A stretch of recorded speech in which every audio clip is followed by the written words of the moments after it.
The following program is rated TV MA-LSV. It contains strong language, sexual situations, violence, and nudity. It is intended only for mature audiences.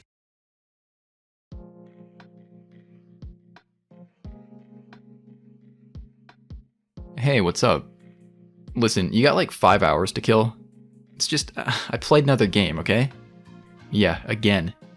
Let me just take it from the top. A lot of people consider the late 90s and early 2000s to be the golden age of console horror. And it's for a good reason.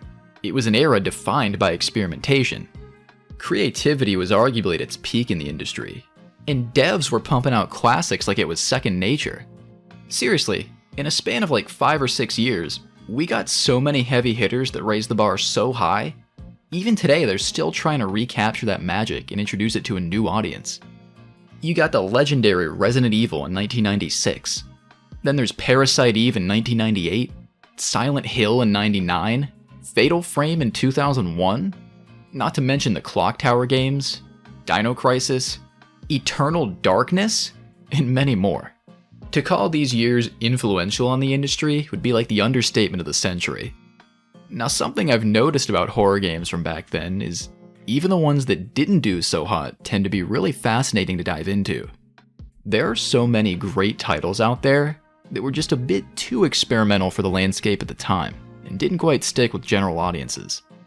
If you ask me, one of the most underappreciated dev teams from the era is Den-O Eizo Seisakusho, a small group from Japan that wasn't around for long, but still managed to put out some incredibly ambitious experiences. Now, if you have no idea who these guys are, that's fine. Unless you're a return viewer, I expect most of you probably wouldn't. Even in their home country, they aren't very well known. In the last video, just to get the whole story on Den-O Eizo, I had to import magazines and a guidebook from Japan, as I prepared to explore their first game, Dark Messiah, also known as Hell Knight. If you want to see all the initial research I did, it's here in this video. Now, the fast and short version is, Den-O Eizo was founded in 1996 in Osaka. They stayed around for less than a decade and only made a few games. 2 of those were horror titles, and both were published by Atlus. The team notably expressed strong distaste for the isolation and chaos of modern city life in Japan. And you bet your ass that manifested itself in Hell Knight. This game never came to the US, it had an insanely divisive reception in Europe, and it was very unpopular overall. But don't let that fool you because it turned out to be one of the coolest things I've played in a long time. This game has some insane atmosphere, combined with a story that goes places you'd frankly never imagine. The other horror game they did is what we're playing through today, deSPIRIA, released in September 2000 on the Dreamcast. You know how people do those iceberg charts, right? To show how obscure something is? Well, if Hell Knight was like maybe near the bottom of the iceberg, deSPIRIA's gotta be down in a trench somewhere. This one also wasn't a big hit in Japan, and it never got released anywhere else. As a result, it's practically unheard of in the West. And it's a damn shame, because this game is like the ultimate embodiment of that creative spirit of the early 3D period. I actually couldn't believe how crazy this one gets. So, okay, enough gassing it up. What's the game even like? deSPIRIA is a first-person horror game that's a cross between a visual novel and a point-and-click adventure, with a turn-based battle system and monster fusion mechanics blended into it. The story takes place in a cyberpunk Osaka in the year 2092, following a massive world war that ravaged humanity. From the ashes of this war rose a powerful church in Japan, and our main character, an extremely skilled and devout young woman named Allure Valentine, acts as their sword. Allure possesses the ability to read people's thoughts and even destroy their minds, which the church employs to covertly silence heretics and eliminate any threats to the status quo. After Allure is involved in a gruesome train accident at the start of her latest mission, it's up to you to make the most of her abilities as you dive into mines, gather clues, and dodge death, in an effort to unravel a conspiracy that concerns the very nature of human life. Now, some of you might be thinking, Marshall, you stupid shithead. Like, really, dude? Cyberpunk Japan? Church? Fusion system? Look, I know. It has classic Shin Megami Tensei written all over it, and it makes perfect sense why Atlus would publish it. It's true. If you're a Megaten fan, you'll find a lot to love here. Starting off with a train crash is also notably similar to Hell Knight, but rest assured, deSPIRIA is totally its own thing, and is anything but derivative. As you might expect from a bleak, text-heavy story revolving around examining people's thoughts, the level of detail in this game is pretty intricate. So much so that I couldn't really fit the research and playthrough into the usual 2 or so hours these videos end up being. Now I realize the 5-hour range is kind of aggressive and not at all conducive to watching in one sitting, but this is a slow burn, investigative type of game. And if I start cutting stuff out, it's doing it a disservice for one thing, and I imagine it would get pretty confusing. Its style is also just strange and unique enough that I really wanted to show off as many things as possible. My intent for this video is honestly for you to use it however the hell you want. Whether you want to go through the entire thing with me, preview certain chapters, or just learn a bit more about the developers. Whatever gets more people talking about this game is fine by me, so use it as you see fit. Before we get started though, I do want to make this loud and clear. deSPIRIA depicts some serious topics and taboos that you rarely see in games outside the indie scene. There were a number of times where I just couldn't understand how I was playing something released on the Dreamcast, until I remembered this game predates Japan's rating system. I showed you that TV warning at the start to be kind of funny, but really, it's no joke.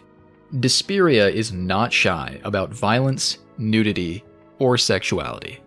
If you can imagine something in those categories that might make you really upset, there's a solid chance this game portrays it in some way, so keep that in mind. Like usual, before we dive into the playthrough itself, first I'm going to run you through a bit more background about the developers. There's some interesting stuff specific to deSPIRIA that I didn't cover last time, as well as some cool merchandise I tracked down. I'm also going to highlight some resources you can use if you want to take a crack at this game yourself.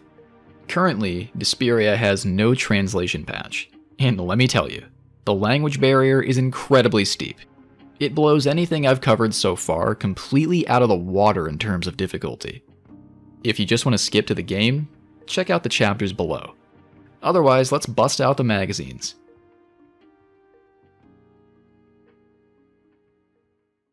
Alright, if you were here last time, this should look familiar.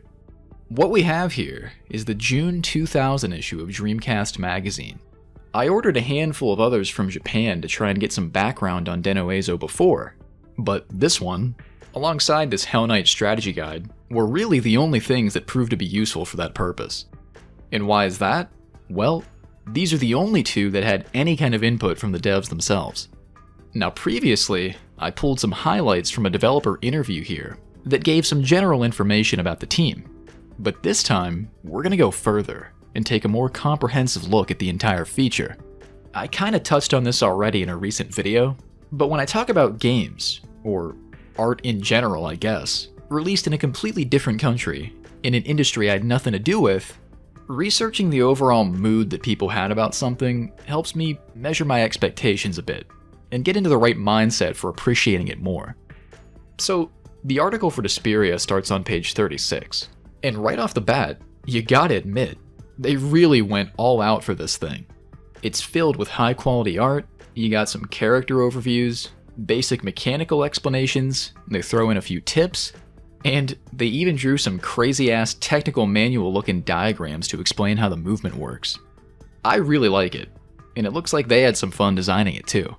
If you ask me, little things like these custom charts go a long way in building up excitement. It kinda pulls you in and sparks your imagination before you actually play it. Despite the game not being that popular after its release, the effort here suggests that at least some people were looking forward to it. It's not included with this issue, but I learned later that Dreamcast magazine even put out demo discs for deSPIRIA that let you play the entire first chapter. It really seems like this was supposed to be a big release. Even 25 years ago, that Atlus name carried some heavy weight. The writers even do some level setting at the start of the feature, and refer to the game as the system's follow-up to Mach X. That's another Atlus game that I sometimes see people say is part of the Megami Tensei series. Overall, they seem really excited, and highly praise the originality of the game's thought-reading mechanics, as well as the dark visuals. There's a lot of info after that that goes into how exactly the gameplay works. Naturally, we're gonna dive into all that ourselves during the playthrough. Just for fun though, One thing that stuck out to me in their rundown is how vague they are about the fusion system in comparison to the other mechanics. There's just a tiny picture here, and they say there's no information on it yet. I mean, in their defense, this is a pre-release write-up, but they use screenshots from all throughout the game, and it sounds like they spent some real time with it. I'm sure a lot of you guys are thinking, Marshall, dude, who gives a shit? But as I'll show you later, fusion is kinda inscrutable at first, and looking back on this, part of me just wonders if they never figured it out. All in all though, it is cool.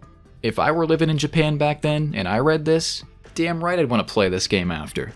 Evidently though, the general public didn't feel the same way. The Japanese Wikipedia page for the game notes only one review score post-release, and it's not the best, a 26 out of 40 from Famitsu. The absolute craziest thing I could dig up from an online review outlet is this English IGN preview that was also originally posted in June 2000. They go into about the same detail as Dreamcast magazine, describing the general story, mechanics, and that kind of thing, but they also briefly discuss if Atlus is completely out of their minds for publishing the game in the first place.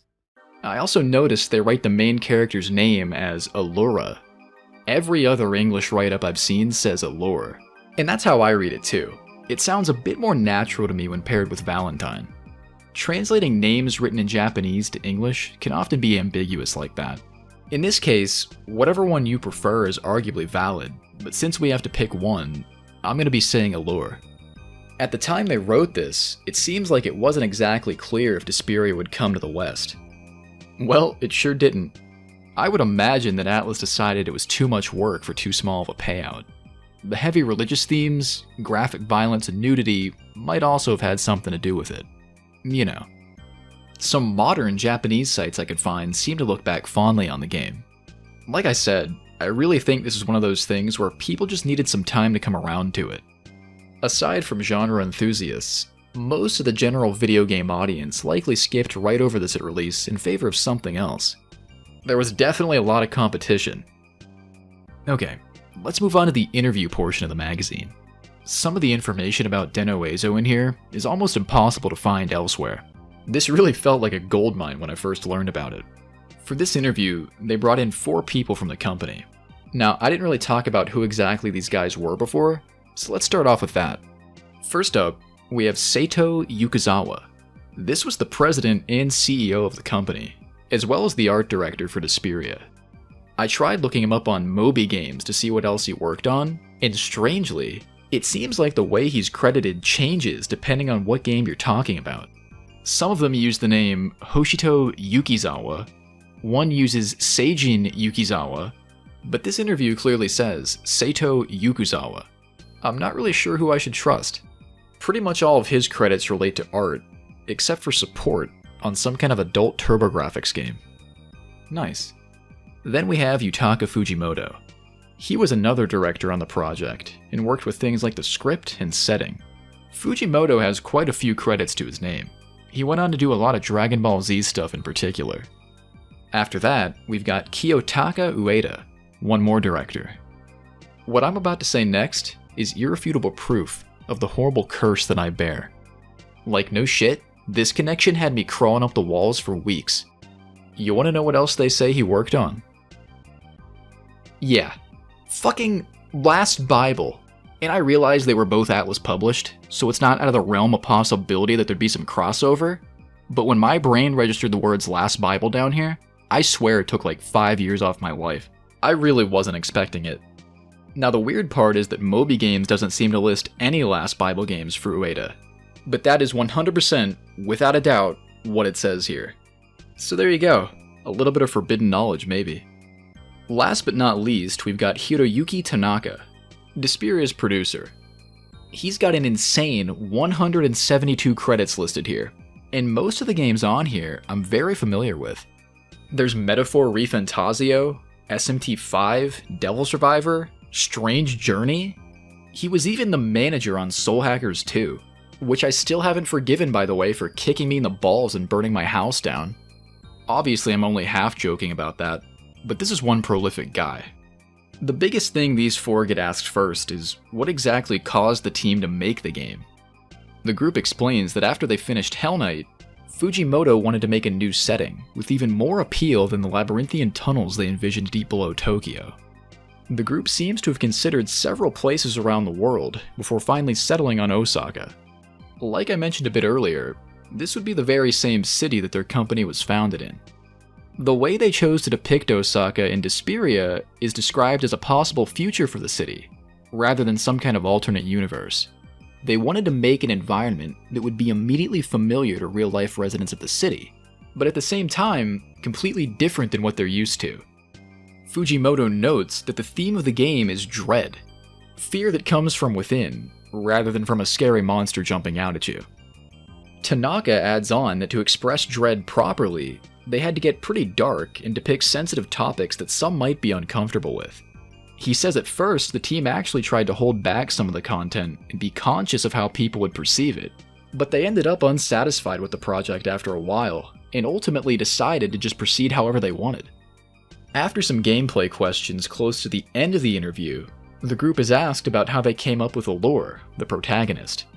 Fujimoto says they had this idea of someone being raised by a church in a strictly controlled environment, not really questioning anything, just doing what they're told. And he believed that players would connect with this character's emotional development better if they were female. What I really like about this team is that they clearly have a strong vision and creative intent for their games.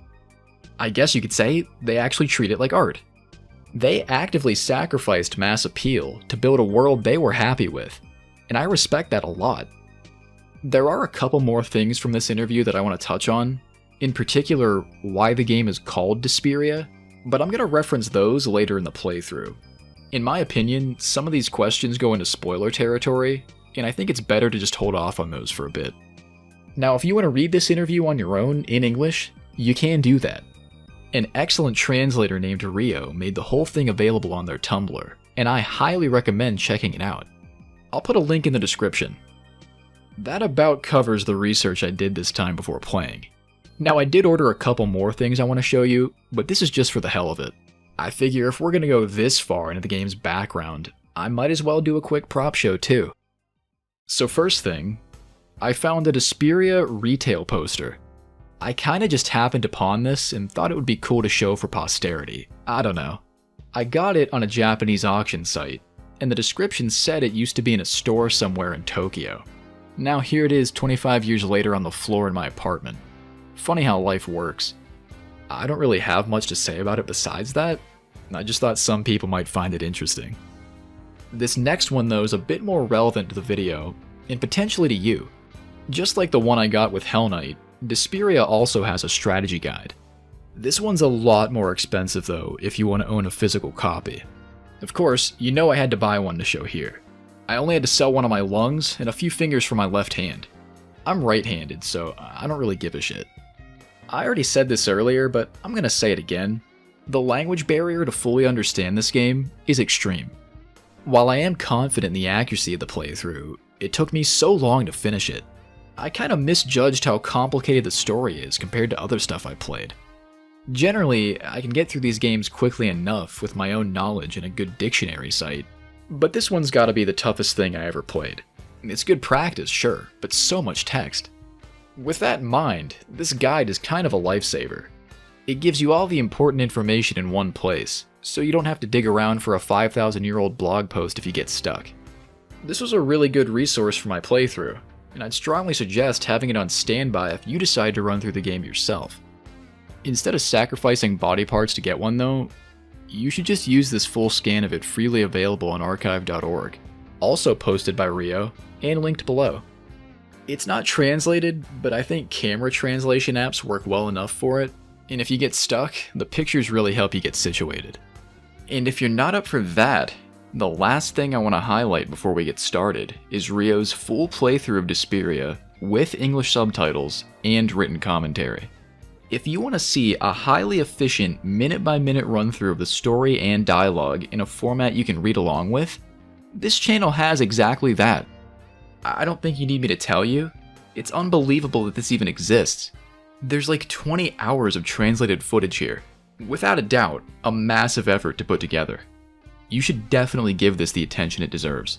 I constructed my playthrough independently from this one to make sure the experience was, mine. So the contents and observations made are not going to be the exact same. Anybody out there who's thinking about playing this game, you gotta check this out. Alright, I think it's about time we finally dive into deSPIRIA and see what it's all about. Like many games I've played on the channel, this one also has its share of branching paths and alternate endings. Like always, we're just gonna carve our own way through and see what we see. Of course, for curiosity's sake, I will touch on some of the other potential outcomes too. So let's get into it. The very first thing we see after starting a new game is grainy war footage depicting the massive global conflict that brought humanity to its knees. You see people shooting, shit's blowing up, you got missiles flying around, and then we're brought to the present, with an intro that frankly just bleeds style. It's one of those things where me talking over it would just be a disservice. Like, you gotta see this for yourself.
I think it's so good.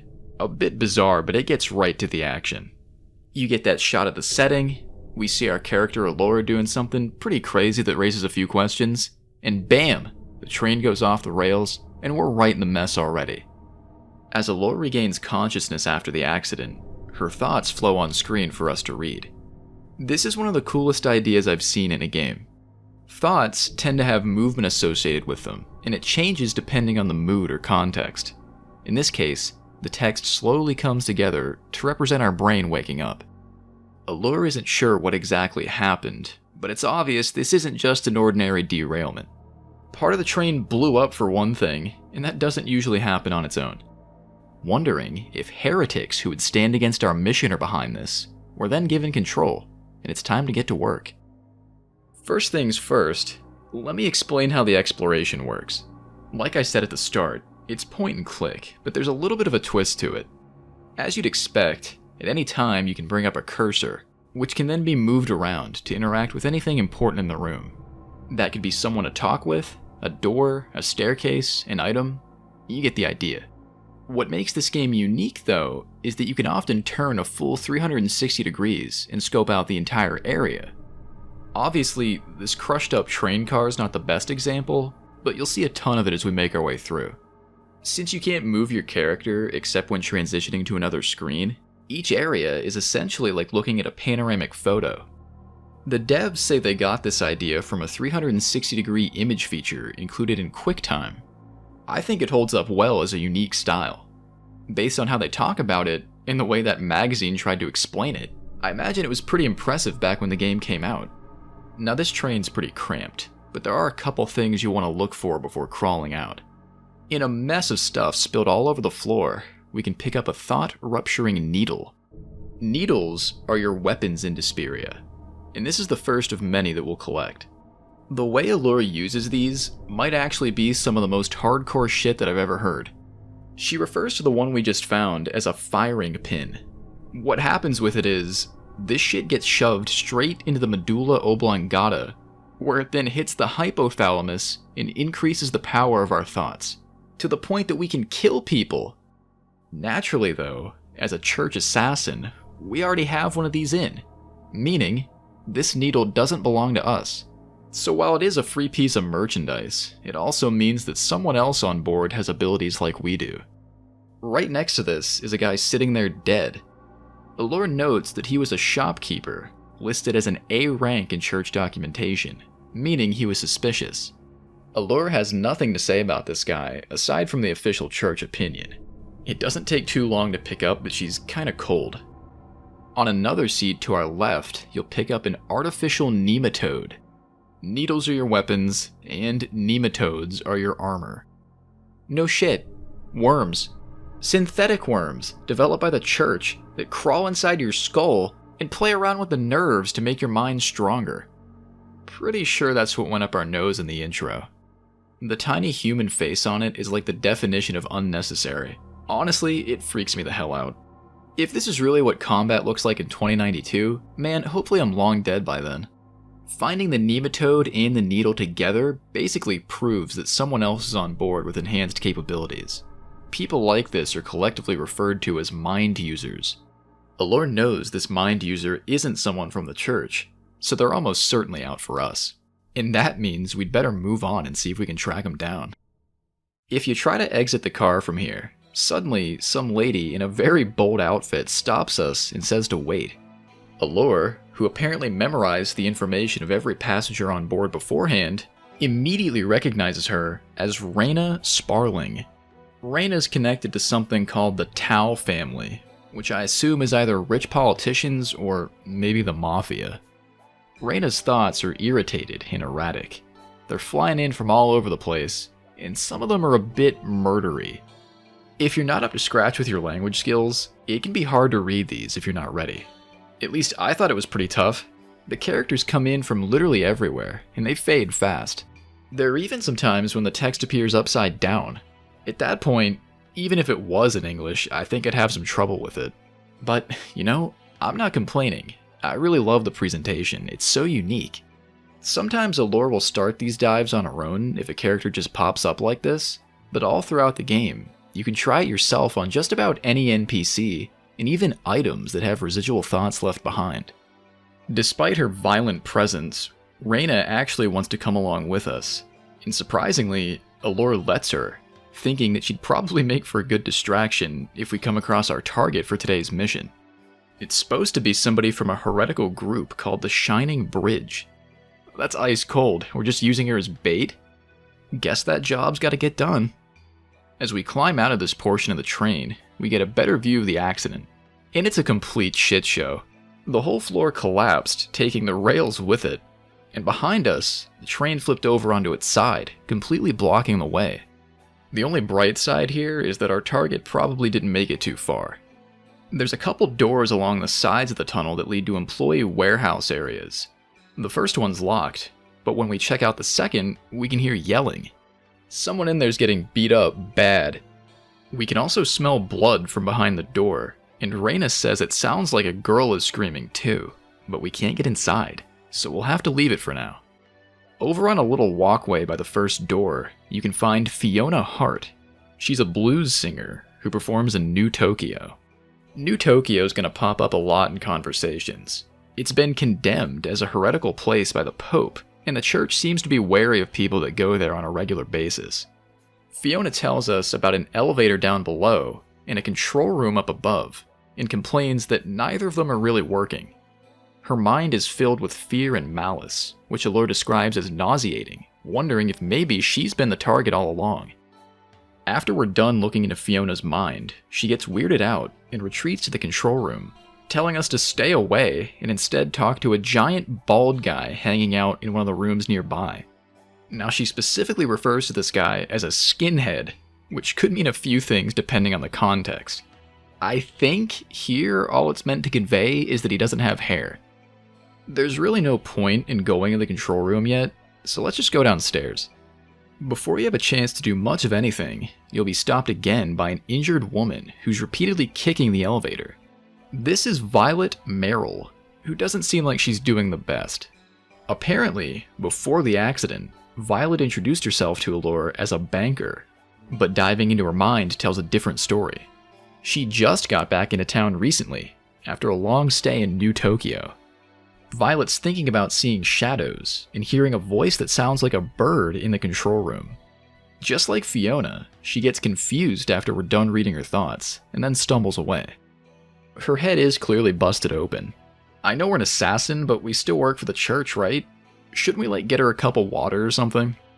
When you can move around again, there's a portable GPS on the ground down here that lets you access a map from the pause screen. Besides that, there's really nothing else we can do down here, at least not yet. Now you'll actually want to make your way back to the room at the start where we heard the screaming. Returning to the walkway, we meet yet another survivor, Chani Maharachani, an exchange student from someplace called Oceania University. Fun fact, if you Google Maharachani, one of the only things that comes up is that English IGN preview for this game. Chani's only 15 years old and has 3 doctorate degrees.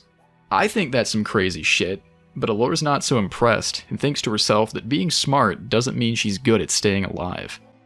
Chani's thoughts are like a battle between optimism and sheer panic. There's some in here about dying, mixed with others about help potentially arriving. She also thinks about going home to her mother. At the compartment we initially crawled out of, there's now a gross pervert named Joe Gibbs hanging around. Yeah, Joe fucking Gibbs. I guess a lot of people ended up surviving, which is kinda unexpected.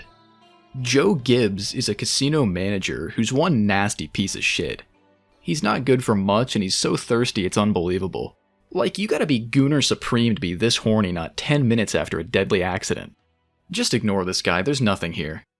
Once you're past him and back at the door with the commotion, it just pops right open, and inside, we see an android getting smashed to pieces by that bald guy we were told about. This is V. Rutherford, an engineer who worked at a bionics company called Will. That's spelled W-I-L, by the way. V is having maybe a little bit too much fun ripping this android apart.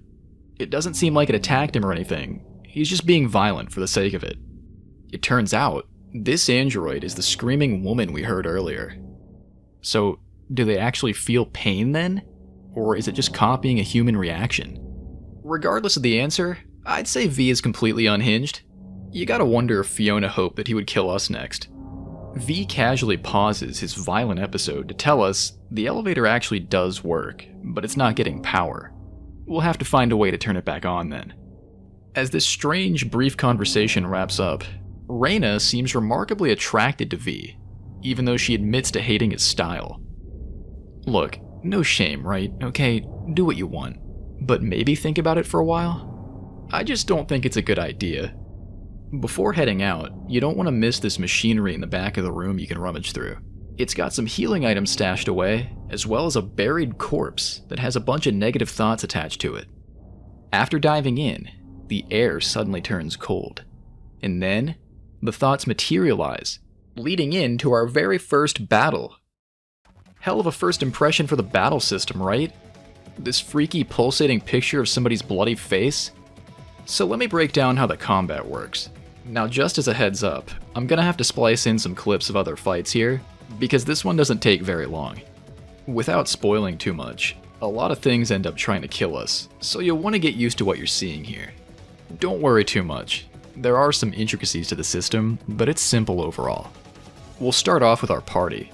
You might wonder why we have 3 health bars at the bottom when we're only 1 person.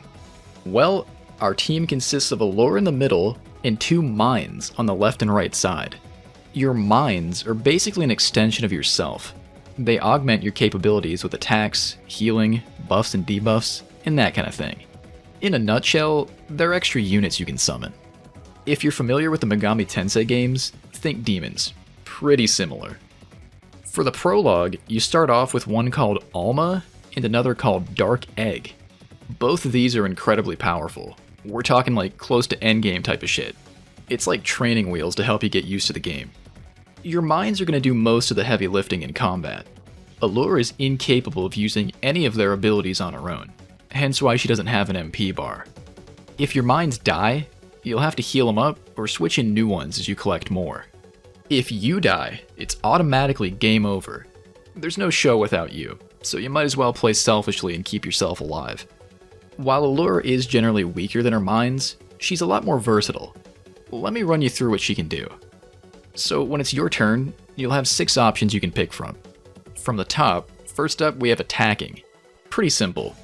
This lets you use your equipped needle to deal some damage. Early on, you won't be hitting too hard with this, but in a pinch, or if you have nothing better to spend a turn on, it can help out. Below that, you have the replacement command.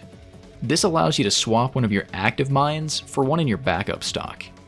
That's assuming you have a backup stock, of course, which right now, we don't.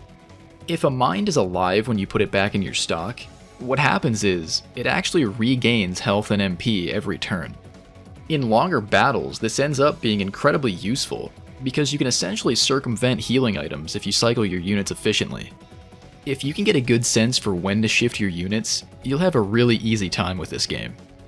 After this, we have kind of an oddball option that I only used one time in the entire 40-some hours I spent with this game. It basically says release, and true to its name, what it does is let you release a mine from your backup stock and send it straight at the enemy in a suicide attack. This shit flies out, explodes, and dies. Depending on what mine you use, this can potentially do a lot of different things, including healing your active party. Now if you ask me, I think it's pretty underwhelming and usually not worth it. I can imagine some niche circumstance where it might be useful to burn through an entire unit on the fly. Like maybe you're trying to take down a boss or something and you have literally no time to do anything else. But I honestly never found myself in a situation where it seemed necessary. The next option down, and the one I found myself using the most by far, is items. Allure is the only one who can use items, and you got healing stuff, attack items, revival items, things to cure status effects, and a lot more. I'll cover some of the status effects as they appear. There's actually quite a few of them, and they vary in how annoying they are. Many bosses can inflict these, and sometimes it will make you waste turns. Clearing that shit out as soon as possible is often the best course of action, meaning there are going to be times you're stuck on support duty. The final two options here are defend and escape. Defending is actually a pretty smart thing to do in the first few chapters. It's never a bad idea to guard for a couple turns and figure out what exactly you're going up against. As for escaping though, I didn't try it so often. With a lot of fights, you're just not allowed to run away to begin with, and the ones that do let you don't really last that long anyway, so it's like, why not just finish it and get the XP for winning? Now before I move on to more of the specifics on mines, there is one more thing about Allure that I want to explain. I'm sure you noticed it already, but she has this shield meter here at the bottom. The main enemy unit also has one. How this works is, the stronger your active mines are, the higher this meter goes, and it seems to raise your defense. So if you have two really powerful mines out, it's going to be mostly blue, and you'll take less damage. But if you have only one, or none, it'll be mostly red or empty, and attacks are going to hurt a lot more. The same rules apply to the other side. In many instances, you'll be fighting people who have two mines with them, and you'll have to decide if you want to spend time whittling those down, or just go for the person in the middle and end the whole thing all at once. I'd say that about covers Allure's combat gameplay, so let's dive further into what the mines can do. There's not as much menu clicking with these. Outside of using their abilities, the only things they're capable of are defending or returning themselves to the stock. Obviously you're here for the abilities, so I'll explain those first. You might notice there's some color coding going on here. Moves that are tagged in red are attacks. Most mind attacks in deSPIRIA fall under the umbrella of 4 different attributes. You got love, grudge, death, and despair. It's like a small elemental affinity system. Grudge is strong against opponents with love, and love is strong against death. Then death is strong against grudge, and despair kinda stands by itself. It's nothing too crazy, but if you really don't want to think about all that for some reason, I'll be honest with you. I don't think it'd be hard at all to beat this game, with zero understanding of how the attributes are connected whatsoever. You know, on paper there's some depth to managing the attributes, but in practice, at least in my experience, it was often mindless. There's only 4 of them for one thing, and half the time you're doing a 3 versus 1 battle. It's not like you really have to experiment that much, or build a huge stock of backup mines to cover your bases. I mean, as long as your entire team's not hooked up with the exact same shit for some reason, you should be totally fine. You have to be pretty reckless to get yourself in a tough spot.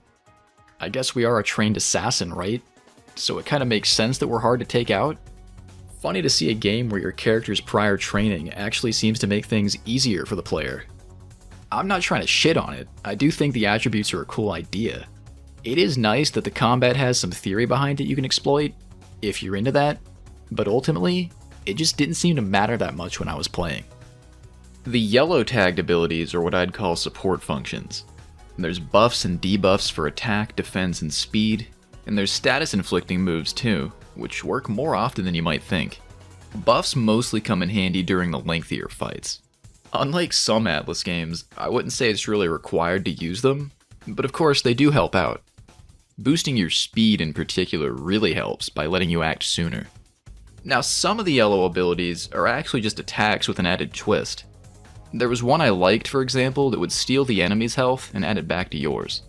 These attacks didn't seem quite as strong as the red ones. Think of them more like circumstantial special moves. Last but not least, we got blue tag spells. These relate to healing, and they're a bit more uncommon compared to the others.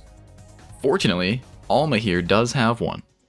And, okay, side note, have any of you out there played the horror shooter Fear? Alma, right?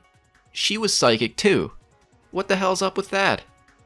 I know it's just a weird coincidence, probably, but this is one of my favorite games and I had to say it. Anyway, the last important thing you want to know about mines is that they restore MP when they defend. Many of their abilities have steep costs, so you'll be doing this a good bit to keep them going. That pretty much covers the core mechanics of combat. You can basically boil it down to keep your unit's MP high, and blow the ass off of anything in front of you with the strongest magic and items you can find. You know, all in all, it's a decent system. It has some gimmicks to engage with, and it does its job well enough. The impression it honestly gave me was that fights were more about spectacle than anything else. Mechanically, it's fine, but the abilities have really cool animations. The enemies look neat, and the backgrounds are kinda trippy. When I think back on deSPIRIA's combat, that's what comes to mind first, the visuals.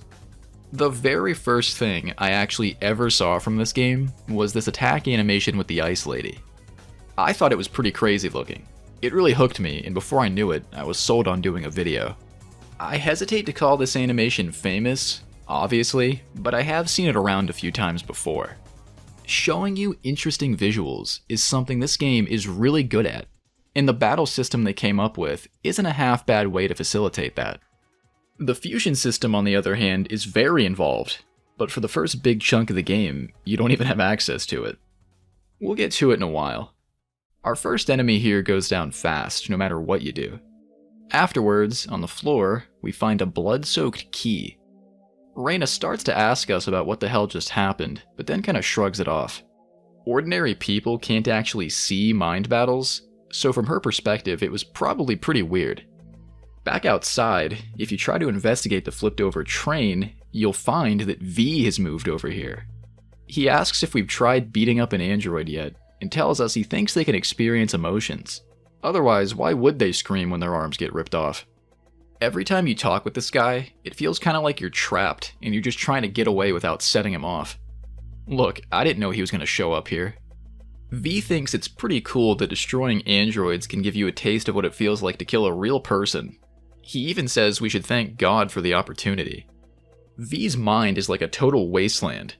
A few scattered characters drift around, related to blood and death, but it's different than anyone we've seen so far. He doesn't really seem upset or anything. Allure takes an interest in V after this and remarks that his surface consciousness is made up of several personalities. Pretty strange.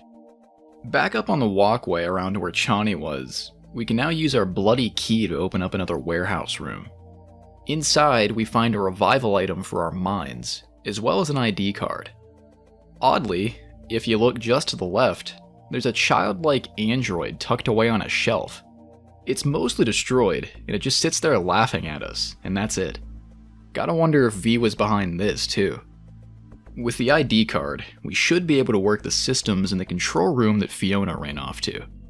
Predictably, she's not too happy to see us when we get there, and tells us to hurry up and figure out what we're doing before any androids appear. It's kind of funny because we seem like more of a threat to them than they are to us. I'm not really sure what she's so afraid of yet. As you look around, you don't want to miss the data deck in here. These are the game's checkpoints. Not only can you save at these, you can also pay to heal your entire team and revive fallen mines. What you're really here for, though, is this communication system over by the wall. Check this out, and you'll see a lot of residual thoughts from Fiona that were left behind. They're so desperate and vulnerable that they outright convince Allure that she isn't a suspect, even despite her involvement with New Tokyo. Right after that, all of a sudden, a man's panicked voice comes in through the radio. He tells us his name is Makoto, and he's in the destroyed cockpit of the train. Unfortunately, after a few moments pass, it sounds like he's being attacked by something, and then he cuts off. Fiona flips shit upon hearing this and says that she's the one that needs help, which causes Reina to burst out laughing and call her selfish, even going as far as to say that God would send her to hell for saying that.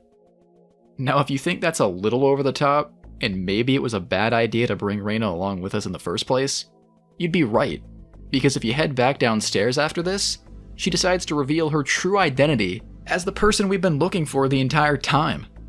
It turns out, the needle and nematode we found both belong to Reina, and her nasty personality is just a show to keep us from knowing her true thoughts.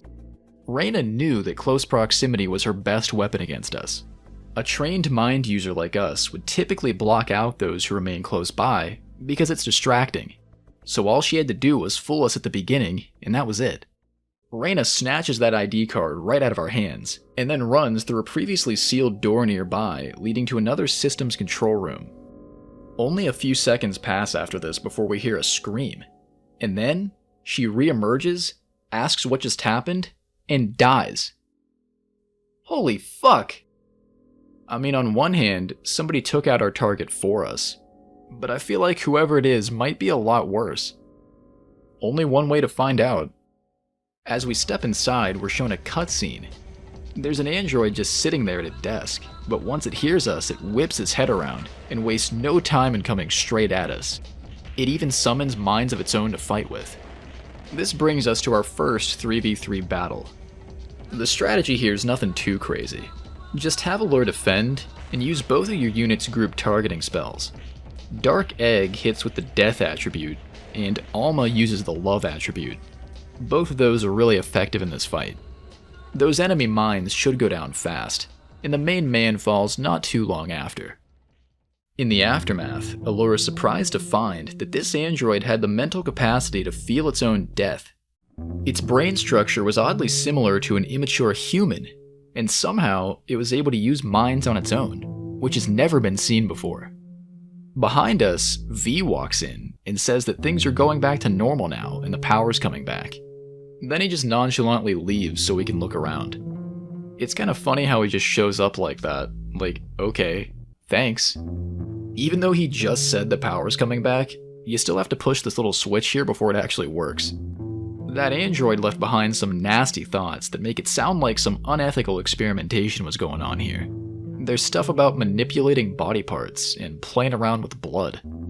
On this giant screen in the back of the room, you'll see a timeline of events related to the train accident. It looks like the whole thing started at 7:45, and in the hours since then, rescue teams were dispatched, alongside some type of task force. These teams are having some trouble getting into where we are, and they have no idea if any of us are even alive. Before leaving this room, be sure you snag some of the items left behind. And now, the elevator is finally back online. Violet pops back up and gets really excited, hoping that it leads back to the surface.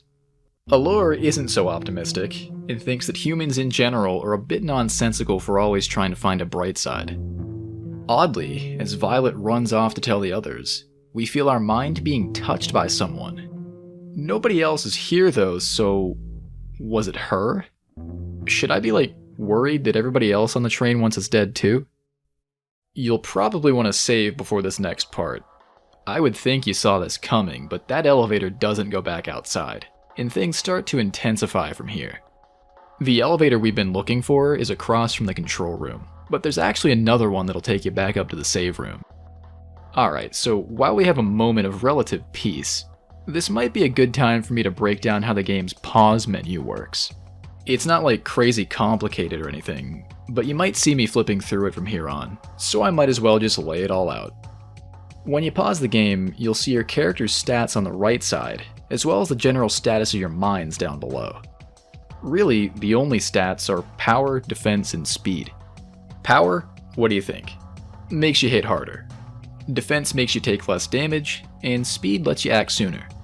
It's pretty easy to understand, and the game assigns points to these for you automatically too, so you don't even have to think about that.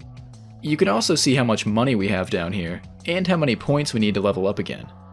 Reading minds and residual thoughts both increase your XP. That means if you're diligent about it, you can get pretty strong without fighting at all. Then on the left there's a handful of options. First up is items, which works about the exact same way as it does in combat. Then you've got an equipment screen where you can swap in new needles, new nematodes, and even armor. Below that you've got a menu for your mines. You can switch active mines back to your stock and vice versa. Then it's the map screen. You're not guaranteed to actually have a map for every area. Usually you have to find it, like when we picked up that GPS earlier. What I like about the maps in deSPIRIA is they tend to look like they actually exist in the game world. The GPS is pretty techy and has a lot of detail, but sometimes they're as simple as a crude drawing on a crumpled up piece of paper. It's a really immersive idea. It's cool to me that it's not just your usual video game map that somehow reveals everything. Last up, we've got the data menu. True to its name, there's a lot of data here. You're basically being provided with a running list of everything you can encounter. You have entries for every character, a glossary of important terminology, and a model viewer for your mines. I didn't look at this stuff a whole lot when I was playing, but this is a long game, and I think it's important for you to know that it's there if you need it. That pretty much covers the menus. Like I said, the story really gets going from here, so I wanted to get that out of the way while we had a chance. On that note, I think we're good to move on to the next area. Hop on that other elevator, and we're brought over to... more tunnels, you dipshit. We're not even close to getting out of here. Allure starts to reflect on our mission here, and thinks about how she'll have to write a report later to explain Reina's death. Even though our job's technically done, the android problem seems far worse. If we leave that unchecked, it could cause a lot more damage, so we'll have to get to the bottom of why they suddenly decided to act like homicidal children. Violet briefly appears again, and wonders what Fiona's intentions are. Then she runs off somewhere on her own. To our right is a long tunnel that supposedly leads to an old area beneath Osaka. In this game, they call the city of Osaka Central, so from now on, I'm going to do the same thing. Directly in front of us, we've got a big set of double doors and a couple rooms flanking them. I'll start with the leftmost room. Violet's in this one, and she's anxious, saying that she heard something rummaging around. She starts going off about how V said this was the #1 spot to be attacked by a creature, but Allure knows that isn't true, and thinks to herself that it's actually in the area leading to Central. Now if you're wondering what a creature is, well, at this point, you're really not supposed to know. Just wait, you'll see. Aside from a couple items, this room also has a non-functioning switchboard that gives the area power. Remember this is here because naturally it falls on us to fix it. The big double doors don't even work without electricity, so for now they're a total bust. Now the door on the right hand side has Joe Gibbs outside of it, who warns us to stay away because V's inside. Really? No freaky pervert shit, just real advice? That really means a lot to me, Joe. Sadly, I'm gonna have to ignore it. When you step in, you'll find the room's totally wrecked. V just stands there waxing poetic about the artistry of death and destruction. Off to the side is an android who's had its stomach crushed by a metal beam. As he surveys his surroundings, V sees the image of a merciless god, and claims God's breath flows through this place. Allure calls V's fascination with death an aristocrat's hobby, and notes that right now he's imagining our body being devoured by maggots. V laughs a little bit and says if we were a taxidermy, a lot of rich people would try to buy us. Then he just walks out. It's definitely strange how we always just seem to run into V. Seems like he's always just one step ahead of us, just like Violet. It kind of feels like they're leading us straight into some bullshit. If you mind dive the impaled android, you'll be able to see some thoughts left behind. It's wondering where everybody went, and complaining that its stomach hurts a lot. It also calls out for help and seems genuinely afraid of dying. The android also mentions a key hidden nearby, and repeats over and over that it doesn't need a heart because hearts are things that hurt. Allure is again dumbfounded by how human the thoughts seem, and the fact that they're so powerful even though the android's not even functioning anymore.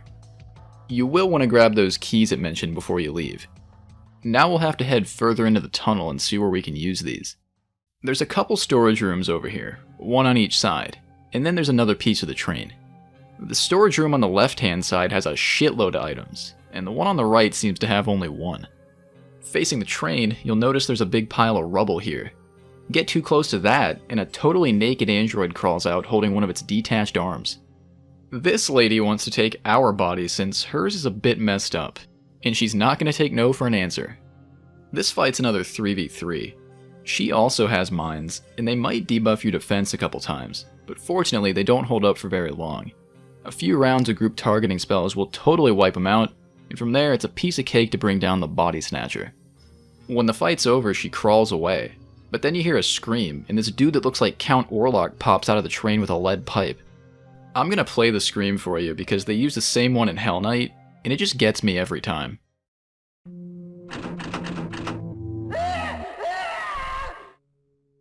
If you ask me, that is an objectively funny sound effect. Like, do you think anybody ever thought that was scary? Anyway, this dude won't calm down, so we have to erase part of his mind so he'll chill out a bit. His eyes go totally white after that, but he is friendlier. It'll probably be okay. So the guy finally realizes we're not an android, but then he wants to know if we're from the church rescue team. You actually get a choice here. You can say, yeah, I am from the church, or you can say you're just another passenger from the accident. I decided on the passenger option. Not technically a lie because we're not part of the rescue team. It just didn't seem like a good idea to identify myself, you know? He seems alright with our response, and then starts talking about how that android upstairs was working the controls, and may have caused the accident on purpose to kidnap everyone. He also tells us a buddy of his shot the thing earlier. Apparently it was doing surgery on people and putting chips in their heads. Now who knows if we can trust this guy or not, but what he's saying does seem to line up with the thoughts we saw back there. He goes back inside the train after that, and Allure starts wondering why the androids we've seen have bodies that match the way they think, like the one we just saw who wanted to look better. It shouldn't even be possible for the androids to have a concept of personal identity like that. Allure thinks the only two options are either God gave the machines souls, or someone influenced them to be that way. And if some person did it, we have to find out who, because clearly it's causing some major issues. On board the blood-soaked train, our buddy here starts complaining about memory problems. So I guess we really did mess him up. He reassures us that all of the blood in here actually came from androids. And at first you're like, oh, that's a relief. It didn't come from real people at least. But if they think and bleed like humans, I don't know, maybe I should feel worse. After playing around with the controls in the back, we get a surprising revelation. This dude is the one we heard over the radio earlier. Yeah, this is Makoto. He's not like the train conductor or something. He just lives in the tunnels. What the hell? And get this. Guess how old he is? At least 40 or 50, right? Try 17. I refuse to believe it, but it says so in his character log. Things must be pretty stressful down here, huh? I digress. Anyway, Makoto's frustrated now because he lost some kind of key. This happens to be the very same key we just picked up a few minutes ago. This thing apparently works the switchboards, and Allure just gives it to him. Seems kinda risky to me, but I guess we'll meet him there. On the way back to the switchboard room, I was attacked by a mechanic android. I think like right here is where the random encounters start, and this is one of them. The random encounters in this game are never difficult, and they're a lot more rare than most JRPGs, to the point that I was actually looking forward to seeing them. The encounter rate definitely does ramp up sometimes, but it's not one of those games where it's so frequent you'd rather shove your head through the screen. After Makoto turns on the power, he excitedly runs out of the room to go find his friend. But when we try to leave, the fucking door's locked. Are you kidding me? I trusted this guy and we get bamboozled? He's actually standing right behind the door still, and we can hear his thoughts. Somehow we figured out we're a mind user, and he's really afraid of us. Interspersed with Makoto's thoughts, we then hear V, who tells his children to have some fun. All of a sudden, this lady runs out from behind a box and charges at us, and it's time for another fight. Yeah, If you had any doubts that V was the bad guy, well, there you go. I had a feeling some shit like this was coming. Honestly, I hate how this thing looks, but in a good way. That mouth, it's just so gross. If I were locked in a room with this thing, I'd actually just die immediately. I don't think I could handle it. Luckily, in-game it's not too bad. The fight does last a few minutes, but as long as you're guarding most attacks, you will make it through. After the dust settles, the door opens back up, and surprisingly, it's Chani. She tells us V took everybody, and claimed Fiona has some kind of disease. Chani kinda opens up to us a bit here, and says she feels too immature to really help out, and begs us to lend a hand. Now get ready, cause we're really about to get our hands dirty. Fiona can be found in that one storage room that was filled with items. When you step in, she grabs her throat as her skin turns completely red. Then you hear what sounds like bones breaking, and she attacks. I think it's fair to say that Diseased was putting it lightly. The most annoying thing about this fight is the confusion status effect. If your minds get confused, they might attack you, or do something else beneficial for the enemy. You need to clear it out fast. Believe it or not, there's actually a way to fight Fiona before she mutates, but the timing for it is so tight, I imagine most people would miss it on a blind playthrough, like I did. Immediately after you kill that first android back in the control room, if you go up to the walkway where Chani was, it'll trigger a different dialogue. This ends up leading to an optional fight with Fiona, where she feels like her brain is being torn apart. The implication here would be that there's another mind user interfering, aka V. He knows damn well whatever's going on here isn't some mystery disease. Once this fight's over, Fiona melts, and her thoughts coalesce into a mind unit that we can add to our stock. This one's way weaker than the ones we currently have, but it is still some extra backup. I'm not exactly sure what just happened here, but it was pretty horrible. Back outside, Chani decides to cut the shit and reveals that the entire time she's been working for the church as a maiden. She thought about killing V earlier, but couldn't figure out what exactly he was up to, so she held back. Chani then starts talking about a recent incident at a factory where a bunch of androids went haywire. It was her job to kill whoever caused that, but she never found them. She says the media kept one key detail about this incident from the public eye, and that would be that the androids cried as they were disposed of. This factory story sounds a lot like what's going on now, and V is a biotech engineer, so it's all but confirmed that he was behind both incidents. Apologizing for hiding her identity from us, Chani compliments our skills and then runs off. Didn't really expect her to be our co-worker. Why is the church sending 15-year-olds on killing missions? Oh well, I mean, she is a cool character. It's kind of funny though that apparently half the train had a secret identity. With the power back on, those double doors open up now, but then a maintenance robot pops up and refuses to let us in. This thing has no thoughts. It actually is just a robot, so we can't really get it to do anything. So how do you get past? Well, you gotta go back and check out that empty maintenance room again. Makoto's actually locked inside here now, and he blames it on V. Grateful that we've saved his life, Makoto's now a bit more comfortable around us, and he helps us past the robot, saying that we can meet his friend back here too. They really have like a whole ass setup back here. It's kinda comfy. Before meeting Makoto's friend, there are a couple things we can do. First, you can find a free piece of equipment in the sleeping quarters. Nothing like a church member stealing from people that live in a tunnel. You can also meet this guy. This is a creature.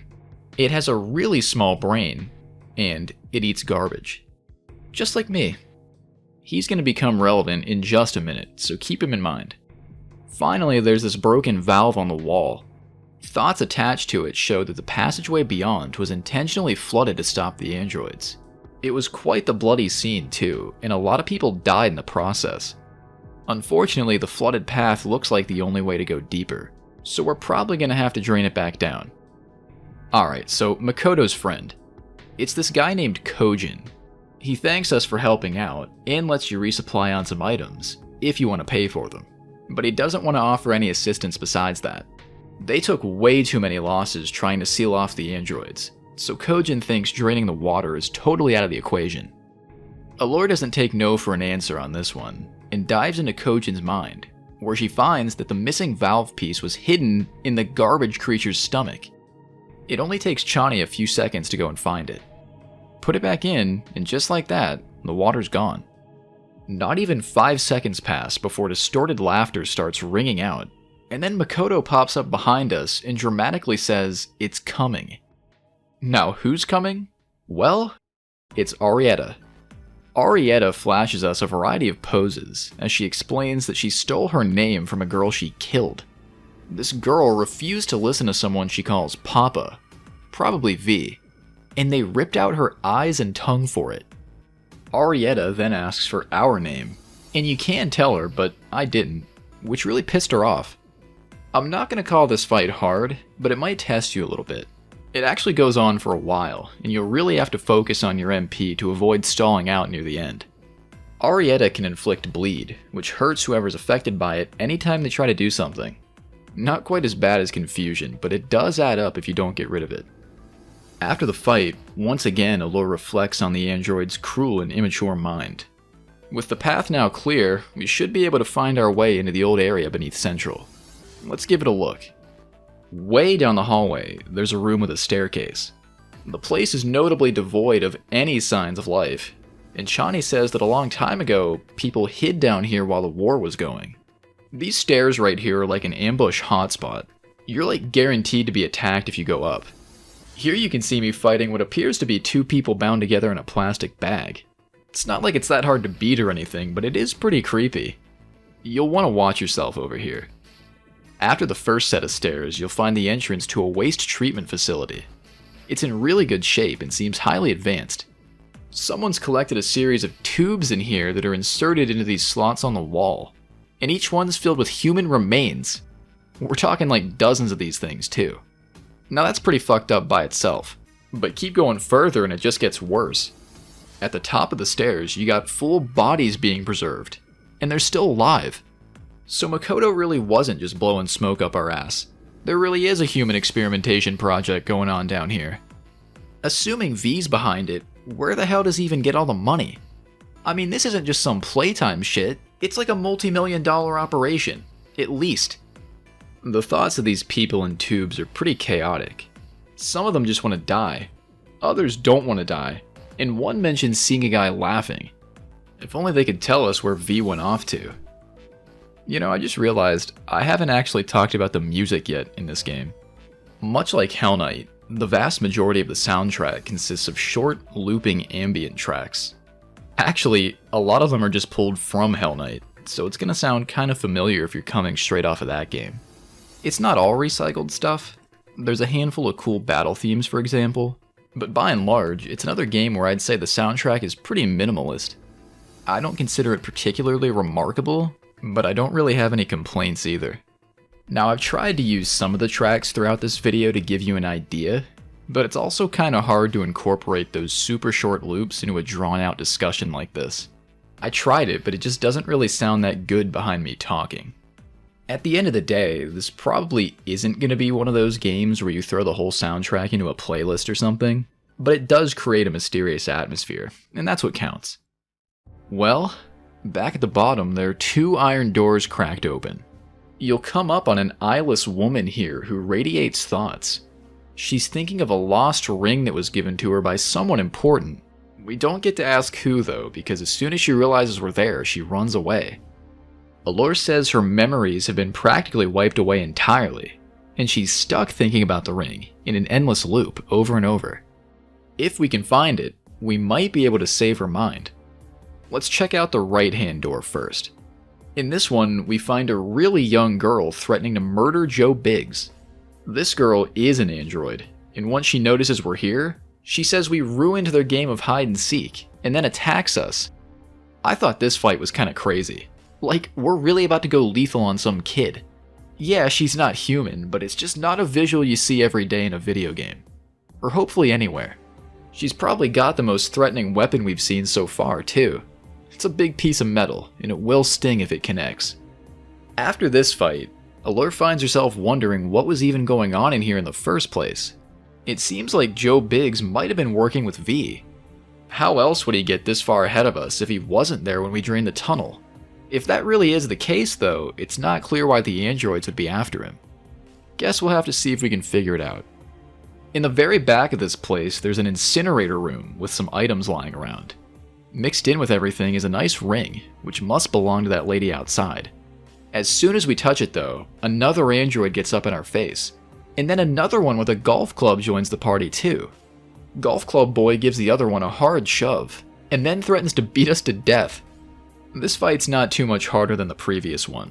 I'd say it's like taking candy from a baby, but I feel like that's a little too on the nose. After this fight's over, we get a shocking revelation. All of these partially melted androids are 100% aware of what's happening to them, and on top of that, it really hurts. Realizing that we know what they think, the other one then attacks us, upset that we keep fighting them despite being able to empathize with their situation. Now she does have a point. I mean, this is all genuinely awful, but how are you going to blame me for it? Was I the one trying to beat people to death with a golf club? This might actually be one of the easiest fights in the entire game, although it doesn't feel that good to win. Well, we have the ring now, so I guess we could go back, but there is another room close to the incinerator that you won't want to miss. It's a storage area filled with armless androids that have some kind of tubes feeding into their mouths. Allure calls this whole situation more gruesome than any murder scene. Joe is in here, and so's the ring lady actually. It's kind of weird. They're just standing there, and then the lady receives orders from somewhere and drags Joe away, thinking that if she does so, she might get reunited with her loved one. We'll catch up with them. Let's take a look around first. All of these androids do still have thoughts. One that stands uncomfortably close to us, for example, is thinking about seeing Violet here earlier, who is crying. Another one thinks about how Papa gets to have 2 bodies. So V, then, has 2 bodies. I really don't know what they mean by that yet. The way they're all arranged like mannequins despite being conscious is pretty creepy. They're just locked in their own minds, completely aware of their own situation and powerless to change it. When you're done here, another kid comes in to take us out. This one has a baseball bat. You know, all these guys appear in the same area, and they all wear the same shirt, so is it like V thought it would be funny to have them be the enforcers around here? It is kinda dark and ironic, I guess, for the children to be the assigned fighters. It just seems like the type of thing he'd get a kick out of. Back out at the big iron doors, we see Chani frustrated because she can't do anything about the ring lady. The problem is that her mind has been wiped so extensively, if we try to dive in, we could get lost forever. With pretty much nothing to latch onto, it'd be like traversing the abyss. After we pull out the ring, all kinds of panic thoughts emerge, which gives us the opportunity to modify her mind and essentially put her out of her misery. After a really brief battle, the lady passes on and begs us to kill V.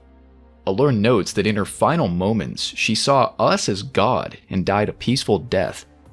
Obviously, it would have been nice to save her life, but unfortunately she was tortured so much that this was the most humane thing we could have done. In one of the most badass lines I've seen in recent memory, Allure then says that while she isn't God, she will answer the woman's prayers, and then moves on. All that remains now is this door on the left side. We're getting pretty close to the climax of this whole ordeal. You know, the first chapter. Inside, we find a huge room with all kinds of pods and monitors. Is V like a billionaire or something? I mean, this is a lot. Way back at the start, I kinda thought he was just some crazy guy. This is more like Albert Wesker type of shit. The place is absolutely filled with sad and desperate thoughts. There's stuff about killing, dying, being unable to see, pleading cries to save the children, and one about God watching this all unfold. One massive door leads to a mind containment room. We're confronted by Violet in here, or rather, what appears to be Violet. It's her body, but with a different personality. She's thinking about how V injected something into her neck, and then this new personality took the place of the old one. For a brief moment, the original personality resurfaces and begs that we kill her, triggering another battle. This one's another contender for easiest in the game, but again, you don't feel that great about surviving it. Honestly, deSPIRIA has a lot of fights I would describe as mercy killings. It kinda gets to you after a while. You know, for a minute, I was kinda thinking V and Violet were the same person. That one android said that he had 2 bodies, and their names both start with the same 2 letters. It doesn't really seem to be the case though. Unless the injected personality was his? Behind where Violet was standing, you can check out some mind storage tanks. So many thoughts come off of these, it's kinda ridiculous. Panic, blood, dying, thinking about seeing family members. It makes for a pretty compelling argument to avoid public transit for the rest of your life. Behind one final door, at long last, is the man himself. I was starting to think we'd never catch up with him. V. Rutherford. V knows that we work for the church, and that we're a mind user. He mocks our beliefs, and then brings in a fresh copy of Violet to attack us, who's just as easy to bring down as she was before. We try to dive into his mind, but he seems to block it somehow, because what we end up seeing are various memories from our own life. V gets up on his high horse after this and explains that a long time ago, God fashioned humans out of clay. Now he's figured out how to do the same thing, but with electricity and metal. The problem with his creations, though, as we've seen, is that they're pretty cruel and immature. V says they need powerful memories to use as the basis for their personality. V actually implanted that personality onto Violet before the train crashed as part of his testing. That's why she was walking around so confused and dizzy. But then he realized if anybody found out about it, he'd be in huge trouble. So he had his androids cause the entire train accident to cover it up. And how did he bring Violet back to life after we killed her? Well, somehow he was able to extract her original memories, so he can just apply those to a new body and effectively create as many copies as he wants. Basically, V believes he's solved death, and that seems to have led to extreme cruelty and total disregard for the living. Naturally, we can't live knowing this, so it's time for a fight. And what a fight this shit turns out to be. This kind of feels like a final boss, but the game is far from over. V just never wants to let up.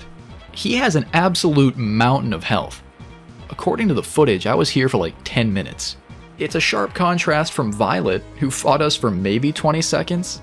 Hopefully you've been gathering those items, because it's really going to help you here. V can hit you with this status ailment, this bronze skull here, and it makes you lose turns. It's not too cool considering the fight's already long to begin with. Clear that out fast, and just get into a rhythm until it's finally over. It might take a little bit, but you should get through. As V dies, he opens his mouth really wide, and then straight up rots to pieces in front of us, which shocks Allure because, you know, that usually doesn't just happen. It looks like we've now avenged V's countless victims, but it's kind of a hollow victory. We still have no idea why our memories were in his mind, and it's safe to say he's likely not the only person behind an operation this sophisticated. As a matter of fact, some residual thoughts left behind show that Joe Biggs was working with V, and was plotting to use him to achieve his own ends. I'm not exactly sure what happened to him after that lady dragged him off. If I had to guess though, probably dead. But you know those two aren't the only ones. Outside, the church task force arrives and sets up a perimeter. Yeah, so awesome, right? Thanks for the help, you shitheads. Of course they show up after I've done literally everything by myself. Or with the help of a 15-year-old. Good timing, guys. We're congratulated for our hard work and told that the finer details of this case will be worked out later. Just another crazy Tuesday, am I right? It's all shaping up to be a peaceful evening from here on. At least until another copy of Violet runs in behind us and crushes our skull. And I'm dead serious. The cops had one job. Like actually, how did she get past all those guys? Looks like V gets the last laugh after all. And that's chapter 1 in the bag. The prologue. We're not even halfway through this game yet, and you better believe it just gets crazier from here.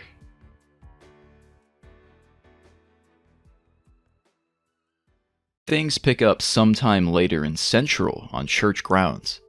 When I said our skull got crushed, that was no joke. We're dying.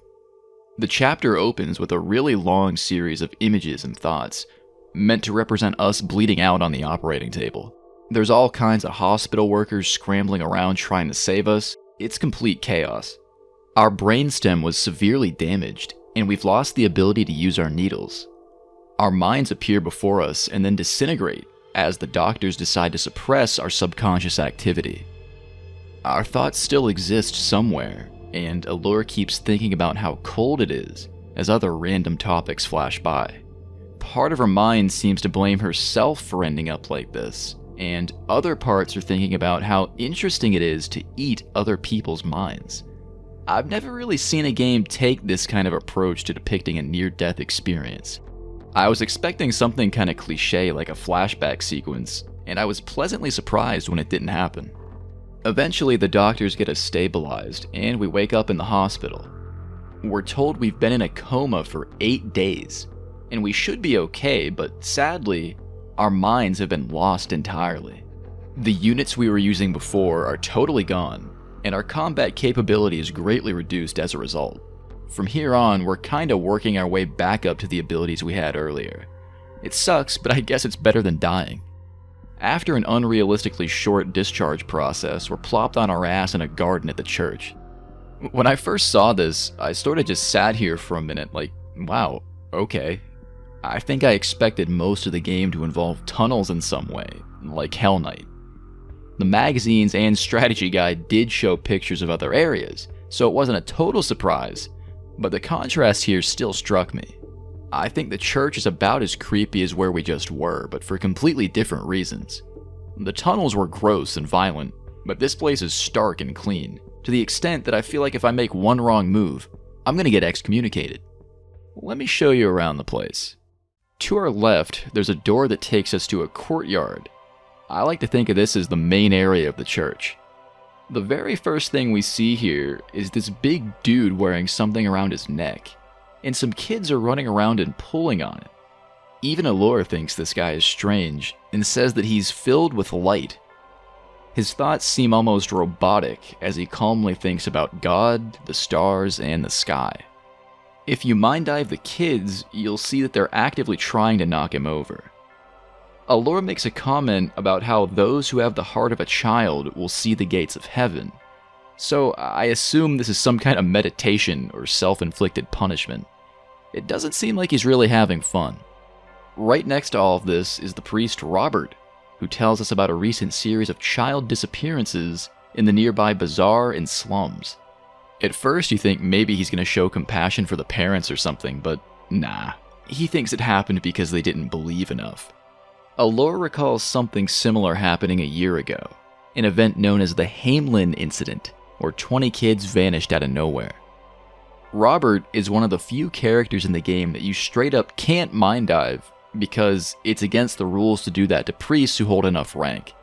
You know, it's fine. I'm sure they have nothing to hide whatsoever. Facing the other direction, there's a girl who's afraid of us and thinks we're carrying deep sorrow within. There's also another priest, Malone, who gossips about his friends spending time in the slums. Apparently, visiting the slums has become something of a problem lately for church members, and if it comes down to it, it's within our job description to kill them for neglecting their duties. Now that's hardcore. The door beyond these two goes back to where we started, and we can't leave the church yet according to this messenger here, so that leaves this middle chamber. This is where the Archbishop hangs out. Let me go on a tangent for a second. I could not fully determine how to say this guy's name. This is what it looks like. In my mind, that says either Robin or Laban, and I would have just picked one of those for the video, until I researched it and found that it's actually a German name, and it's more like Leuven. Now this guy plays a heavy role in the story, and I don't really know if I'm saying it the way they intended, so to keep it smooth, I'm just gonna call him the Archbishop. Anyway, he's glad to see us and says even the Pope was worried about our health. The Archbishop's been watching over us for a long time, since we were a kid, but I think he's pretty creepy looking. Despite that, he is nice at least, and tells us to get some rest. Now we can reach our own room past the crowd over here. This way leads to another garden where there's a nice priest named Seth. Seth is another mentor figure to Allure. He helped us learn to control our mind abilities from a really young age. He has powers just like we do, but his skill level is completely off the charts. Seth previously held an administrative position within the church, but now he's in charge of the herb garden. It sounds like a really creative way to say unemployed stoner. Seth is so happy to see us, he offers a massive mechanical explanation and a huge lore dump if you want it. And you know I do. We already covered the core gameplay stuff, but he does have this cool chart to illustrate the attribute weaknesses. As for the story details, there's a lot of topics. We'll start off with minds. Seth essentially explains that the true nature of minds is still a mystery. They're a type of organism that can both occupy thoughts and exist in the real world. When our minds are called out, they occupy a special space called the field, which would explain why the backgrounds go so crazy during the fights. We're told we can also strengthen our minds at facilities called brain flashers. That's the fusion system. Doesn't sound like the most safe thing. We're coming up on that pretty soon. We can also ask Seth about Central, and he tells us it's divided into 3 areas.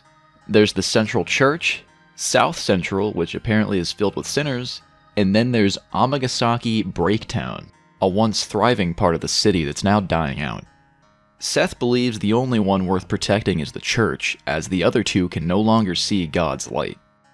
Now look, Seth is mostly nice, okay? He's not perfect. His attitude towards sinners and non-believers seems a bit harsh, just like Robert. I mean, what about forgiveness and all that stuff? Seth really glazes up the church as humanity's savior too. It's kind of funny to hear that after he treats 2/3 of the city like mud. And I know it might sound ironic for me to criticize his attitude when we've been killing people for the church, but I figured the priests might at least care about the people in the other districts of their own city. All other parts of Seth's personality seem much warmer than the other guys despite this. Allure's room is just over to the right. You can rest here for a bit and save your game.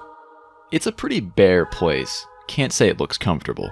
Although, Allure does keep a collection of toys she finds that have happy thoughts lingering within them. I think that's a fascinating idea. If you were stuck seeing other adults' thoughts all day, I'm sure you'd be depressed on a whole nother level. You gotta keep something lighthearted around to take your mind off of it. Anyway, we don't get to take much of a vacation because a message pops up on the data deck here about a new mission from the Archbishop. I feel like getting your skull crushed is worth at least 2 weeks off. Our new assignment turns out to be that missing children case Robert mentioned. A few other people are on this one too, but nobody's managed to figure anything out. The Archbishop thinks it'll make a nice exercise for us to ease back into work. He hands us a map, says we can officially leave the church, and we're back on the clock. Well, okay. Before we go outside, there's 2 more things you'll want to do up here. Back where we started, you can meet Priest Boyce. He's an old hard-ass that hates mind users and thinks the powers are heretical. He blames most of the church's recent problems on us. While you can't read his mind directly, you can pick up some thoughts stuck to the flowers here, and he seems genuinely happy spending time in the garden. It feels like everyone could be nice enough as long as you avoid certain topics, or in this case, if you're a mind user. That's part of why I think the church is so creepy. It's a bit like walking on eggshells. The very last thing is one more visit with Seth. He knows about our new mission and says the townspeople are really anxious about the missing children. It's gotten to the point that Seth has secretly been providing people with extra herbs to keep them quiet. He actually thinks we should refuse the mission because logically, an assassin would have nothing to do with missing children. There's something we aren't being told, and it's all shaping up to be a massive shitstorm. Allure continues with the mission anyway, but does heavily consider the fact that Seth would even bother saying something like that. Doesn't sound good. Alright, enough shaking hands. Let's crack this case open so we can get some sleep. Outside, the grand gates of the church open up for us, and we're finally able to get a good look at what the city's really like. It's pretty bleak here. It kinda reminds me of Half-Life 2 for some reason. The church being so clean and protected as it looks over all these buildings that should probably be condemned is some real brick-to-the-face symbolism. I mean, they're not even trying to hide that they don't give a shit. If you head down these stairs right here, you'll end up in the bazaar area, where we meet one of our colleagues. This is Toko Magatsuhara, the lead investigator on the case. She fills us in on some extra details and notes that the parents of these missing children strangely don't remember the kids disappearing. They were just gone one day. The people in this area are all stirred up now and afraid of some kind of memory eater. Now as for what exactly that is, or if it even exists, who knows? Toko seems to think it's the work of another mind user, so hopefully we can help nail it down. With that, it's time to start our investigation. And believe me, there is no shortage of stuff to look at. If you turn just a little bit to the left, There's a cloaked old woman with glowing green eyes sitting under some scaffolding. Allure seems unnerved by the contents of her mind and wonders what the woman is. If you dive in, she's thinking about heretical books. There are 5 total, and all of the titles are highlighted in yellow. Now, when I was playing, I incorrectly assumed these books would just pop up in the story as we kept going. That doesn't really happen. The heretical books are actually a series of secret items you can find throughout the game. They can be used as much as you want in combat, and they pull off a powerful attack that can't miss. It's not quite a cheat item, but it absolutely gives you an advantage. If you want to get your hands on the first one, the timing is laughably short and specific. How short? Well, I already ruined it. To get the first book, you have to examine the old lady, but not mind dive her until you ask Toko about her. If you mind dive her first, that's it, you can't get it. And it doesn't tell you that, so it's very possible you'd never figure it out. If you do it right, you'd have to go back up to the church and have a few more conversations. And then, you'd get the book at the end of the chapter. Now, if you missed this one, don't worry, it's fine. You can still get some of the others later. I managed to find 2 of them near the end. Anyway, as strange as this lady is, she really doesn't have anything to do with the case. Let's do a run through of the bazaar and we'll see what else we can find. So, it's a little worse for wear, but you can still buy stuff. This guy over here by himself sells some general healing supplies, and odds are you have a decent amount of money by now from all the fighting. It doesn't hurt to stock up if you can afford to. Further ahead, there are a few more stalls clustered together. The first guy here, named Hassan, seems to be on the brink of insanity, as he shouts out about the church's injustice, and thinks about how the whole area here is falling apart. He's also fixated on some hooded man who's been spreading panic throughout the vicinity. You gotta wonder if it's a priest. Off to the right, we have a woman, Isabella, who's talking about the sorry state of her friend Dolly. Dolly's husband died a few years back, and just recently her daughter went missing too, leaving her a shell of her old self. Just like Hassan, Isabella's thinking about someone who was here before, and it sounds like they had mind abilities. It seems like Toko had the right idea about what kind of person's behind this. It's just a matter of tracking them down then. Before moving past, be sure to also snag this assassin's dagger from the pile of boxes over here. Or I guess you could leave it if you feel bad about robbing impoverished people again. Ahead, we've got even more stalls. On this empty one right here, you can find a picture of a girl with piercing eyes. This is actually Dolly's daughter. Dolly's just standing right here in a complete trance. She knows she's missing something, but can't get her thoughts straight to do anything about it. Like Toko said, she really can't remember what happened. If you mind dive the photo and then talk to Dolly again, you can send an image of it into her brain, and this brings her back to her senses. To an extent. The daughter's name is Mihal, and apparently she was taken away in the back of a lumber storehouse. That's a solid lead. On the other hand, this guy over on the left, Santos, isn't much use, at least not yet. He absolutely hates the church, to the point that he straight up says he doesn't care about any missing kids and just wants someone to come down and stop this memory eater. We'll have to leave him alone for now. Now, the lumber storehouse is literally right here, so we don't have to look very far to follow up on that lead. There's a guy named Bobby playing guitar over on one of the barrels. Bobby can't see anything, he's blind, but he knows we're from the church, and says someone else was around here recently that had a similar vibe, who also tried to dive into his mind. In his thoughts, we can see the name of a kid, Soros, but it's not clear where this kid is. The back end of the storehouse has been converted into a bar. It seems pretty cozy, but the bartender, Andre, is kind of an asshole and says we're only down here because we heard there was trouble. Andre's mind is heavily guarded, but we still manage to find out that he's got a lot of hate for the church. In particular, Priest Boyce, for letting some of his friends be killed.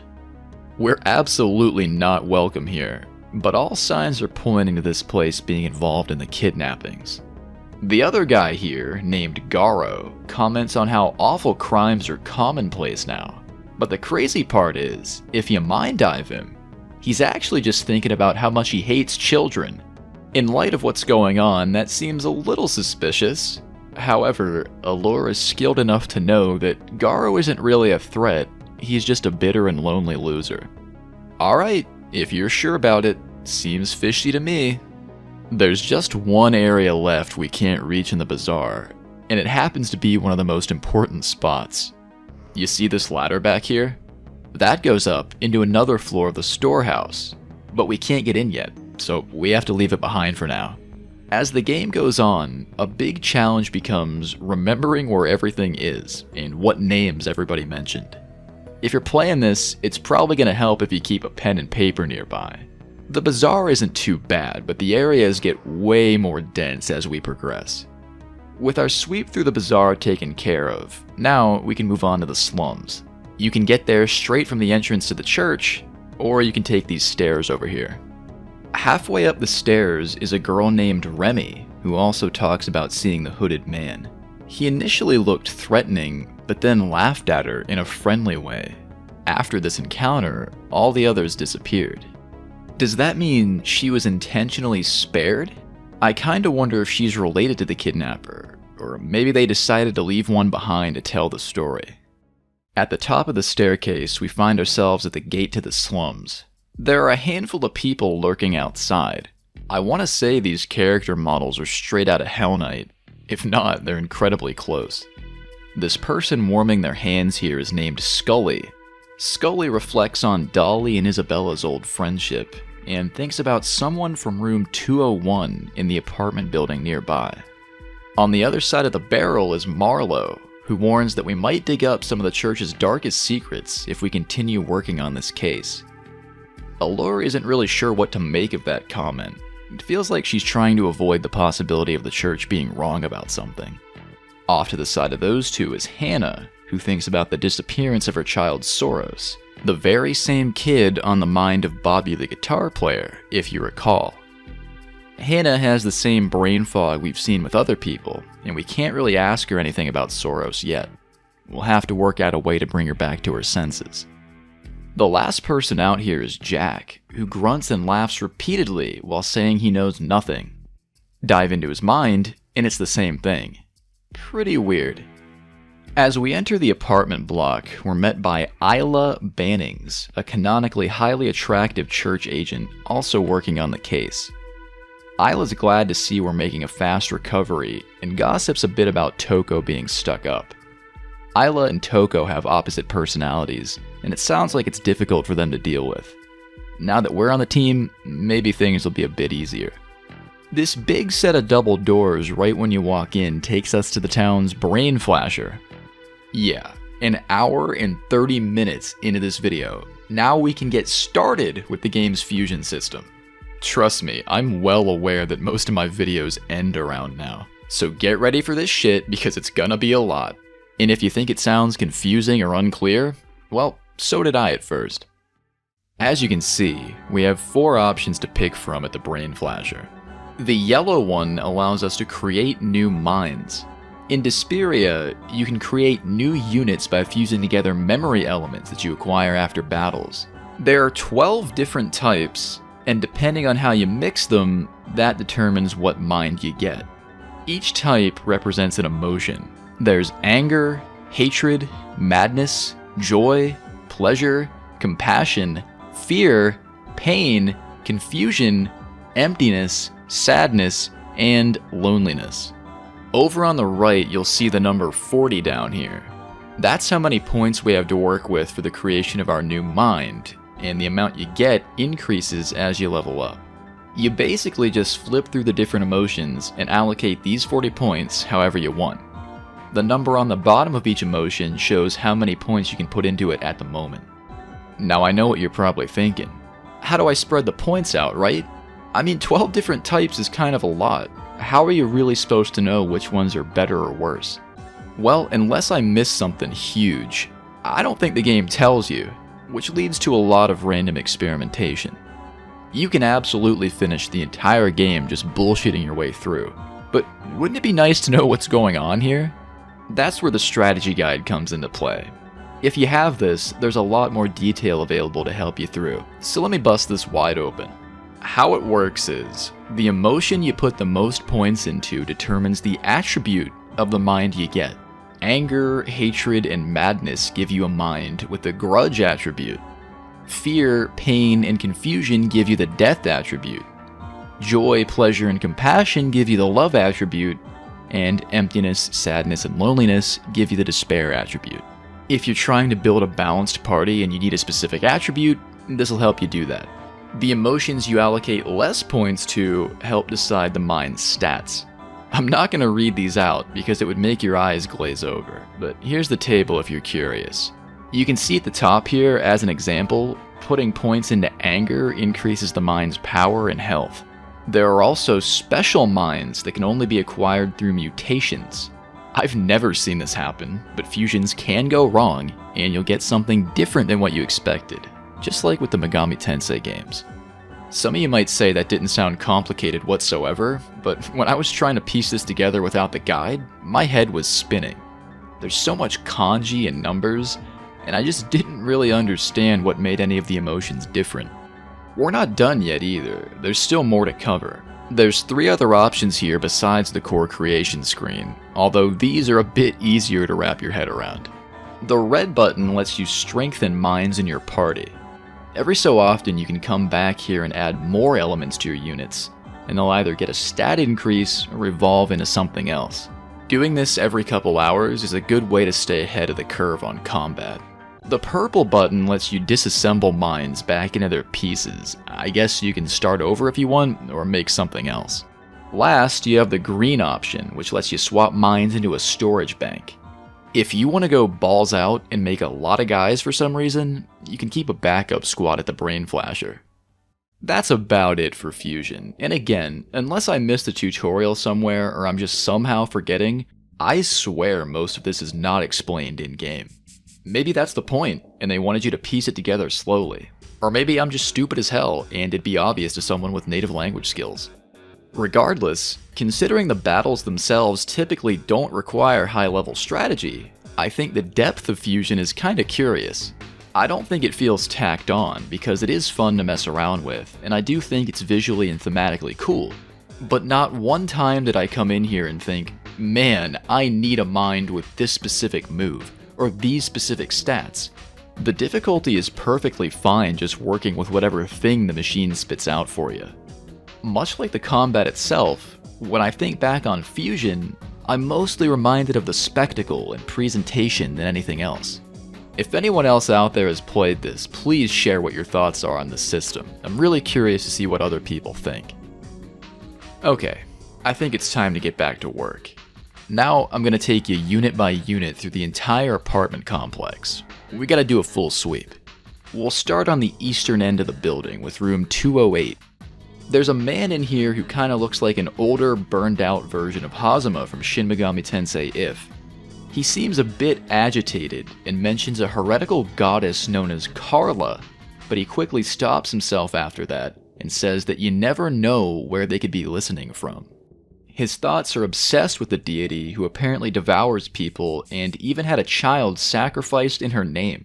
If the story's true, I'd say we have our work cut out for us. You might notice over to the side, there are these posters of buff shirtless men on the wall. It's actually possible to examine these, and it turns out they aren't posters. They're photorealistic paintings. If you mind dive them, it's revealed the guy living here has some kind of intense muscle fetish, which bothers Allure so much she takes real damage from it. Like, what's the big deal? We've seen impaled corpses and shit, but oh no, fetish art's off the table? That's about all you can do in this room for now. The guy won't let you touch anything else, but later on he'll actually go away, and if you come back, you can loot the place for some free supplies, so keep it in mind. Over on the other side of the hall is room 206. The person living here stops us at the door and says they didn't do anything, and then the audio for the game goes entirely silent. After we get the door slammed in our face, Allure feels nauseous and decides to mind dive the person, and their thoughts are saying the exact same thing. They know nothing. This is a conscious tactic being used against us so we can't see their true thoughts, but we can't just force our way in for that alone, so we have to leave. Facing back towards the entrance, we have room 205 on our right. This unit belongs to an arms dealer that you can buy weapons from. The spark needle at the very top of the list is pretty decent if you can afford it. You can also use it in battle as an item to inflict a secondary type of damage. Room 207 houses a man named Durkin, who really butters us up and acts way too nice. Allure can detect negativity deeper inside of Durkin and suspects he has ties to organized crime. He knows we're here about the missing children and says that rooms 201 and 206 have brand new residents which might be worth looking into. Durkin refers to the guy in 206 as a suspicious shut-in, which I'd agree with, and he seems less concerned about the person in 201, saying that it's just some kid who may not be worth the effort. Durkin hands us a nice hand-drawn map after this, and offers to help us out if we need it. You can immediately exploit this kindness by snatching his mother's keepsake ring from a nearby drawer. He gets upset for a second, but then apologizes and just lets us take it. I felt bad about this for like 3 seconds until I looked at the bed and he asked for sex. Yep, think we're done here. Thanks, Durkin. Moving on to the west end. First up, it's room 201. I know we were just told it wouldn't be worth it, but naturally, that's a huge crock of shit. Inside, there's an anxious, hooded man who seems overwhelmed by fear. He doesn't say much, but literally everyone outside's been talking about a guy who looks something like this. There are other characters that wear hoods, like the guy in 206, but the all-black getup really stands out. Not sure how we're gonna get him to say more, but I'll figure it out. Across from him in room 203 is a woman who's grieving her missing child Dabu. At least that's what it looks like. Allure believes her behavior is just an act, and after mind diving, it turns out she's right. This lady willingly sold her child to someone in a place called Eden to get more money every month from the government. That's fucking crazy. Shouldn't we be able to take her in for that? She just confessed to human trafficking, right? I guess they'd consider that thought crime? But come on, we know she did it. Sadly, it's just one of those things where there's nothing you can do about it. Oh well. Room 202 houses some guy named Dubois that looks like Count Dracula. He shit-talks Durkin and says he's a self-righteous bastard, and openly wishes someone would tear down the slums and start over from scratch. You can find a lengthy manifesto written by Dubois in a drawer in the back of the room. At first, it sounds straight up psychotic. It talks about how disgusting the slums are, and details a plan to exterminate all who would bring harm to the area by gassing the apartments. Keep reading though, and it turns out he just wants to get rid of the roaches. And he's also quite passionate about resealing cracks in the walls with putty. The last part of his evil plan involves holding a tea party with fresh fruit available and Mozart music playing. If you read all the way to the end, it's revealed that there's some secret money stashed away to carry out the plan near Dubois' bed, and he also mentions seeing someone from the church leaving room 204. Now you can take the money from Dubois. It's $50,000 too, which is no small sum. But if you do this, honestly, you can eat my ass. He just wants to have a tea party, dude. This might be the nicest person in the entire game. He's a little weird, but he's chill. Alright, last up, 204. Nobody's inside this one, but we find a bar matchbook on the ground, coming from the place at the lumber storehouse. There's a note on the back about security being tight in the area. Given what Dubois said, it sounds like someone from the church dropped it off here as a secret message. There's also an altar to Karla, with some fiercely devoted thoughts attached to it. Stuff about how she rips off heads and that kind of thing. So, is someone from the church working with this cult and helping them steal kids? Only one way to find out. Let's head back to the bar and see if we can get someone to spill it. On the way, you'll want to stop by and report the plan to Toko first so she knows what's going on. When you arrive, well, it's Seth. Seth is shocked to see us, and Allure is just as upset. Seth claims he's here investigating the case, but Allure knows him well enough to detect that he's lying. After a few tense moments, Seth admits he needed a break from the herb garden, and then he runs off back to the church. Yeah, I don't think so. Seth is like the strongest mind user. He would not be caught taking a break at this rundown bar. You know it's not that simple. If you show the bartender the matchbook, he tells us Seth's been around a lot lately. But the people actually like him because he talks to them like they're human instead of pieces of shit. The bartender says Seth is the only exception to his hatred of the church, and he won't tell us anything else. I was really hoping we'd get access to that upper floor, but no such luck. So what's the move from here? Well, I decided to head back to Toko to give her the update, but on my way, I triggered a random encounter with another hooded man. It's not the same one we already met. It's like a copycat or something. I don't know. This guy's completely out of his mind and screams Merry Christmas at us. And I'm dead serious. That's exactly what it says here.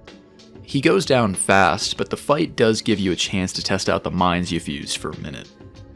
The slums and bazaar become much more dangerous after you complete your full sweep. So from here on out, you'll want to be ready for anything. When we tell Toko about Seth, she has trouble believing he would really turn heretic, and says we worry too much. As an investigator, I feel like that's probably the absolute dumbest reaction you could possibly have. I worry too much? He's been sneaking out of the garden over and over, and I worry too much. Well, if she's no help, then I guess it's all on us. After looking around for a bit, it turns out what you have to do is talk to Bobby again. Bobby trusts us and gives us a guitar pick, which the bartender will see as a sign of friendship. Present it to him, and finally, he decides to pitch in a little bit more and hands us a key to the upstairs floor. Aside from some extra items, the upstairs floor provides us with a huge hint. Residual thoughts left behind reveal a hidden stash near some crates in the lumberyard, and some maniacal thoughts about driving the citizens of the slums insane. We are hot on this guy's trail. If only we were allowed to come up sooner. The stash in question is right behind the crates next to Bobby, but it's locked. To get it open, you have to wipe Santos's mind so he hates the church a little bit less, and then he takes no issue with us rummaging through his stuff, where we find the key. The stash turns out to be a makeshift shelter of sorts, with a journal left behind. The culprit was severely mocked and ridiculed for their appearance, and called a monster. They were also beaten severely and abandoned by everyone. Allure finds herself relating strongly to this as a fellow mind user, and resolves to meet with them and potentially work things out. We also snag a little toy trinket before leaving, which is filled with overwhelming hopeless thoughts. Now, again, you kinda have to just walk around and figure out what to do from here. The toy actually belongs to the missing child, Soros, and you figure this out after you show it to Hannah. Some of Hannah's memories come back when she sees it, and we see a cultist plotting to kidnap Soros. Then we see a vision of that hooded guy in room 201 speaking to him, explaining that he's going to eat his memories. Oh, I knew it the whole damn time, man. He could have at least taken off the outfit everyone recognizes him by. Head back to room 201, blast the door open, and he drops the act, revealing his name to be Godot, the Memory Eater. Godot is thrilled to be the target of the legendary Allure Valentine, and vows to devour our soul, proving himself to the cult of Karla. Godot puts up some heavy resistance. He's been a mind user since he was a kid, just like us, and the way everyone treated him for it only made him more and more bitter over the years, to the point that he'd work with child sacrificing cultists. You know how it goes. In a sense, things have been boiling up to this fight since the moment he was born. Godot can poison your minds, which causes damage every turn and adds up fast if you don't take care of it, just like bleeding. That's the biggest thing you'll have to worry about. Besides that, as long as you've been diligent with item collecting, it's just a matter of healing when you get too low. If you're low on items, try to have a mind that can heal you instead. When Godot's finished, he has a brief moment of clarity and realizes he's done something truly awful that's damaged many people's lives. He tells us the cultist hideout is in the sewers and urges us to save the remaining kids. As Godot dies, a strong thought appears on screen that says something is deep within his heart that nobody can ever see. Reflecting on the battle, we gain a new mind for our stock. Let's get back to Toko and see if we can't put this shit to bed for good. As we rush out back into the hallway, we're suddenly stopped by an operative from the church. They've started evacuating everyone who lives here because the place is now crawling with heretics. They're coming out in full force to stop us. Isla then bursts in and says we've disrupted the cult's activities, and this raid is a distraction tactic to keep us from finding the kids. Isla then runs back to the church and tells us to take one last look around here just to be sure. You know what she's talking about, right? The shut-in at room 206. Before I could even touch the door, I got attacked by a cultist out of nowhere. Forcing our way inside, we find another one with his back to us. He knows he's cornered and vows to paint Central in blood on Karla's orders. The suspicious man we saw here earlier was an informant for the cult who's since been disposed of, and they want to do the same thing to us. This guy's pretty beefy. He's much more difficult than Godot. If you're unlucky, he can turn your minds to stone, which converts them into completely useless punching bags. With the extra mind we got from Godot on standby, you should have plenty of power to get through, as long as you pay attention. When the cultist is done, we find a data pad belonging to the group sitting on a table. The only problem is it can't be turned on, and there's an empty card slot on the side. For now, the priority's still the sewers, but this is important, so don't forget it's in here. Another thing you won't want to forget is the sewer key, conveniently stuck in the bed. When we get back to Toko, she's glad to see we found the key to the sewers. It sounds like she was going through a lot of trouble to try and find a way inside. Toko warns that nobody really goes in the sewers anymore, and they're likely infested with cannibalistic creatures at this point. Then she leaves us to it. Cool, thanks for the heads up. I guess you could call this the deSPIRIA equivalent of a dungeon. It's not that big, but random encounters do happen, and there's a fair amount of space to move around. The first place you want to track down is this pump room. Walk in and look at that, it's Priest Seth, surrounded by some corpses that seem to have exploded. The floor is absolutely soaked with blood, and although you can't really see it right now, one of the guys is missing a head. The craziest part? The corpses belong to church members. Seth remains calm when he sees us, and suggests we just take things slow and hear him out for a second. We're told that very few people are aware of this, but recently, shipments of materialized memories have been arriving from New Tokyo. This substance has such dramatic effects on people, it can even alter their physical form. Seth explains that he's been looking into this in secret because even the church is involved with it. He tracks some members down here, and this gory scene is what he found.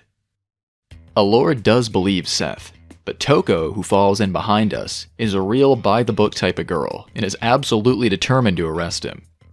You know, Toko, I could be mistaken, but it kinda sounds like you're overthinking it. Sound familiar? How dare you dismiss me earlier and then run in here like you own the place? Yeah, it looks suspicious, but let the guy say his piece. After some back and forth, Isla shows up too, and agrees with us. To avoid causing a scene, Seth decides to give himself up, but ominously suggests that something horrible is going to happen in the city very soon. As Toko takes Seth away, Isla gets extremely upset, and Allure notes that this is because she has strong feelings for him. I know it's easy to get caught up in all the excitement, but before you leave this room, be sure to poke around until you find this valve handle.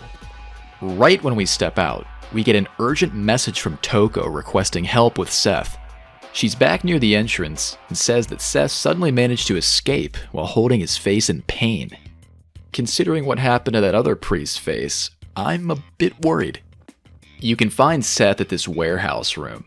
This game really has a thing for warehouse rooms.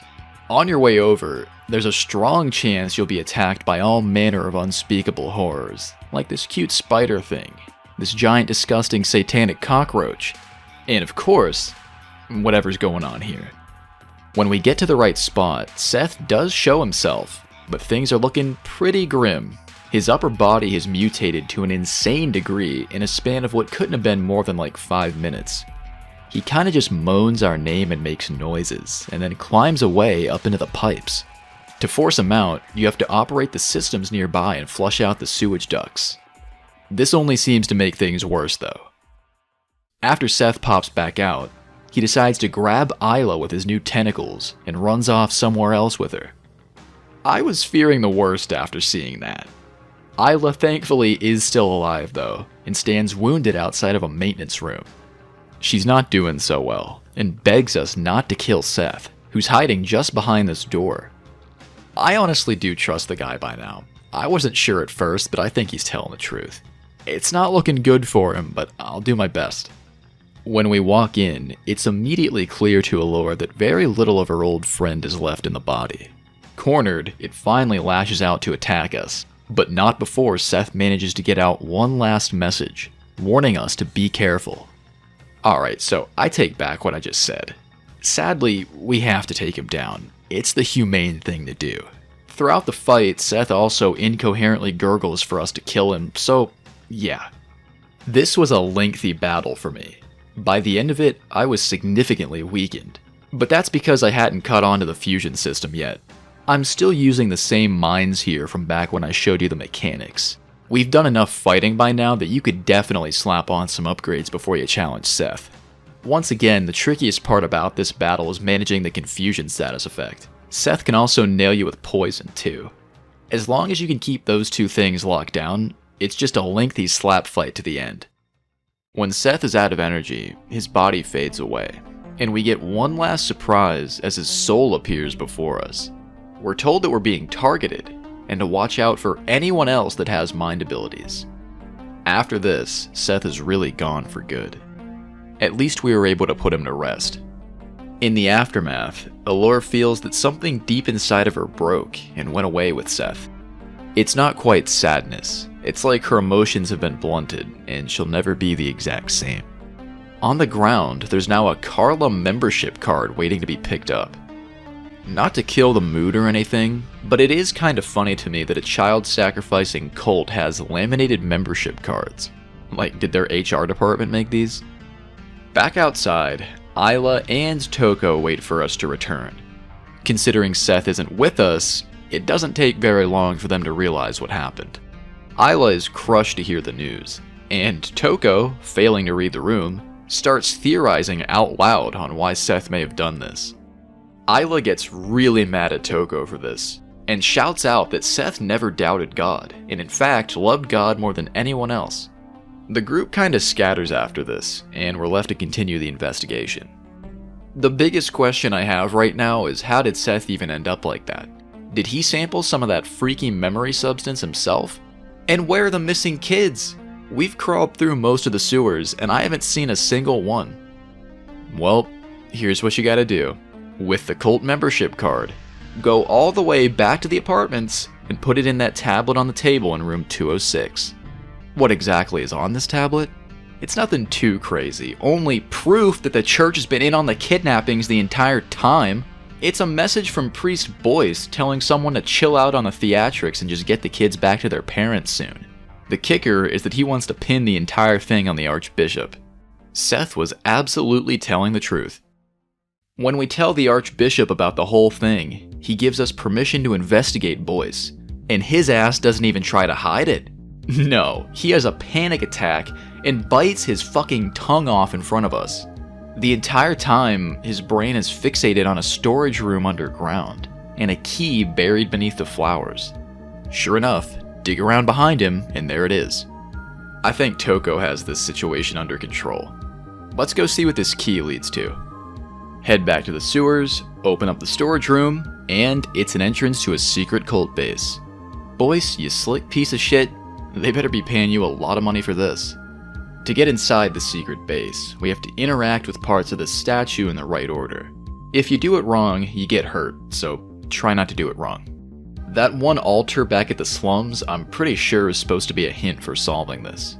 If you're curious, the solution is to push the severed head first, then you touch the spear, then it's the big machete, and last, the war ring. Once you've done it correctly, a passage in the wall opens up, and we're met by the leader of the cult, who's just kinda waiting there. She says that she came to this cursed land to bless it, but she believes its karmic debt is beyond recovery, and all of the missing children have been sacrificed. Dude, all that work, and we couldn't save one of them? That's brutal. I hope she's bluffing, otherwise this case is gonna go down in history as one of the church's biggest embarrassments. Of course, that's assuming even a shred of the leadership actually gives a shit. I mean, the Archbishop hasn't done anything untrustworthy yet, but I still don't know if he's safe or not. The cult leader hits hard with those weapons and extra arms. She's also capable of inflicting bleeding and confusion, so it's a bit like fighting Seth all over again. At the very least, you have the opportunity to rest right before this, meaning you can definitely show up here at full strength. Take advantage of the break and stop by the shops to make this fight a bit easier. When she finally goes down, we're told Karla has already arrived, and that their plans can no longer be stopped. Allure has no idea what that's supposed to mean, and decides to mind dive the leader, but it's a total mess inside and doesn't reveal much. What fragments we can see suggest that she had a meeting with Priest Boyce to steal the kids, but it's not clear why exactly they did it to begin with. There's some kind of connection between the cult and the memory substance, and the church has its hand in both.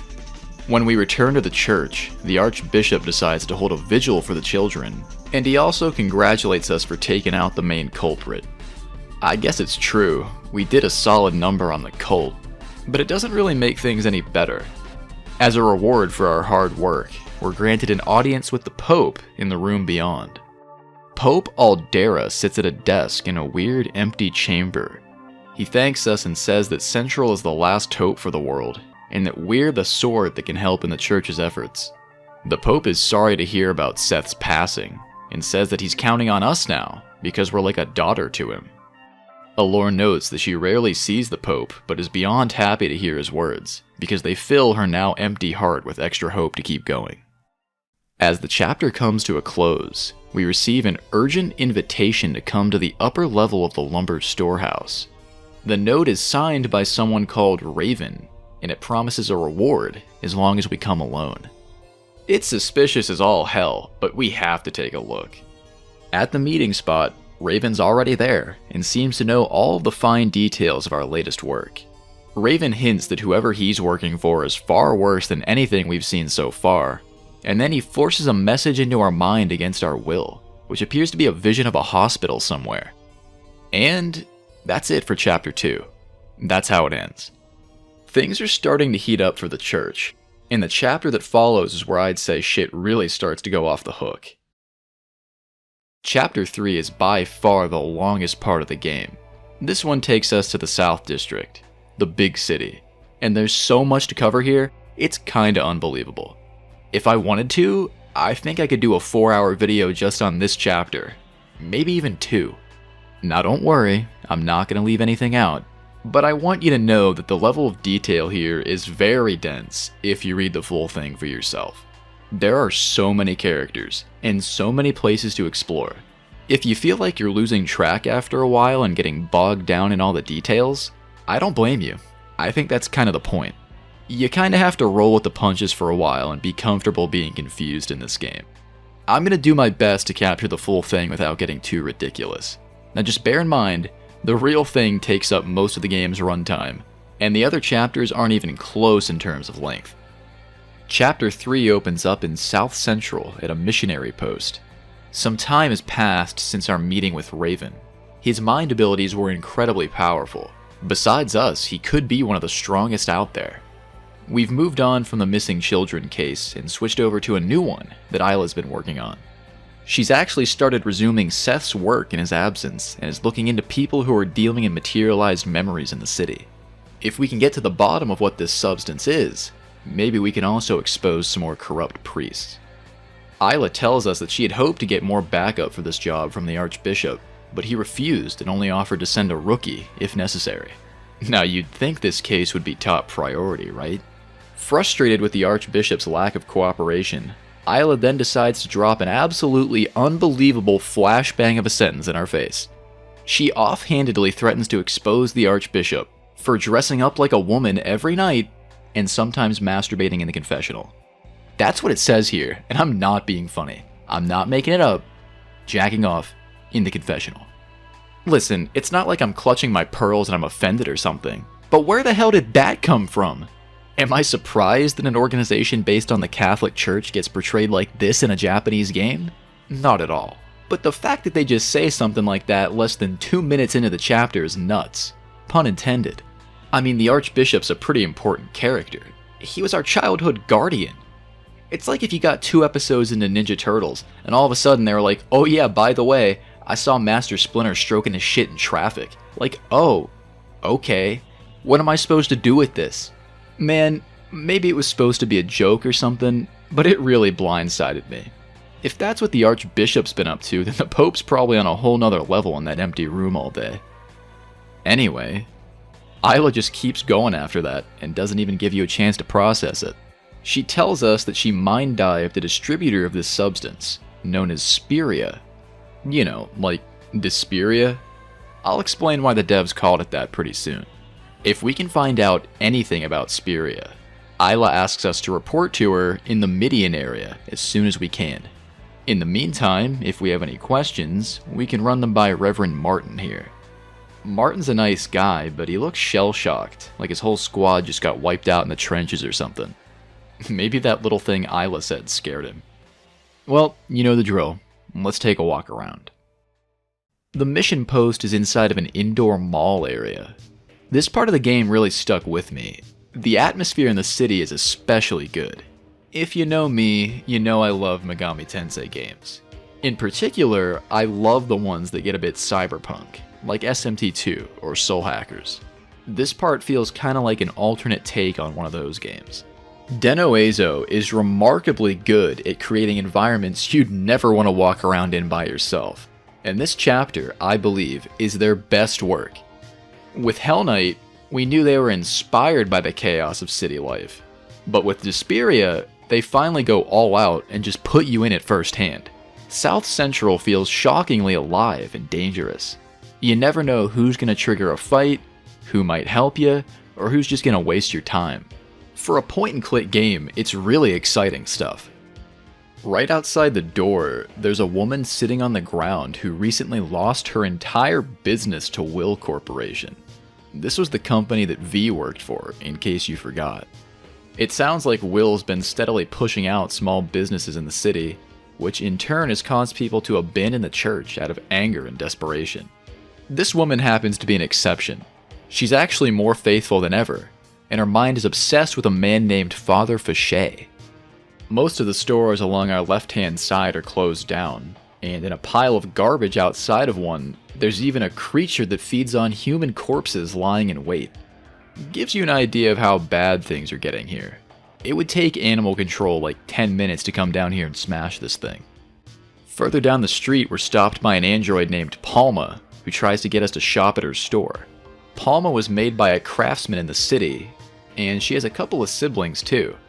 According to Allure, they all look about the same as real people, but they don't have intelligent minds and are entirely man-made. If you want to visit the shop, it's actually right here, at this sign that says JDM. The real name is Fukunishi Model Store. The shop's run by Beth, who thinks Palma's just out screwing around instead of working. This is going to be your place for healing items for the time being. As a heads up, the store closes after a while, so if you have the money, I just go ahead and stock up now. Right next door, at this place that looks like a nightclub or something, you've also got a brain flasher. And on the other side, yet another item shop, owned by this guy Stomu. Stomu is absolutely obsessed with being 42 years old, and brings it up constantly. I had no idea what that was about until I looked it up, and apparently it relates to this concept called Yakudoshi, certain years of your life that are considered unlucky. Rather than be afraid of it, it seems like Stomu really embraces it, and makes it part of his personality. These 3 shops are the most important parts of the indoor mall. Before we head outside though, be sure to rummage through this trash can for an evil book that we'll need later. No explanation for what this is yet, but we'll have a use for it pretty soon. Also, if you want to see something really weird and sad, there's an old woman named Kathy looking through a dumpster. Kathy isn't doing so well mentally, and seems to be searching for a kid named Joachim. Allure warns that mind-diving this woman could result in us being trapped in bottomless darkness forever. But you're still allowed to do it, and boy is it a trip. This distorted face floats around while Kathy describes the boy. She says that his legs have been removed so he can't walk, and his neck has been removed so that he can't speak. He's faceless and lost with no parents. The vision is so traumatic for us that it actually takes your health to nearly zero. Lord did say not to do it, but I'd say it's worth it at least once. Now try not to forget that kid's name, Joachim. It's gonna be a minute, but it does come back later. As we exit the mall and get ourselves into the city proper, we find ourselves surrounded by lights and buildings in all directions. In the middle of the road, a woman suddenly walks up to us and says that a girl was murdered by someone here, all because she made eye contact with the killer. This girl was the woman's sister, and she looks up at us before asking what God was doing while her brains were splattered across the concrete. Again, not my phrasing, that's essentially what it says. Very brutal. The woman imagines that God must have been spending his time with a rich man, and then leaves, only to be followed by a cop who asks if we saw anyone. You can lie to him, but I told the truth. My logic was that it'd probably be better if someone took that lady home before she gets into trouble herself. I don't know. But the cop explains that the police are actually looking for a serial killer, and the description matches exactly with what she looked like. Something seems kind of fishy about all of it, but there's nothing we can do yet. Alright, well, from here, no matter where you turn, there's something to see, so let's get into it. Over to the right, we have Club Achako, a shop that sells equipment. The person behind the counter doesn't tell us too much, and she kinda looks like an adult baby. She's pretty chill though. On the other side of the street is the Will Company office. You might run into Palma in here. She's pissed off at the receptionist and looking for something called a Saint doll. Whatever that is, nobody here has it, and she gets so mad that she storms out and runs back to her shop, saying that there's now a 30% off sale that we can take advantage of. I didn't actually go back and check, but I'm assuming she's telling the truth. A Will robot tells us that Palma always shows up here to bother them and cause trouble. This robot looks much bulkier than the others, and that's because it actually used to be a real person. Allure explains that people can convert to this form for a variety of reasons, the most obvious being eternal life. Allure also wonders how many parts of a human body you can remove before the soul's gone too. Before you leave, you can buy some weapons here if you want, and if you come back every so often, you'll see other events play out, like the confrontation with Palma, so if you're patient, it pays off to scan old areas again every once in a while. Back out in the street, there's an alley next to Club Achako that leads to an area called Amemura, or America Town, which is a real place in Osaka that I've actually been to a few times. In real life, most of what I saw there was oddly expensive thrift stores and restaurants. In-game, it's really small and has a themed bar called El Paso. When you transition to this area, there's a high chance you'll be attacked by some savage American salary workers who are looking to re-up on their SPIRIA supply. Now, I used to work corporate too, and it wouldn't surprise me whatsoever if upper management was blowing some shit like that in the bathroom. But you didn't hear that from me. There's a guy named Gene loitering outside the bar who's really bitter about some people nearby trying to form a second Eden. I think the only time we've heard of Eden so far would be that woman from the slums who sold her kid there. The idea is that it's a really shitty place, and its influence is starting to spread here. Gene also thinks about SPIRIA, and we see a vision of Stomu's shop. Might have to swing back by there and look into that. When I walked into El Paso, I'm not sure what I was expecting to see really, but it definitely wasn't a massive Confederate flag on the wall. You might ask if the average Japanese person knows or cares about what this flag relates to. And honestly, I could be wrong, but I don't really think so. Like, one time when I was staying in Japan, we went to a themed restaurant kinda like this, and they had a US flag with like 300 stars on it. I think they just filled these places with stuff that looks American, or they might try and copy something they saw on TV. There's actually a quote-unquote famous photo of some ATLUS staff at a bar that looks a lot like this. This is Kaneko, Ito, and Okada, who are behind a lot of classic Megami Tensei stuff. I never thought I'd show this picture in a video, but here we are. It's a safe bet that most bars like this would see the Confederate flag as an America-themed decoration, largely divorced from the historical context. I've also heard the flag has a connotation with rock music in Japan, but I'm not sure how true that is. maybe someone watching knows the answer. Anyway, over at one of the tables is a drunk cop who tells us that God doesn't exist, and everyone dies the same, whether they're good or bad. His thoughts are highly depressed, and the background displays a mutilated corpse, potentially the same girl who died at the intersection. He keeps saying to himself that the incident was manslaughter, implying that he either caused her death or somehow failed to prevent it. Kinda makes you wonder if that lady we saw was really a serial killer, or maybe they were just trying to keep the true story from getting out. I should have just kept my mouth shut back there, man. Allure wonders why the officer doesn't just get his brain wiped to forget his trauma, which suggests his guilt might be genuine if he doesn't want to lose it. Continuing on the stream of negativity, the bartender tells us that he hates his job and blames some recent happenings on a man named Billy. Billy seems to be connected to the SPIRIA dealings, which gives us another name to track down. Across from the bartender is a guy sitting there fully kitted out named the Hawk of Eden. The Hawk is a professional assassin who seems to hate South Central because it's not violent enough, which is pretty funny because, have you looked around? It's pretty rough here. After a while, Hawk gets pissed off because we're looking at him too much, and he decides to invite us outside. At this point, you can either apologize to him or fight him. I don't know why you'd say sorry. Seriously, for what? Existing in the same room? Fuck this guy and his goofy-ass mask. Let me show you how the fight goes. As expected from someone who still gets into bar fights in Big 2092, there's really nothing to worry about. It's a short fight, and pretty embarrassing for an assassin, but maybe he's really drunk. Things actually end up going a bit too far, and after he stops fighting, he just sits on his stool completely broken, muttering about red eyes. I wasn't trying to lobotomize him, but, he's the one who wanted more violence, so don't blame me. I think this would be a good time to leave. Across from El Paso, there's another place called Club Zack with some people gathered outside. One guy's muttering about all of the women in the area having cybernetic implants, which is a big turnoff for him. Another guy is deeply in love, dare I say obsessed, with this Billy character. I'd say the sooner we can find Billy, the better. Now, spoiler alert, he's not inside a Club Zack, but let's check it out anyway. It's actually a weird little place, operated by another robotic kid. It's not really a nightclub at all, it's more like a news center. This girl spouts off about how great the Will Corporation is, and she'll fill you in on some other topics if you're interested. The first option has you ask for places to shop, and she'll tell you to check out Palma's store, which we've already seen.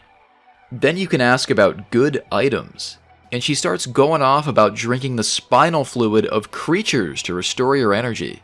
Apparently, it makes you a beast in bed, but if I have to drink the juices out of corpse-eating insects just to get it up, just kill me, dude, it's not worth it. The third option has you request secrets about the city. The girl just says to go and get our brain flash so we can be happy all day, and she says that she's done it 5 times in a row recently. Considering she's robotic, I'm not really sure what that would do. The last option says, "So cool," all caps, in English. The girl gets really excited and says that a so cool thing is being sold on the black market, but she doesn't know how to get it. She must be talking about SPIRIA. None of this information is really that useful whatsoever, but I had to show it because it's just bizarre. I'm not sure what the logic is in making half the shop owners look like children either.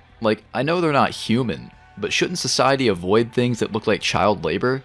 It's just crazy that in this version of the future, you can ask a kid about black market drugs in a crowded public setting, and everyone's just fine with it. Well, that's about it for America Town.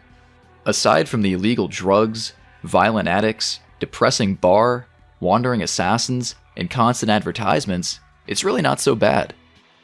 Adjacent to the area, we also have Senba, where you can find the police station.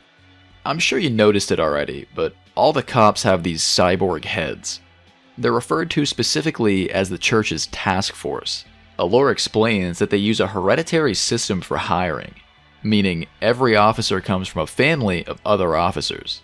Seems like a strange approach, and ripe for drama, but the logic, I guess, is that everyone's practically raised for the job. The guys over on the right seem pretty scared, and they're thinking about some killer that performs cyborg surgery on people. The guy has a really funny wanted poster you can look at too. It says, "If you see this person's face, call 110. If I see that face, I think I'm gonna shit myself first, thank you very much. You can get a map for the city here in the police station, but it didn't happen on my first visit. They just gave it to me when I came back later. Not much really happens here beyond that.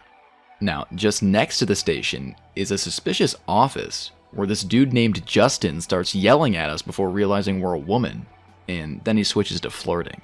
Not much time passes before a suited man comes out and screams at Justin to shut up at the top of his lungs.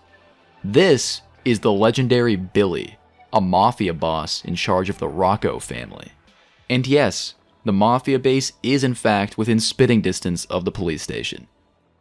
Billy apologizes and asks if we'd leave, but says we can find him in Americatown later if we need something. It seems like damn near everybody else needs something from him, so I'm sure we do too. We'll swing back by pretty soon. We still have a few more things to check out. A really important thing in Senba that you don't want to forget is the entrance to the Midian area where Isla's working. They won't let us in just yet, but we will be back. There's also a big fancy restaurant here called Tao Fan Ro, which we'll also check out in a bit. Remember way back at the start, that girl Reina? She was connected to the Tao family, which it turns out is a huge crime group that owns this restaurant. That's 2 different mafia bases and a police station, all within like 100 feet of each other. There's one last area adjacent to Americatown, called Minato. This area, if you can believe it, manages to feel even more seedy than the others. It's here that we finally meet Priest Fichet, who Allure considers heretical. He seems kinda suspicious and preaches at us for a bit before bragging about having found the keys to heaven. Then he walks away.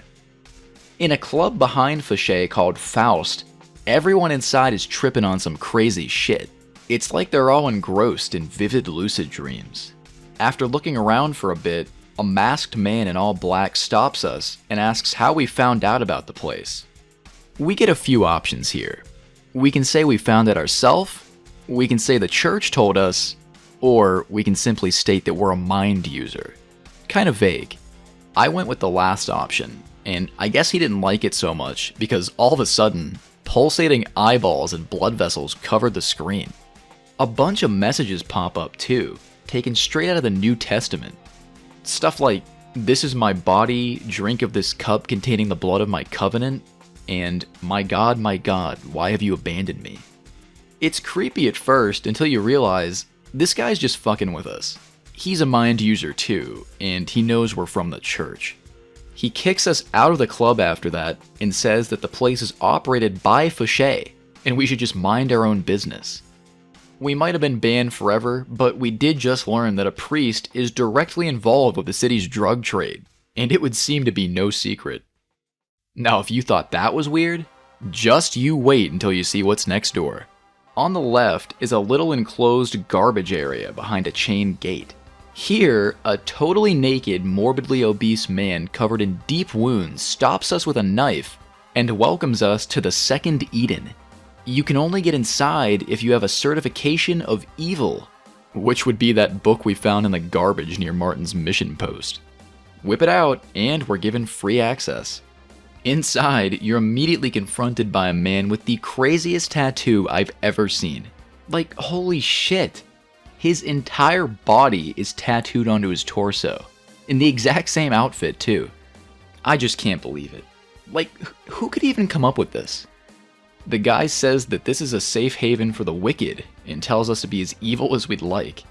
With absolutely perfect comedic timing, the camera then pans over to a cop who says these people are just picking up garbage for community service. It sounds like Second Eden might not be all it's cracked up to be. In one of the dumpsters, there's a saint doll, which we know Palma was looking for. We're told this thing is the sign of a competitor group to Second Eden. It kinda just looks like a cute snowman though. The cop recommends that we leave these people alone and let them do their job, but if you mind dive the big guy, you'll find that he was injected with something, and his brain was tampered with. Unfortunately, our interference causes him to go completely ballistic, and you'll have to fight him. If you can pull through, the officer tells us a little bit more and says that the criminals here were involved in the Hamlin incident a year ago. So it's a possibility they worked alongside V. After they were arrested, they had their brains wiped, and they were released back into society. It doesn't seem like it helped very much. Now this fight's not required, so whether or not that little bit of intel is worth it or not is up to you. Alright, from here I'm going to show you one more obscure spot, and then it's back to that fancy restaurant. Now don't worry, we're almost on to something big. Near the Will Corporation offices, there's a back alley with a building you can go inside. You see that dumpster right there? For the next few minutes, just put a pin in that. We'll be right back. It's kinda more important than the actual building. There's a church follower inside who seems nervous and agitated. Mind dive him, and it turns out he's waiting for a SPIRIA dealer. Now this dealer will show up, and you should note that down, but trust me, you do not want to forget there's a dumpster outside. Okay, back at the restaurant. This is pretty much the last place we need to scope out before we get a big lead and move on to the Midian area. You could probably come here sooner, but it makes sense to do it near the end of your sweep. There's another businessman outside who's hell-bent on getting his SPIRIA fix. According to him, it's being sold here, but they won't bring the stuff out. There's a big dining room inside, but not so many people. One table has a couple arguing about proposing for marriage. Then there's another close to the kitchen, where the woman here is thinking about meeting with some criminal who kinda reminds me of Dante, but with shorter hair. It sounds like he was supposed to be here right now, but he's not. One more table in the back has a woman who's obsessed with SPIRIA. Her thoughts mention praying to a doll to get a hold of it. And you know what? She means the snowman. Even Allure thinks that sounds like total shit, but I guess you never know. The person who told the woman to do this in the first place looks like another cultist too, so I'm not sure. In the kitchen, the chefs are busy complaining about the quality of the ingredients they're working with. The food they serve is some horrifying lab slop, like this beetle thing with 2 human skulls. Getting real stuff just isn't possible anymore. Allure has never actually seen a world where natural ingredients exist. If you want to see more of the food, you can call for the waitress out in the dining room, and she will show you the specials. This nasty ass thing is flavored with ginger and basil. And they also have the baby from Eraserhead, which she claims is supposed to be a freshwater crab. I don't really see it personally. Now this might have seemed like a huge waste of time, but nope, we have 3 new leads now. We have to find out what to do with the doll, we have to find this guy, and we have to find this lady. So now, if you go all the way back to Palma's shop, you'll find that she was able to get a doll for herself, and she thinks about what to wish for. It doesn't really seem like she's aware of its connection to SPIRIA, she just likes it.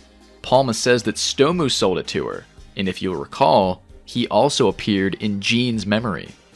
Apparently, Stomu said this doll was the only one available, but after seeing ours, Palma gets mad and runs off to yell at him. When we get there, Stomu just says he was told to say that by the person who gave him the doll, and in his mind, that person looks awfully familiar. Back outside, Palma comes up with a grand idea of throwing her doll into a dumpster to make her wish come true, and she thinks it'll actually work. And that would be the dumpster I told you not to forget, this one. Now you'd think when she says, throw the doll into a dumpster, she means the one where you found the damn thing in the first place, but nope, it's this one. I really feel like if you explore this alley before everything else, you're gonna forget that dumpster's there. And then when she says to go find it, you're gonna go to this one, see nothing, and be like, what the fuck? And then you're gonna stumble around like an idiot until you end up back here. At least, that's what happened to me. Anyway, head on over and look at that, it's Mr. Dante. Actually, his name's Johnny. Johnny asks if we want him, and then rudely walks off when we don't show interest. It's not a very fruitful meeting, and we don't have time to say anything else. But some crazy thoughts left behind reveal that he's planning a creature attack at Second Eden.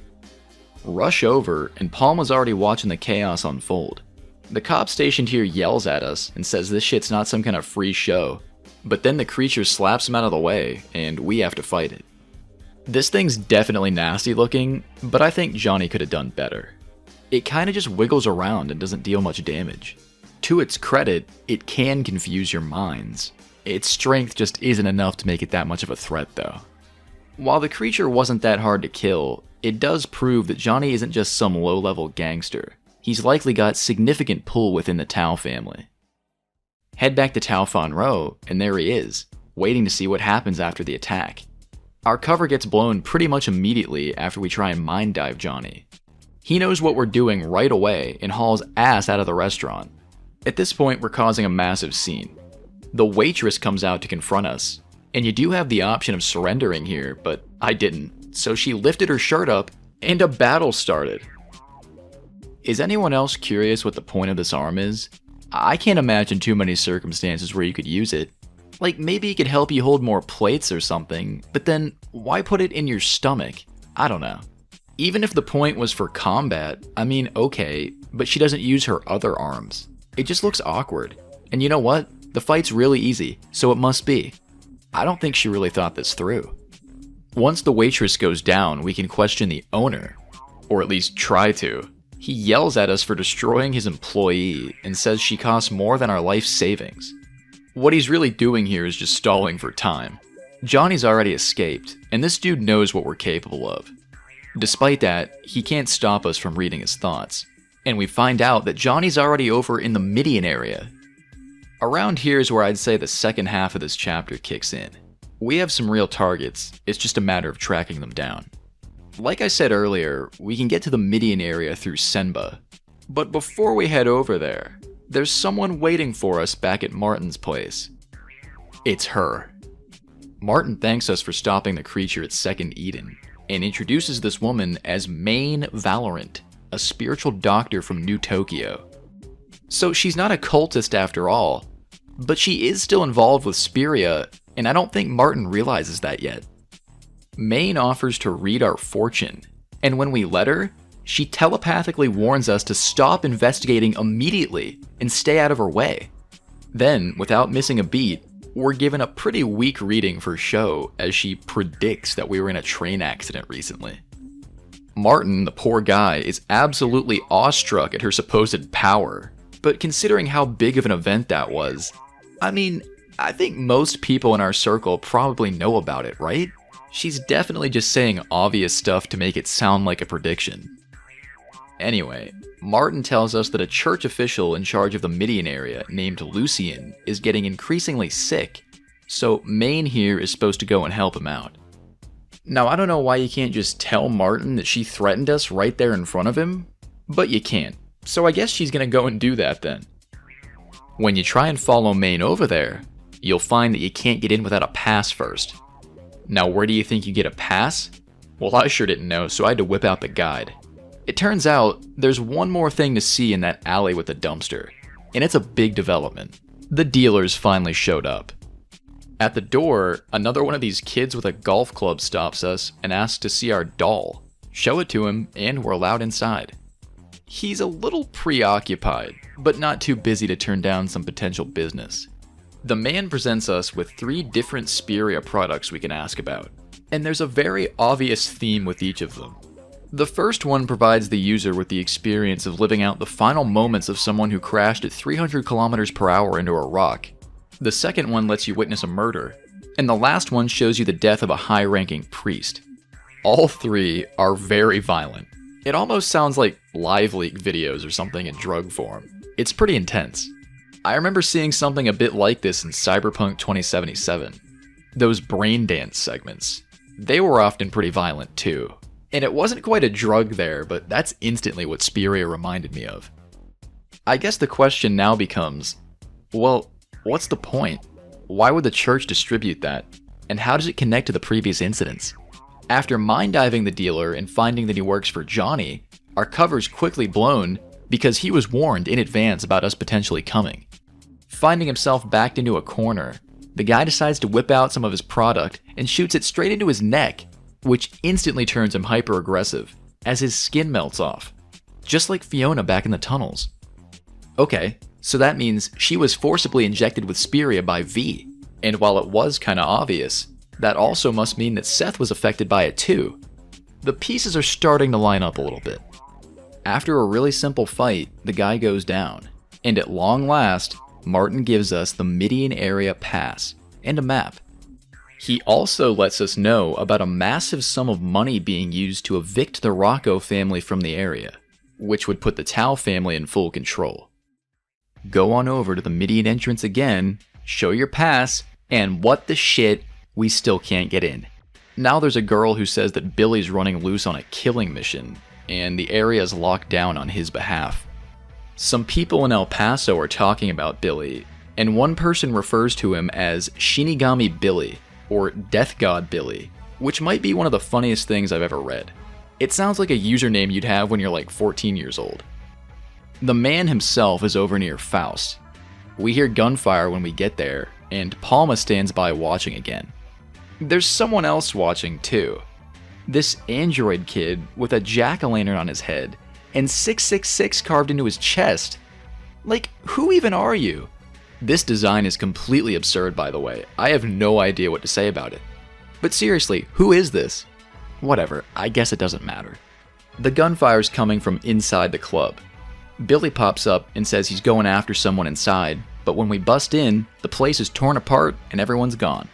Billy knows this is a SPIRIA dealing spot and warns us to never use it, and then he walks out.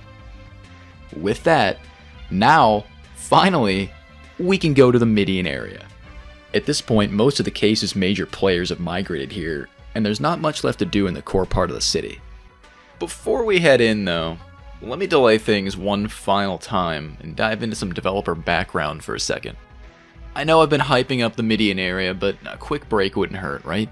We've made enough progress by now that I think it's time we go over why the game is called deSPIRIA. It's honestly not some crazy revelation. I just didn't mention the reason yet because the developer's answer assumes you already know that SPIRIA is a drug, and you don't fully learn that until Chapter 3 starts. When I first saw the title, I assumed it was a play on the word despair. In reality though, according to the creators at least, it is 100% made up and doesn't mean anything. Yutaka Fujimoto explains that they came up with SPIRIA for the name of the substance, but it didn't sound good enough to be the title of the game by itself, so they added D in front to make it sound cooler. In Japanese, that makes the title sound closer to deSPIRIA, so I guess there is some wordplay going on, but it doesn't actually mean anything. I know that probably wasn't the grand story you were expecting, but it is pretty funny to me, and I had to share it. Anyway, let's get back to the game. You want to talk about bad parts of town? Well, this is the worst part of town. Immediately after walking in, this drooling, moaning guy offers up a sexual threat towards us. Allure knows his mind has been severely damaged somehow, but she doesn't have time to figure out the exact cause, and instead opts to neutralize him on the spot. It's hardly even a fight. In fact, he stands pretty much no chance. Behind him, there's a bone lying on the ground. You're oddly given the choice to take it or leave it, so I guess I want it. Sure, I'll take it. Okay, now that he's out of the way, let's really take a look around. The Midian area is pretty dense. It's not nearly as wide as the rest of the city, but there is still a lot of stuff to find here. Our primary objective is to find Johnny, but meeting this Lucian guy might be a good idea too. I don't really trust Maine's intentions for him, you know? Facing straight ahead from the starting point, there are a couple buildings we can enter along the sides. First up on the left is an establishment titled something to the effect of Tabaji the Female Poet. I'm sure someone more fluent than me could make that sound a bit more eloquent, but it's something like that. Now if you're some kid sneaking this video on your iPad or something, you gotta get the fuck out of here, because this is a brothel. Billy's in here looking for information, but he doesn't have much luck and storms out. Then, we're approached by this tattooed woman named Akemi. Now you know I had a stroke reading that, because it made me think of Akemi Nakajima. Thankfully there's no relation. Akemi then asks if we want to make use of her services, and if you agree, what follows is... well, it's lesbian mind sex, and I'm dead serious. It plays out like a battle, but after it's over, Akemi's very satisfied and says she's never been able to finish just by watching. What really gets me about this is that Allure offers no commentary on the experience whatsoever. Honestly, the scene comes off to me as an attempt at shock humor, but you could look at it through a serious lens too. It could be meant to show that Allure has some repressed and complicated feelings due to her restrictive upbringing. Regardless of the writer's intention here, it does actually serve a gameplay purpose. Accepting Akemi's offer and completing the fight allows you to come back here whenever you want and get a full heal completely free. That's pretty busted, and it's not hard to get, so don't miss out. As far as the other people in here, some of the workers are thinking about someone called Mama, who I would imagine is the owner, getting caught up with a man who's been causing problems. It's gotta be either Billy or Johnny, but there's not enough to say for sure. There's also a robot sitting here by himself, waiting to be served. Allure actually thinks it's really stupid that he would come here, and reflects on him being a machine with human desires. I get your point, but it's still a human mind, right? Oh well. Across the street is a storage room owned by another branch of the Fukunishi store. This one operated by Palma's other sister, Maria. Maria warns us about a recent incident where a cannibalistic child ate someone. She says we shouldn't be outside by ourselves, and offers to take you to the main store in this area. If you accept, you basically get teleported there, and you can buy a weapon and some other equipment. It is a convenient shortcut if you're desperate for an upgrade, but I feel like it kinda threw me off too. When I went back outside, I had no idea where I was. We're actually on top of a chapel now, and about as far away from where we started as you can get. The building right here is where the shop is. The stairs there go down to the chapel. Behind the shop is a little area called the debit hole, and next to that is a factory. Then, in the opposite direction of the hole, there's another alleyway. A lot of options, to say the least. Rather than try to find our way back and do the whole investigation from the beginning, let's just start the full sweep from here. We'll go with the factory first. Inside, there's this guy who looks at least 50 years old, but he's actually 19. His name is John, but spelled like this, and he's here from Eden, training for his job. He says we're attractive and compares us to Palma and her sisters, and then goes back to work. It's not clear what this factory produces, and for now at least, there's not much we can find here. Just next to the factory is a young girl who poses a bizarre question. She wants to know if we'd rather eat a pig we've never met, or our pet pig who died. I chose the one we've never met. If it's a pet, I think I'd rather just bury it, I don't know. This is just me talking, but I personally wouldn't feel good eating it. Now, if you agree with me, congratulations, because you're wrong. At least in this scenario. If you say you'd eat your pet, you get another heretical book.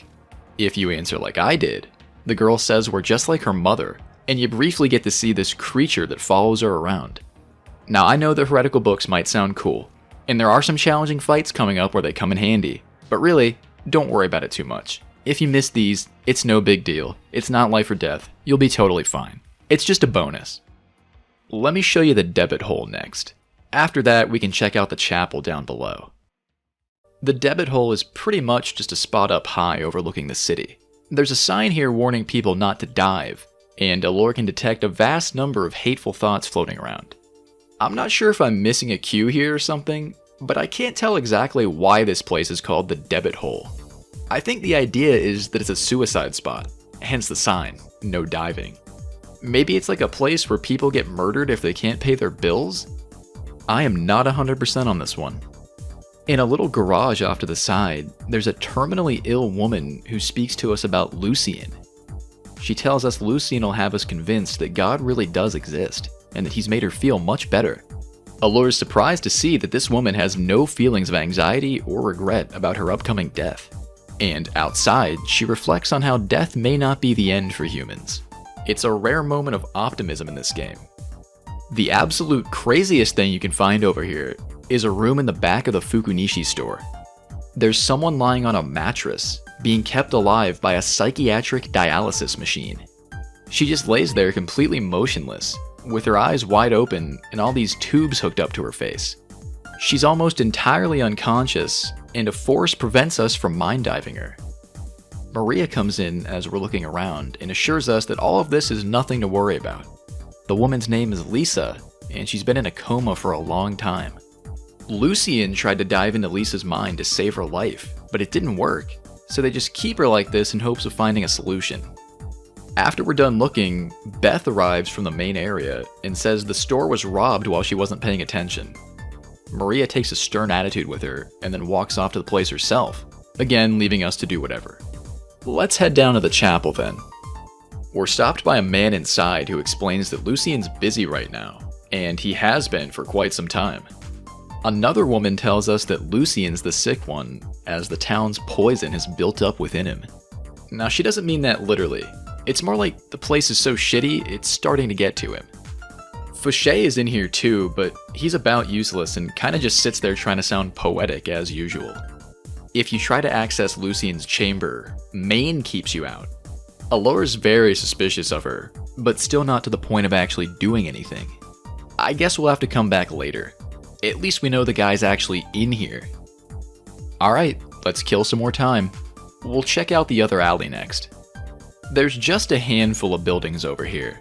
One of them is really important, and the other two, not so much. On the right side, there's a store with a name that's something like Michelin Slaughterhouse. The kanji appears to say intestine shop. I think the idea is that this place sells some questionable food. The interior is really cramped and lined with display shelves featuring bugs and organs. There's a woman here who's quite rude to us and says that we're freaking her out, which is pretty funny because she's the one shopping in the gore and body parts store. She does a total 180 after that and admires our body, even offering to buy it from us. As this girl goes on and on, she offhandedly mentions her boyfriend. And look at that, it's Johnny. And you know what? He's really close by. Now, what this store really is, for gameplay purposes at least, is another item shop with general supplies. You can meet the owner if you want, and it's this guy with another wild design that I honestly just can't believe. He's very energetic and bizarre, and he has you play a quiz game with his creature friend named Minji. If you're wondering where this thing came from, why they keep it as a pet, or why it looks like that, I have no idea, but you know damn well I want to play that quiz game. Minji is asked what tastes the best, him, his owner, or a priest, and you have to help him pick the right answer. The right choice, unsurprisingly, is himself. Pick that one, and you get a free item. Hell yeah, thanks Minji. Stay safe, man. Across the street, we've got a karaoke bar.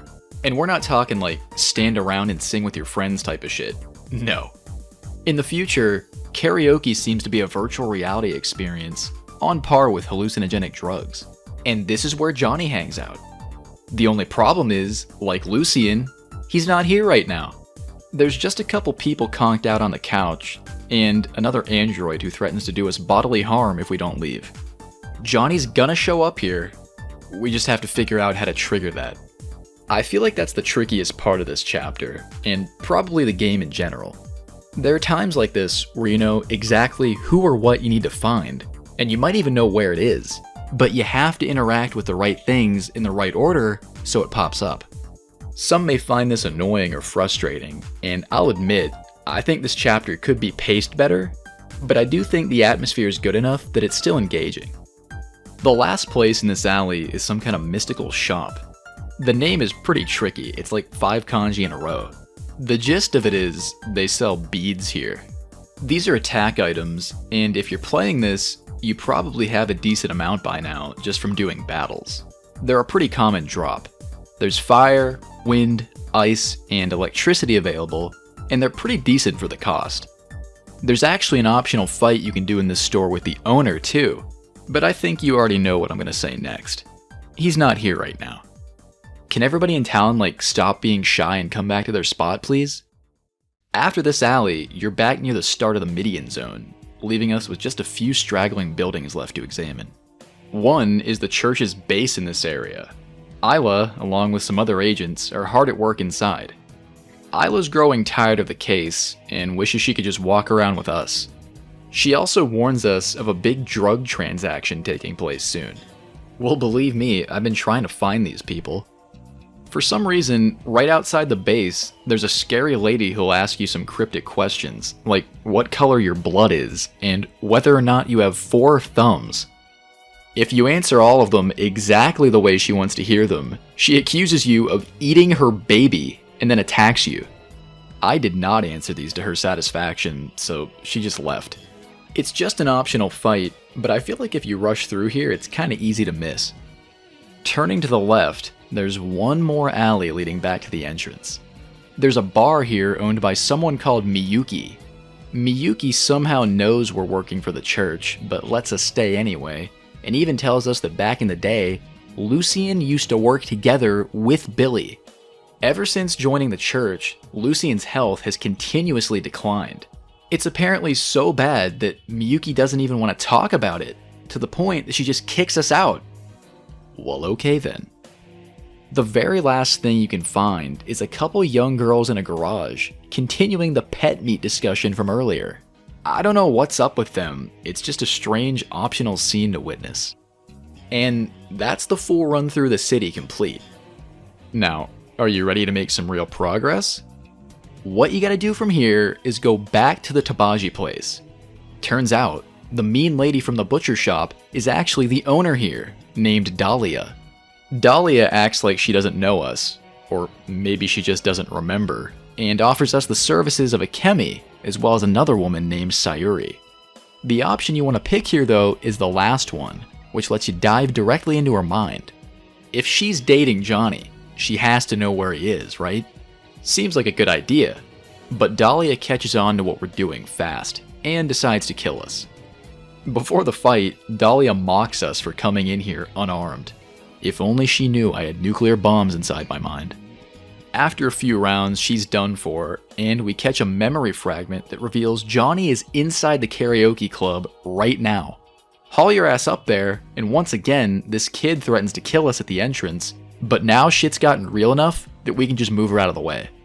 You might get shot here a few times, like with a real gun, but it doesn't hurt that much for some reason.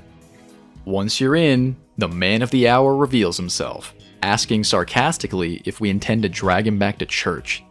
Johnny scoffs at the idea and mockingly says that if we take him back with us, he'll be able to meet some of his colleagues. Allure is stunned to hear this, and Johnny takes advantage of the silence to explain that SPIRIA is so widespread because the church permits it. On top of that, everyone in the Midian area is fully aware of what we, Isla, and the other maidens are up to, which would explain how Miyuki already knew who we were. Leaving us with no time to react to that information, Johnny decides to strike, and what follows is a significantly challenging battle. Johnny's difficulty feels on par with V. It's another long fight that tests how well you can manage your MP. Status effects don't really play into this one. At least, they didn't for me. It's just raw damage back and forth until one of you goes down. Running through the whole ass city before getting here kinda pays off because we know where all the shops are. If you have trouble, feel free to stock up on beads and spam the hell out of those, or just load up on as much medicine as you can afford and get to it. When Johnny finally goes down, we're left with nothing but the uncomfortable truth behind the words he said. The church elites have been stringing us along the entire time, and our cover's been blown citywide. For the player, I think it's a fairly obvious revelation, but Allure still has faith in the organization that raised her, and decides to warn Isla about what we've heard. Around here is where some things change in previous locations, if you're interested in some backtracking before continuing. Now don't worry, it's not bad backtracking, it's pretty interesting. First, there's a partially clothed woman who shows up in the chapel lobby, and she's obsessed with black insects. She claims Lucien is filled with these bugs, and it's all her fault. The woman is clearly unstable, and you have the choice to mind dive her or just leave her alone. I decided to dive in because nobody else is helping us get a hold of the guy. Her mind projects a dull grayish color. Scattered characters slowly float in and rotate, revealing that she's in a lot of pain, all alone, and that the darkness inside is growing wider. Allure compares the experience to mind diving a corpse, and we're told that we now have the bugs too. Lucien doesn't come out or anything, but we will see this woman again now that we've met her. There's also a short fight you can do in the Fukunishi shop. A nerdy guy that works there created this device that he's wearing on his head. It's designed to block out negative thoughts, and he wants to test it out in a real battle. He puts up solid resistance against us too, which in universe is an absolutely insane feat because he has no powers at all. Allure is shocked at how effective the device is, and the guy explains at the last second that the church commissioned it. So they're trying to mass produce assassins then? Well, that's great. Okay, before we report back to Isla, let's just take a minute. You feeling alright? It's been a lot so far, I know. I just want to check in. Now, I'm not trying to be some kind of hype guy and scare you away or something, but now is when things really start to veer into pitch black evil territory, and it doesn't slow down until the game's over. If you're not ready for it, I'd say the next scene in particular is pretty shocking, and the events only escalate from there. If you've watched this far, I imagine you're along for the ride, but just in case, it does get intense. Back at base, we arrive to a total bloodbath. The walls, floor, furniture, everything, completely soaked. Thoughts left behind confirm what our eyes are seeing. A group of people came in here and brutally massacred everyone, including Isla. The maidens were dismembered before they were killed, and bits of dialogue suggest they were tortured for a long time on top of that. I'm gonna spare you the full details of what exactly is said. Let's just say I haven't played too many games that go that far. Allure somehow maintains her composure, but she's definitely shaken, and just can't understand why the church would allow the maidens' identities to be leaked. When we go outside, we're then ambushed by one of the perpetrators, who came back to look for survivors. The assassin tells us that our faith is worthless, and that Isla was forced to pray to him before she was executed, as a vision of her face melting flashes onto the screen. With that, it's time for another tough fight. So, the reason the assassins were able to overpower the maidens is because they have mind-blocking devices. Sounds pretty familiar, right? It's the ones the church commissioned from that guy at the store. In theory, you'd think the church could use this technology to protect people somehow, but naturally, they gave it to criminals and facilitated a mass killing of their very own servants. You know, if the church wants to sell drugs and manipulate the population so badly, why not just assign the maidens to bullshit cases that serve no purpose? It's not like they had to put us on the right track, only to cut our throats when we got close to figuring it out. It seems poorly thought out on their part, but I guess figuring out who didn't pay their parking tickets wouldn't make for an interesting game either. I digress.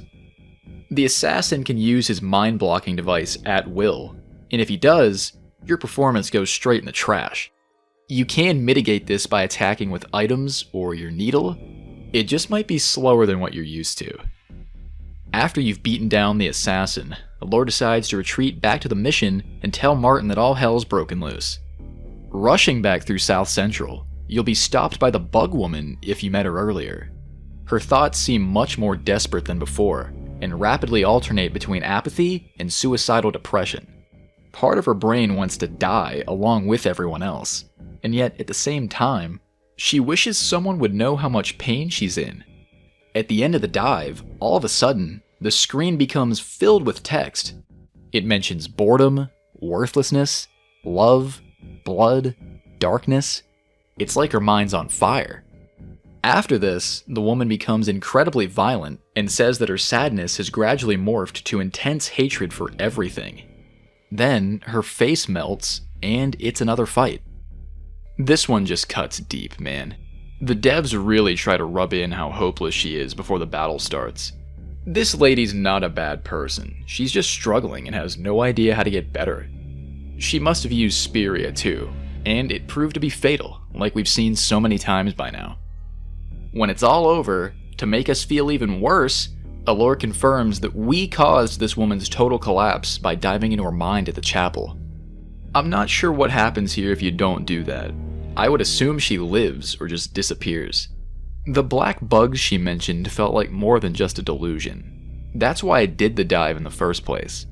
Other people have said that Lucien's sick, so I think there really is something to what she saw. When we get to Martin's place, he tells us about a funny prank letter that was dropped off announcing the Midian massacre. Once we take a second to tell him that actually happened, he's at a total loss for words and leaves to pass on the message. A few hours seem to pass as Allure explains that the Pope held an emergency council meeting, and from now on, all enemies of the church are officially subhuman beings that have no protections whatsoever. Now I think I'm actually starting to pick up on what they're doing here. Fill the city with drugs and create crime, send all your people to take care of it in a big-ass operation, then get your own people killed, then blame it all on church enemies for the perfect excuse to kill or imprison anyone who causes the slightest problem. Maybe they're a little smarter than I gave them credit for earlier. Now, since literally nobody is left to investigate things here except for us, Chani gets called in for support.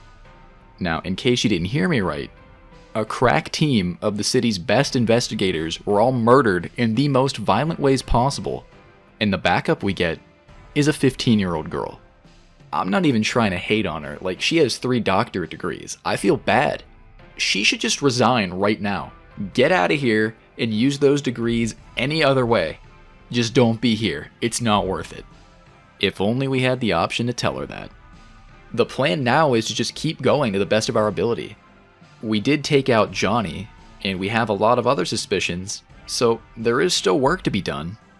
Chani's plan is to head over to Billy's office, and that does seem like a decent idea. So let's go over with her. If you're wondering if anything's changed in the main part of the city while we've been busy, yeah, there's some stuff to see, and some new people lurking around. Over at Willcorp, they busted out the Model 8, an advanced android that's capable of scanning its environment and using the information to get smarter. The android scans us and displays assorted information, like how old it thinks we are and our emotional state, but the really weird part is, it says it can't find anything on our vocal cords. That sentence just flashes by too. Nobody says anything about it, and Allure doesn't explain it. The game actually never makes a distinction between our internal monologues and what we appear to say out loud. What this could be implying then is that we don't say anything out loud. That gets confusing when you remember there are times when people respond to us. You could argue we speak to people telepathically. We're certainly capable of it. But you'd think at least one person would have shown a reaction to it. The other possibility is that it could be a tech thing. Maybe implanted devices that let people communicate without speaking are commonplace in the future? I mean, who knows?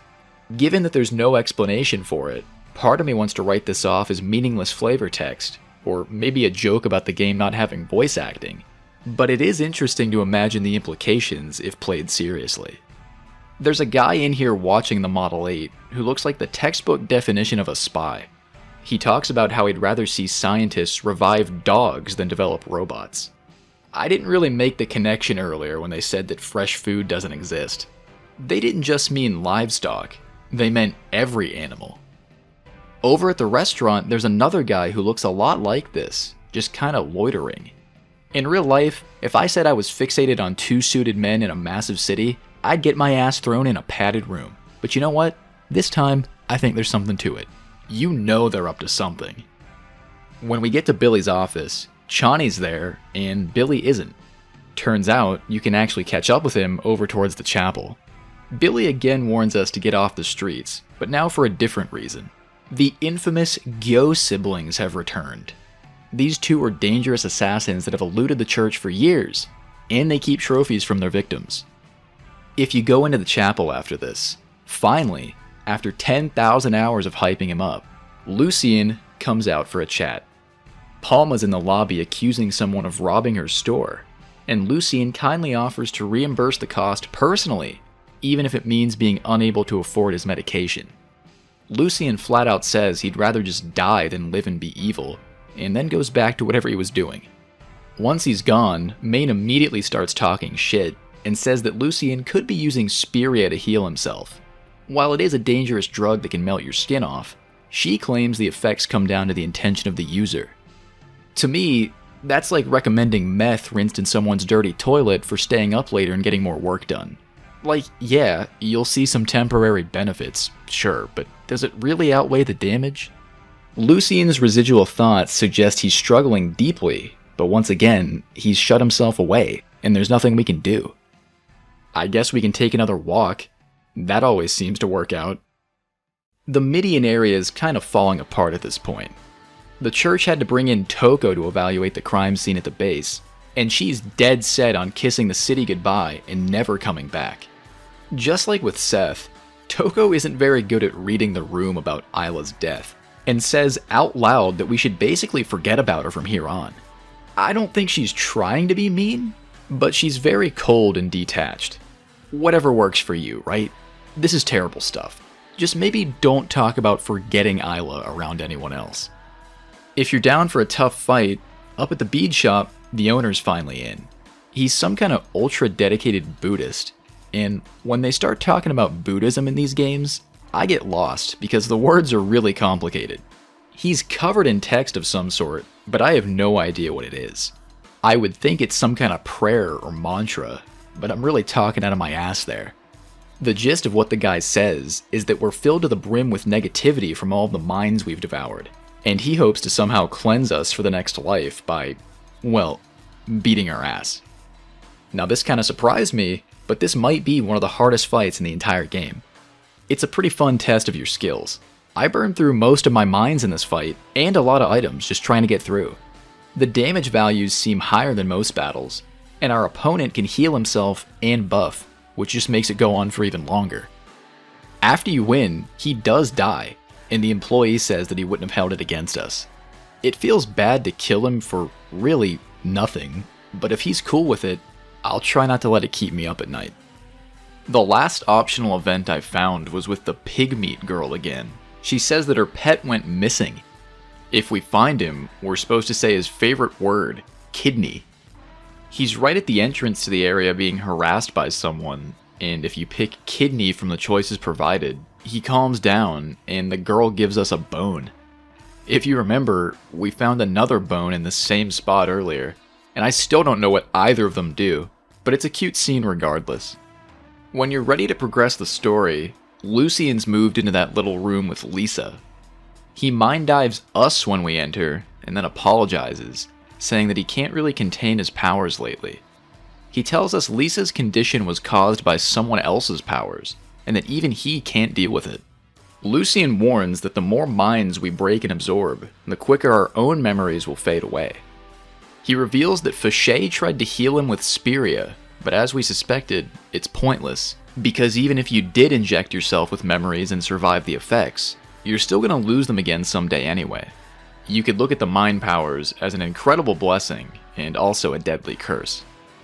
After a quick stop outside for some fresh air, we're suddenly interrupted by the store thief, who's freaking the hell out because an assassin got in downstairs, and they're looking for Lucian. This would be the first Gyo sibling. She taunts us about Lucian's condition and asks what God's doing about it, then attacks, shouting that Lucian disobeyed. She does put up a decent fight, but if you got past that battle with the Buddhist guy, there's nothing to worry about. Hang in there for a bit, watch out for the status effects, and just keep swinging. In the aftermath, Allure notices that this woman's body was heavily cybernetically modified, and the only place you can get that kind of thing done is Eden. If people in Eden are this deep into the whole SPIRIA conspiracy as well, it's even bigger than we thought. Allure almost accepts the truth that the church is pulling the strings, but at the last second, she's able to shrug it off again. While we were successful in protecting Lucian, the way he looks when we walk in isn't too optimistic. He says that death is approaching, and then runs off, and the thief believes he's gone completely insane. Before we can even think about where he's gone off to now, Beth suddenly comes in and says that Lisa's having a seizure. Maria pleads with us to try and help, even offering to personally investigate SPIRIA for us if we do. Maria says that secrets don't exist in this part of the city, and everyone already knows the ones behind the massacre are also the ones selling the drugs. It sounds like she could really help us out, and I'm not just gonna let Lisa die, so let's give it a shot. As we prepare to dive in, we're met by strong resistance, just like last time, as various words flash on screen. Fear, blood, death, black bugs. It seems like Lucian put some kind of barrier over Lisa to keep people out, but it's starting to weaken, and gaps are appearing. Allure believes that something deep within Lisa's mind is preventing her from waking up, and she decides to dive in using the dialysis machine to avoid damaging her body. The inside of Lisa's mind turns out to be a confusing maze with random encounters and a bunch of identical rooms. This is another dungeon segment. You just gotta guess your way through it and roll with the punches. I couldn't really figure out if there was a gimmick to it, and I don't think there is. It's just trial and error. The encounters, naturally, are weird as hell, too. You got this clump of faces for one thing, and every so often, Lisa herself pops up and tells us to get out. When you finally get to the deepest reaches, you're treated to a close-up of a dead woman, as thoughts fly around talking about how she's broken, and things will never be right again. Then you get jumped by this disgusting homunculus going batshit crazy on a swing set. This little bastard is behind much of Lisa's inner turmoil. Sometimes it'll even throw up on you, and it poisons you. I truly hate this thing. It's like every instinct in my body is saying, crush this with a hammer, now. Once you send this demon back to hell, Lisa opens up a bit more and tells us that an innocent person died because of her, and she needs to make up for it. Allure tells her that we're here because Lucien can't be. That's it. We're just trying to do her a favor and move on. Lisa then asks about Lucien, and Allure says if she wants to know more, she should just wake up, since nothing's stopping her now. Lisa calls us cold-hearted after that and sends us away, and she really doesn't wake up. She feels so guilty about whatever happened, she'd rather just sleep forever and not die. It's a shame to hear, but we did all we could, so at least she has the choice now, I guess. It's not super obvious how causing this person's death resulted in Lisa being in a coma, but Allure seems to think she just lost her will to live. It's a sad little arc, and it all definitely flies in the face of what you'd expect to happen. You go through all that effort expecting to be a hero saving someone in need, but it turns out she didn't want to be saved to begin with. As we get ready to leave, we're thanked by that nerd from the shop who plans to protect Lisa with one of his special headsets. He also says Fichet demanded one of the headsets for himself earlier, which would seem to indicate that he specifically ordered the massacre. Now obviously you want to go kick his ass, right? And find Lucien, of course, but the pace kicks up to 11 here, and once again, we're interrupted. This time by another assassin, totally independent from the Ghost siblings, named Claire. Claire did some considerable damage to poor Maria, who weakly tells us to get into the factory as soon as we can, because that's where they've been cranking out the SPIRIA. Hidden in plain sight. Claire wastes little time with words, and just comes straight at us. Okay, not to change subjects or anything, but is it just me, or is she not wearing anything from the waist down? We've seen some bold outfits, but this might really be the pinnacle. I'm just gonna try and maintain eye contact. I actually did lose a couple units during this fight, but it was over fast. It's one of those quick and dirty type of battles. Once Claire's down, Maria tosses us a factory key and tells us to get in there because the church's authority in the city is rapidly collapsing. This part's definitely the climax of the chapter. The church elites have shown their hand, we've carved our way through a lot of people, and now we've got to hit their production hard while we have the chance. It's nowhere near being over. But if we can raid this factory successfully, it'll be a huge blow against the conspiracy. As we cautiously make entry, we're met by Billy and Maine just inside. Maine insults Billy for coming in here without a weapon, but Billy couldn't care less and claims that nobody in the entire city would dare to make a move on him. Maine isn't convinced and taunts Billy, saying that she's aware of his mind powers and he should use them to attack the church instead of throwing his life away here. And again, why don't we just pounce on her after hearing that? She just said to attack the church. Like, maybe it wouldn't be smart to just barge in guns blazing, but come on, I feel like we really let her slide on a lot of things. Whatever the case may be, the conversation comes to an end fast when the second Gyo sibling suddenly bursts in with a death wish. There's not a whole lot to say about this one. It's another standard fight. When it's over, everyone else is cleared out, and Allure stands shocked by how evil the siblings were. She explains that the one we just fought felt zero regret whatsoever about killing, and as a matter of fact, he actually really liked it. Allure even goes as far as to say that he's the farthest from God that we've seen. Now maybe he was bad, but let's be real for a second. I mean, V was way worse, right? Did she forget about the tubes of meat stored in the walls? Maybe the memory loss is already starting. Anyway, the factory. It's pretty small inside, but there's a lot of fights. And depending on how you go about exploring the place, you may or may not see all of them. When we move forward, the bad guys, still out of sight, beam passages from Shakespeare's Macbeth straight into our mind to try and psych us out. Odds are, right after this, you'll get jumped by a generic assassin, so get ready for that. Just ahead is a destroyed baby carriage, as well as a huge box. Residual thoughts on the box reveal that it's a trap designed to catch us off guard. There's an item inside, but someone's nearby waiting for us to reach in. You can go for the item anyway if you want. It's some free healing. And since we saw those thoughts, we're able to anticipate the coming ambush. And look at that, it's the guy from the wanted poster in the police station. His real name's the Candyman. Despite his reputation, he's really not too bad to bring down. Although I imagine it's way harder if you don't examine the box before opening it. I think it's kind of funny that this guy is even involved in this whole thing to begin with. It's like a rogues gallery of every violent criminal in the city. After Candyman's last laugh, we're confronted by another familiar face. It's the guy who kicked us out of the Faust Club. The Macbeth psychological warfare was kind of a giveaway. His real name is Duke, and he says that Isla and the other maidens were offered a chance to join the SPIRIA operation, but they refused and were killed for it.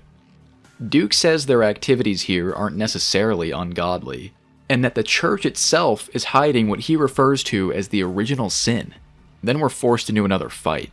But it's not Duke that swings first, it's us. He's pretty similar to Candyman in combat. If you didn't heal right after that last fight though, you could show up to this one at a big disadvantage and be in some trouble. I think it would have been cool if his mind tricks were part of the battle somehow, but I guess that'd be a lot of work for just one fight. Deeper into the factory, you'll come across Fichet. He kinda drops the theatrics here and says the church gave up on getting people to heaven a long time ago. Fichet says that SPIRIA is his key to salvation and offers to guide us to it. Then he gets shot in the head by Billy. Holy fuck! Covered in blood, Billy says that Fichet will be able to hear God better now that he's ventilated his skull. And then he just leaves like it's nothing. Alright. You know, Fichet was an interesting character. He was one of the most evil people in the entire story. In addition to seemingly orchestrating the massacre, he also kept this whole facility under wraps and tempted Lucien towards his drugs. And the entire time, he's always in the background. You don't really see him that much, and he never outright threatens us. He kinda just spouts bullshit in public sometimes. It's still not clear what this original sin may be that made him do it in the first place, but I have my doubts that it could possibly justify the violence. After Fichet's death, we get a few seconds to breathe. There are some SPIRIA production systems here that reveal they've shipped the stuff to Amagasaki, the Bay Area, and New Tokyo. Some thoughts left behind reveal that the Amagasaki shipment is particularly important. Since we brought the South Central operation to its knees at this point, that seems like a logical next stop, assuming we make it out. Looping back around towards the entrance, you can find the assistant manager of a group called the Eden Assassin Association trying to hide. He hands us a business card and asks if we'd spare him, but I wanted to kill him. I know it's just some old man, but like, he sent the Gyo siblings into a chapel. Seems pretty cruel to me. Unfortunately, if you pick the violent option, he just runs away and sends some other guy to die in his place. And this is who he sends, another pumpkin person. You notice how the 6s are Roman numerals now? And the pumpkin's green?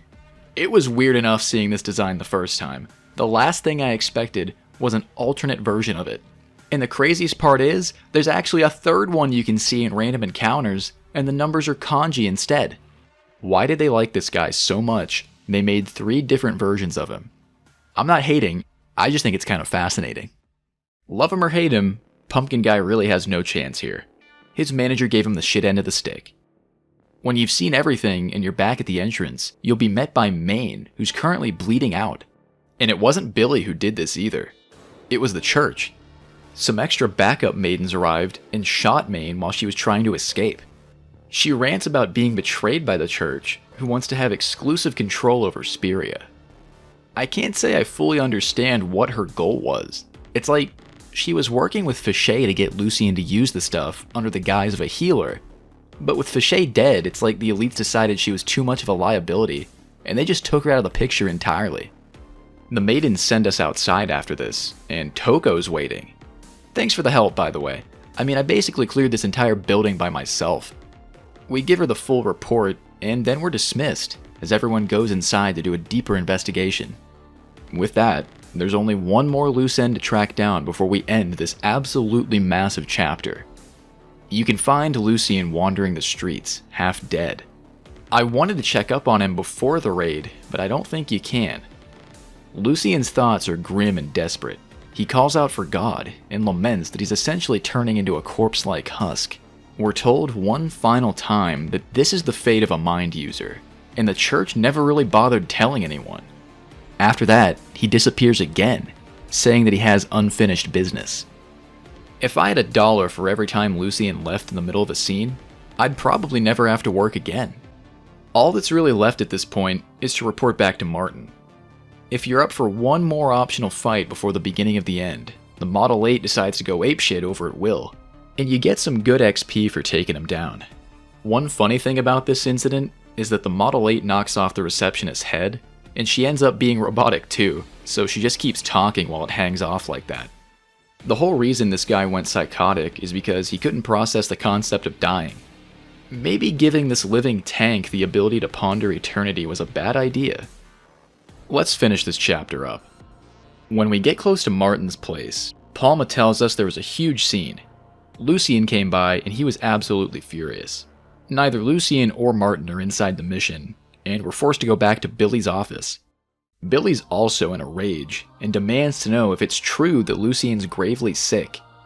You can lie to him, but I don't know why you would. After hearing the truth, Billy wonders why Lucien never sought his help, and claims that he's Lucien's savior. Billy's mind reveals that he's deeply fond of Lucien, and can't bear to lose him. We see a bit of his past, and it's really sad. Billy thinks of a hot summer, with his mother screaming, his father hanging himself, and there's this desperate notion that human souls have to go somewhere. For someone called the Death God, he cares a lot more about his friends than I might have thought. Now you have to find Lucien again. This time he's in Second Eden, and we're told that a woman's with him.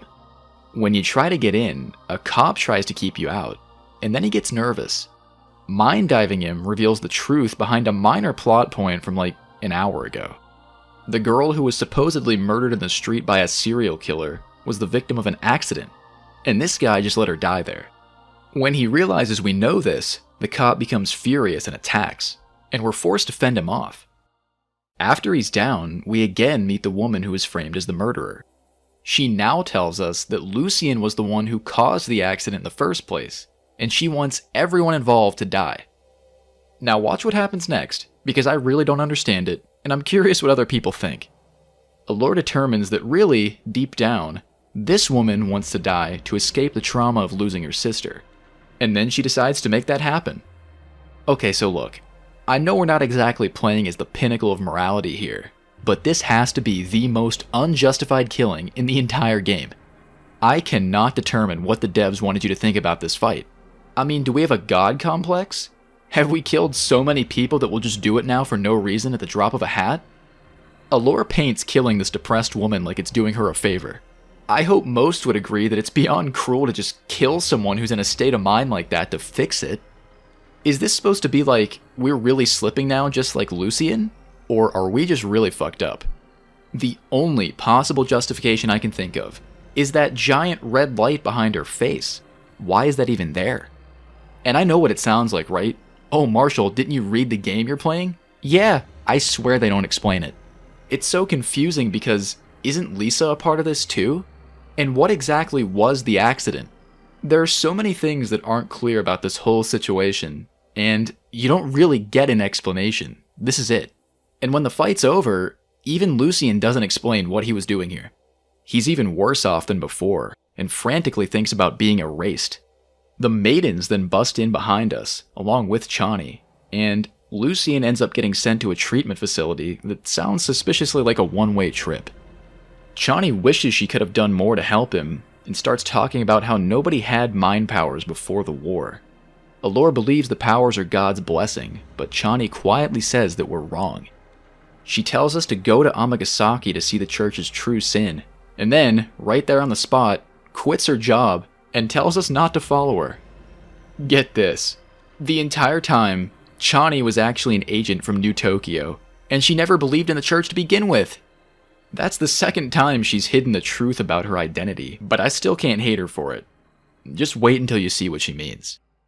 As the chapter comes to a close, we return to the mission one more time, only to find that Billy is going on a shooting spree inside. He knows Lucien getting disappeared to some hospital is just the church's way of covering up the truth, and goes on a tirade about how awful his life used to be. He lived on the streets after his parents died, and Lucien was the only one from the entire church who was friendly with him. Allure jumps into Billy's mind during this, and learns that he sees himself as a mythical figure called Jim Leah. I can't tell you why they chose that name, but it's basically like a trauma personality. It kinda reminds me of Davy Crockett or something, like a frontier hero name? Billy then whips a gun out from literally nowhere and says that he hates them, but they have a habit of appearing when he needs them. And it's time for one of the game's toughest fights. The Death God is not one to be trifled with. That gun can do a lot of damage to your mines. Generally, you don't want to let your units get below something like 100 health. For this one, I'd focus on taking down the enemy mines first. Once Billy's isolated, it's obviously much easier to manage his high damage. Buffs and debuffs are also extremely useful here. Hopefully you've been stopping back at the Brain Flasher every so often to beef up your party. If you walk in here and just absolutely get your ass kicked, spending a few minutes on upgrades is your best bet. When Billy finally gives in, thankfully he doesn't die. Allure stops feeling the urge to fight as soon as he lowers his gun. It's kinda crazy that we'd spare him but wipe out that lady back at Second Eden, but hey, progress is progress. Billy calms down a bit and says that Lucien changed after an incident where a bunch of children were kidnapped a year ago. He claims the perpetrators were performing human experiments so vile that he and Lucien killed every single one of them. Just like Chani, he suggests we go to Amagasaki to continue our investigation. Then he heads off to save Lucien from the hospital, saying that he'll likely kill several more people in the process. And that is Chapter 3 in the bag. It took me like 2 weeks to put all that together. I still think South Central is one of the coolest city environments I've ever seen in a game. So many characters, so much dialogue, so much detail. It was almost overwhelming at times, at least to me. The final 2 chapters are way shorter, but much like Hell Knight, the best scenes are saved for the game's closing few hours.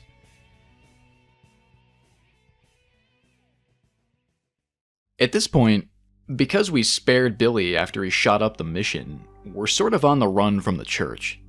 There's pretty much nobody left to help us, and it's slowly turning into a real us versus the world type of situation. Amagasaki Breaktown is like the Midian Zone on crack. In South Central, chaos was rampant, right? But there were still some people fighting against that, trying to maintain order. In Amagasaki, it's like everyone threw their hands up in the air and said, fuck that shit, let's live the worst life possible. Practically nobody tries to hide their depravity here, and the government is making no effort to change that. We show up to the place on this awesome motorcycle, and as soon as we step off, we see a vision of a crying child begging us for help. Not the best first impression. This vision is some kind of thought that's so strong it has a physical form, and it heavily suggests that the experimentation Billy mentioned might still be taking place here in secret. Nearby is a factory worker who absolutely hates his life and contemplates using SPIRIA like the rest of his friends. His thoughts reveal that we can get a taste of it from some guy named Clements, who hangs out around the job site. There's some kind of Korean club behind us, and a man sits out front laughing, squealing, and moaning. Allure says his ego has been destroyed. His thoughts are somehow more coherent than his words, and it seems like he might have gotten all of his friends hooked on SPIRIA. If we try to go inside the club, we're immediately kicked out after the owner threatens to send her robotic guard to destroy our body on a molecular level. This guy kinda reminds me of Adam Smasher from Cyberpunk. He looks really close if you ask me, just with a coat instead of armor. For now, we do have to leave, but there is a way inside. Now next door is a place called Hell Moon Violence Pub. This place is nuts, there's no other way to describe it. At the door, we're confronted by a loud, squealing, naked person named Poison Beauty. She screams about licking us and eating us, before the owner, a guy named Gen, stabs her and sends her away. Gen apologizes for the commotion and says someone like us probably doesn't belong here, but he does let us look around. So what exactly is this place? Well, it's a vor bar. People come here to get tortured and eaten. I think they just opened one of these in Wisconsin recently. Along the back wall, there are a handful of booths where you can see some of the action in real time. In the first one, a woman with claws deeply cuts into a guy who really likes it. Then she yells at us to move along and quit watching. Then there's another with someone who had his whole body ripped up, most prominently his face. In the final booth, there's a cannibal woman named Saureen who's surprisingly kinda nice. I guess cannibals don't have to be evil if their victims come to them willingly. She talks like she's really excited and says that Gen went over to Mama's place. Saureen initially refers to this Mama as Mudang, which must mean Gen's in that club with the Korean writing. Across the street, there's an old-looking shop where we can get a map, save our game, and resupply. A man at the bar warns us about a biker gang in the area and feels pretty upset about how bad Amagasaki's gotten. He seems to think the area has declined so much because of a children's curse and begs forgiveness for what's happened. You get a pretty freaky scene if you mind dive the bartender. He's incredibly frantic and seems to be trying his absolute best to not think about something. Then there's a woman sitting dejected, thinking about finding her son Aram at the factory. Alright, so we've heard SPIRIA is at the factory, and there are missing children there too. We'd be stupid to not go there next. That gang we were told about is actually closer by than you might think. One of its members is literally right next to the building in a dark alley, and he'll try to beat your ass if you get too close. He's in way over his head, obviously, and doesn't quite realize how screwed he is against us. The path to the factory is on the other side, just over here. We don't even have to go in before we see another vision of a child, who laughs and taunts that we can never go back now, because we'll be turned into a husk. There are 3 giant gates ahead, as well as a dumpster with a free healing item, and some guy standing next to a door. We'll start off with the door. This guy claims to have witnessed something here, and his whole mind is filled with the word scary. The door just leads to a small equipment workshop with a handful of things you can buy. It might be worth upgrading before we go too much further. Don't want to give too much away, but just saying. As for the gates, the ones on the left and right side have a lore feel that she's being called to go in. When you check out the middle, you get one of the most upsetting mind dives in the entire game. The screen is filled with screaming and cries of pain, as well as a voice begging to go back home, and maniacal laughing. We can't get inside, but it's very apparent that we've found where all those missing kids ended up. So how the hell do we get in? The club's locked, the factory's locked. The place isn't that big, so what did we miss? For this part, kinda like chapter 3, you're just gonna end up kinda going around the map until certain people appear. Even the guide says you might just want to leave and revisit places until something happens. You know you're playing some obscure shit when even the guide's just like, yeah, we don't know, go try something. Well, if you go back to where we started after checking out everything at the factory, you'll be stopped by the strongest vision Alore's ever seen, this boy named Joachim. Now, I don't expect you to remember this after everything that's happened, but way back at the start of the 3rd chapter, a disturbed old lady was looking for this kid in a trash can. deSPIRIA loves to do that. They'll have some random NPC mention a really important term or someone's name, and then like 10 hours later it'll come back, and you'll just barely remember hearing it before. I want to touch on this guy's name for a second. This is it, that's how you spell it, and I bash my head against how to pronounce it in the video for a good while. I hate names, I really do. Some people say Joachim for this, I've seen people say Joachim, I've heard Joachim, but the one I liked the most was Joachim. I know there's like 8 different ways to say it, that's how I'm gonna do it, and if you don't like it, I don't know, make your own 5-hour video and say it differently. Anyway, we end up having a full-blown conversation with the kid, who believes we have a shot at being able to kill Mama. You know she's right over there in the club, if you want me to try it right now. I actually did go over just to see what would happen, like maybe you could force your way inside now and wipe the whole place out.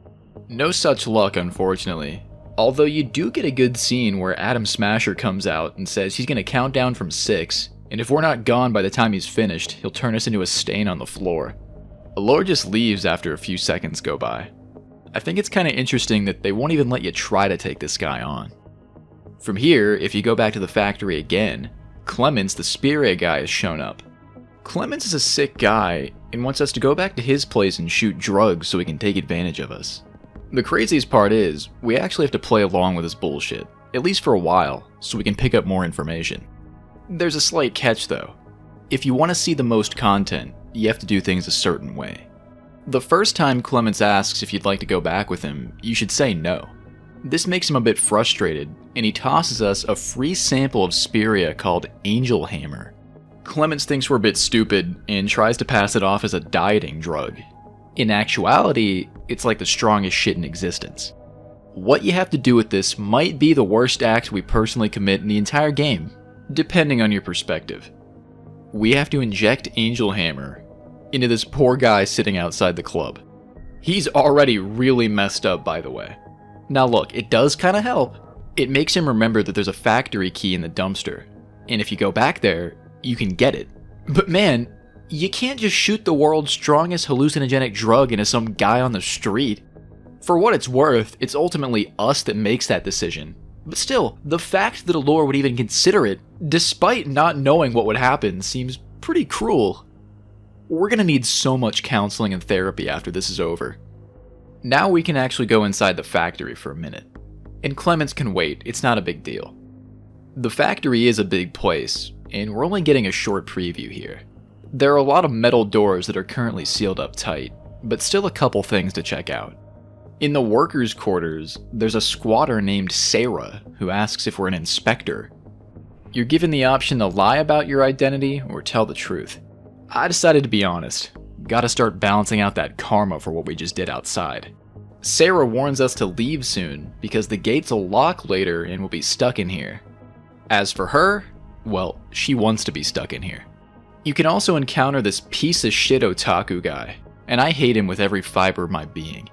The writers show zero mercy against this type of nerd, and really go all out to make you dislike him as much as possible.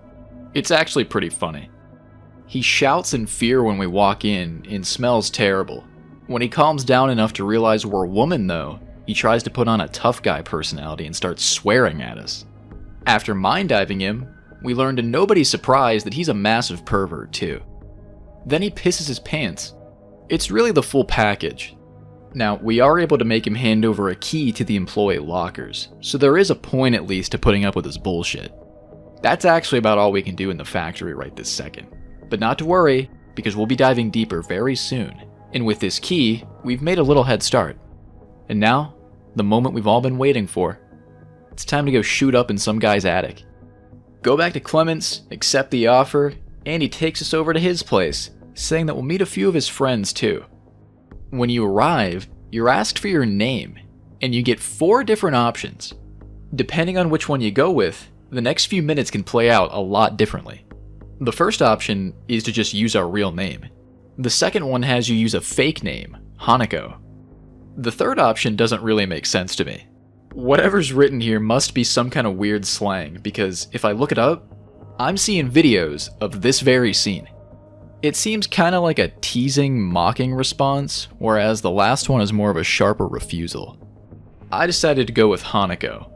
Clemens immediately knows we just made that up on the spot, but he rolls with it anyway, and we're free to look around for a bit while he gets ready. Well, I like his lava lamp collection. I'm less fond of the corpse people strapped down to tables with tubes in their mouths. You got some people up here who are like casual users, and then you got the hardcore crowd who have done SPIRIA so many times, they've somehow managed to keep living like this. This guy here talks about leaving behind his wife and kids, and he does seem to feel bad about it, but those feelings don't quite outweigh his addiction. Nearby these people is Holly Jane, who seems nice at first, until she starts talking about how SPIRIA cuts her open like a fish being gutted. Blocking the exit is Clemens' henchman Boreas. If I can be serious for a second, Boreas has a developmental disorder, and sadly, I wouldn't say it's the most respectful depiction. The way he speaks is very exaggerated in text, and it definitely feels like they're trying to play it up to a ridiculous extent. Part of me is like, okay, it's a 25-year-old game. People weren't so conscious about stuff like that. Another part of me is pretty confident the writers could have handled this better. When talking to Boreas, it's briefly established that SPIRIA doesn't work on people whose minds haven't developed the same way as the average person. So Clemens is taking advantage of that to have a bodyguard who wouldn't steal from him. It's some pretty evil shit. In the back, there's an ornately decorated bedroom where another woman Clemens has brought back sits here waiting. I think it's kinda creepy how you can't really see what she looks like. She just complains about Clemens' erratic behavior, and also talks about how she saw someone's head explode after using SPIRIA. This would be another callback to what happened to those priests way back in the sewers, just in case you weren't convinced they were using it yet. If you look at the bed, you'll meet a guy named Walken, and he doesn't just use SPIRIA, he knows how to make it.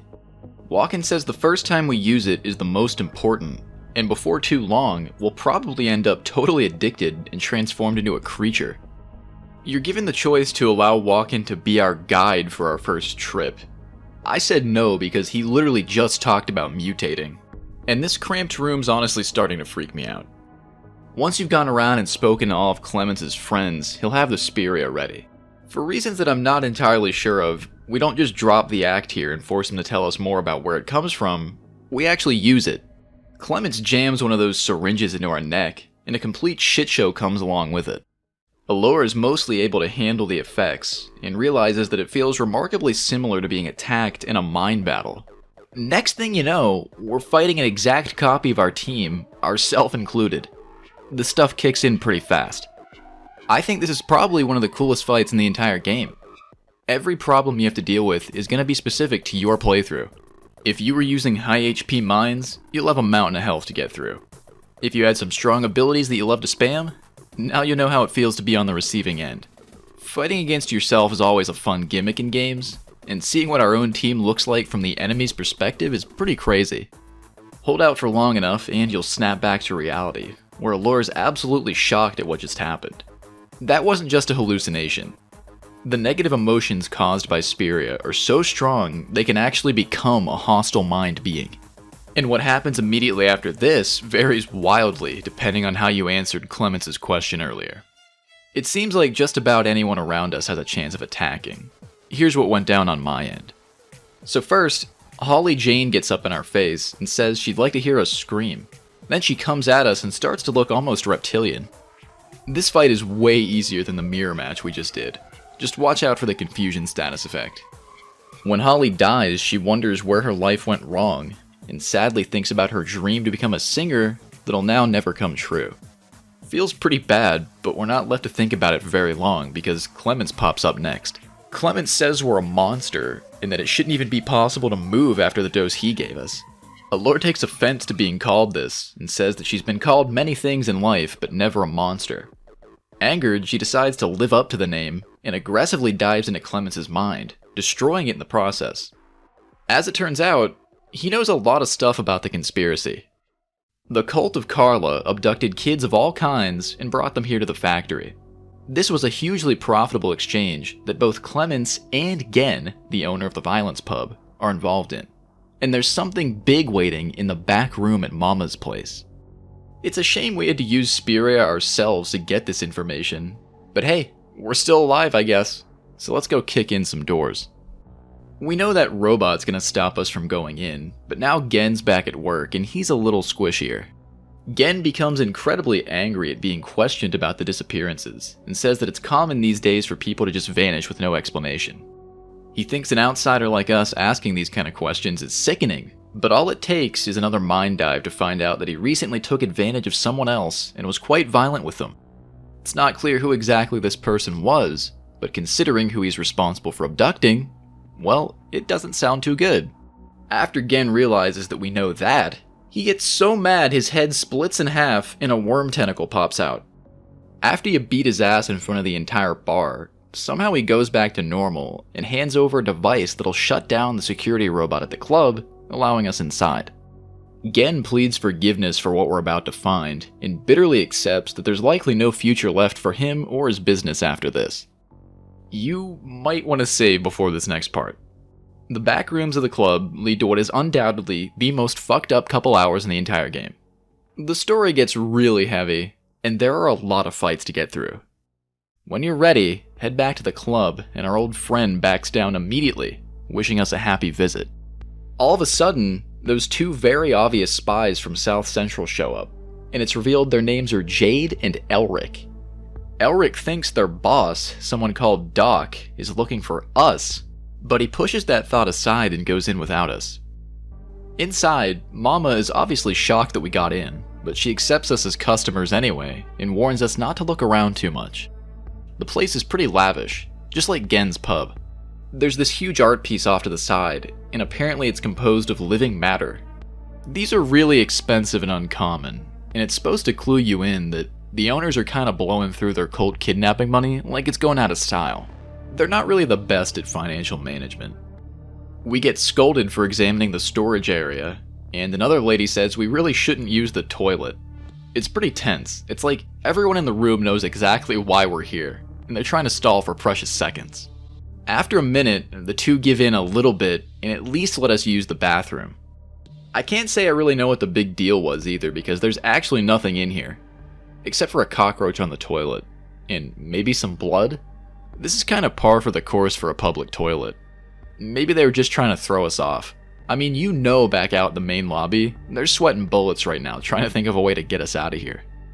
When we re-emerge, we hear several loud screams, and then a mutated mama attacks us, muttering about her children between labored breaths.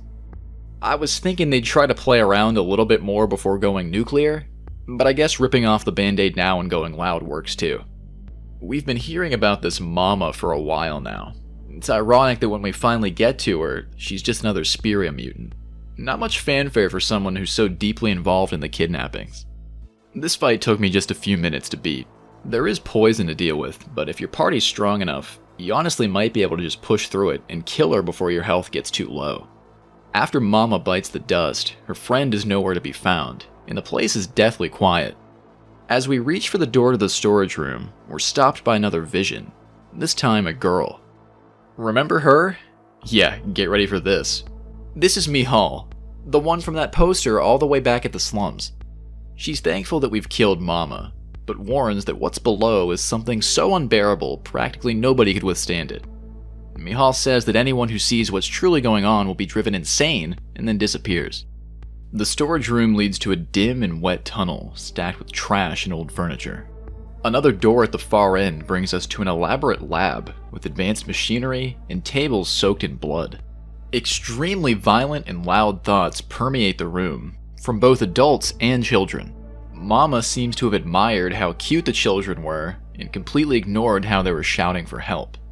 The kids are told that they'll never go back to their families, and near the end, one of the adults says something to the effect of, "We're all going to hell for this, huh?" It's not clear what exactly this machinery does, but all of it has horrible thoughts attached and blood nearby. Behind us is a passageway that leads down, covered in dirty water that can be drained out by pressing a switch. Step in and welcome to hell. As far as JRPG dungeons go, this has to be one of the most messed up in existence. This stage puts the sewers and Lisa's mind to absolute shame. It's a surprisingly large dungeon with a lot of stops to make, a ton of fights, and some intense scenes. It'll really challenge you if you come in unprepared. A lot of the rooms look basically the same too. If you have it available, it honestly might help to sketch out the place on a piece of paper as you go through. The first thing you're likely to run into down here is a crystal clear vision of Aram. He's afraid of being consumed by a being called Setsu, and he doesn't really say much else about it before disappearing. Nearby is some kind of processing room filled with what appears to be garbage bags. This shady guy named Camille works in here, and says he's anticipating a huge shipment of SPIRIA soon. Camille praises the job's high pay and says it's nice because he doesn't have to think about anything, he just has to load the bags. I really hate to break this to you, but what's inside those garbage bags isn't SPIRIA. And no, it's not garbage. It's most of the missing children. When you mind dive Camille, it's clear that he knows exactly what he's doing, and he has no regrets about it. Alora's disgusted that Camille's even permitted to exist, and we're given the choice to kill him on the spot, or reluctantly spare him because his death won't serve a purpose. It's honestly super funny. Like, really? He stuffs kids into bags, and you want me to think about it? Should have tried that gimmick on literally any other character. The only downside to killing Camille is that it sets off an alarm, and after that, assassins start to look for you. But who cares? Let them find me, we'll kill them too. As you move deeper, you'll come across a vision of Soros. He sadly explains that Aram was hurt the most out of everyone, and that he's been experimented on excessively. Soros urges us to find an employee break room after this, where Joachim will be waiting. As you search around for this break room, it's possible you'll come across several violent enemies. There's some inconsolable adult test subjects that'll attack you, and you can even find the robot guard, who says that on Doc's orders we're to be killed immediately. You'd think after all the hype this guy gets that he'd be like the ultimate ballbuster and really give you a run for your money. But no, I beat his ass in literally like 2 minutes. We could have skipped that whole thing with Clemens if they just let me fight this guy back at the club. I'm kinda let down that he's so easy, but it is satisfying knowing just how much of a beast he's supposed to be in-universe. Maybe we're just that good. When you start getting close to the break room, you meet this mist-like being that's composed of several children's thoughts put together. They collectively urge us to find them and end everything, again mentioning this Setsu that will soon arrive. Beyond here is a little checkpoint where you can save and visit a brain flasher. You might as well fuse what you can while you have the chance. The fights don't slow down. In fact, they start to ramp up even more. At the break room, Joachim pops up as promised and says we're the only person to ever make it this far. Anyone else who got even close was done away with well before getting down here. He reinforces that everyone's counting on us, and says that we'll need to visit the control center to unlock the laboratory block. To get there, you'll have to head back in the direction of the entrance, but definitely restock from the vending machines if you need to. And don't miss the locker room across the hall. There's a ton of free stuff in here if you got the key from that nerd ass upstairs. There's even a map, which is pretty nice. The center control room is basically in the middle of the map, as the name would imply. Inside, Jade and Elric are frantically trying to wrap up something related to SPIRIA production before we can interfere. They seem confident in their ability to handle us, but you can tell there's just a little bit of doubt hanging in the air. All of a sudden, as they're talking, a third guy comes in named Malcolm. Malcolm's extremely unhinged compared to the other two, and eagerly anticipates cutting us into pieces. I thought his introduction was kinda humorous, because he really just shows up at the last hour. It kinda just feels like if one day Mario and Luigi had a psychotic extra brother, and his name was Dale or something. Jade tells Malcolm to cool the fuck down for a minute, and then calls out to his boss, Doc, who remains off screen. Doc commands the three to stay in the facility until the plan's fully complete, which angers Jade, who seems pretty distanced from the whole human experimentation angle of this drug operation. Jade starts chastising Doc about how the kids are being repeatedly injected with SPIRIA. But before it goes too far, everybody runs, because they realize we're right outside the room. The first one you'll catch up to is Jade, who doesn't cover much distance before running into us. Jade tries to play it cool and gives us an honest fight. I think he kinda knows the jig's up. As you might have guessed, our abilities far outclass his, and there's not much to say about the battle itself. As he dies, we learn that this was supposed to be Jade's last big job. Doc claimed it would be quick and easy, but obviously that wasn't the case. I do have some sympathy for Jade. I mean, he treats us fairly and isn't bitter about losing, and he was also willing to lay into his own boss about the operation. It definitely feels like he regrets getting involved, and he wasn't aware of the worst aspects of the job before he started. Jade leaves behind a red cube we can use in the control room ahead, and Mihal thanks us for taking out one of the agents, warning that the next two are even worse. In the control room, you can read a bunch of stuff that fills you in on more of what's going on down here. Ready for another big-ass lore dump? This facility is called Sector 12, and it's dedicated to testing and producing SPIRIA on a massive scale. The place is broken out into 3 blocks: the admin block, the factory block, and the R&D block, each with their own reactor. In the very back of the factory, there's also a hidden unit that can only be accessed with a high-level ID card. SPIRIA is a crystalline liquid material that is literally memories in physical form. Under the leadership of Doc, it was discovered that children under 10 years old are the easiest people to extract memories from. Doc discovered that if you extract memories from an adult and put them into a child, it causes a bioaccumulation effect. They've been working with and fine-tuning this effect to achieve something that isn't quite clear yet.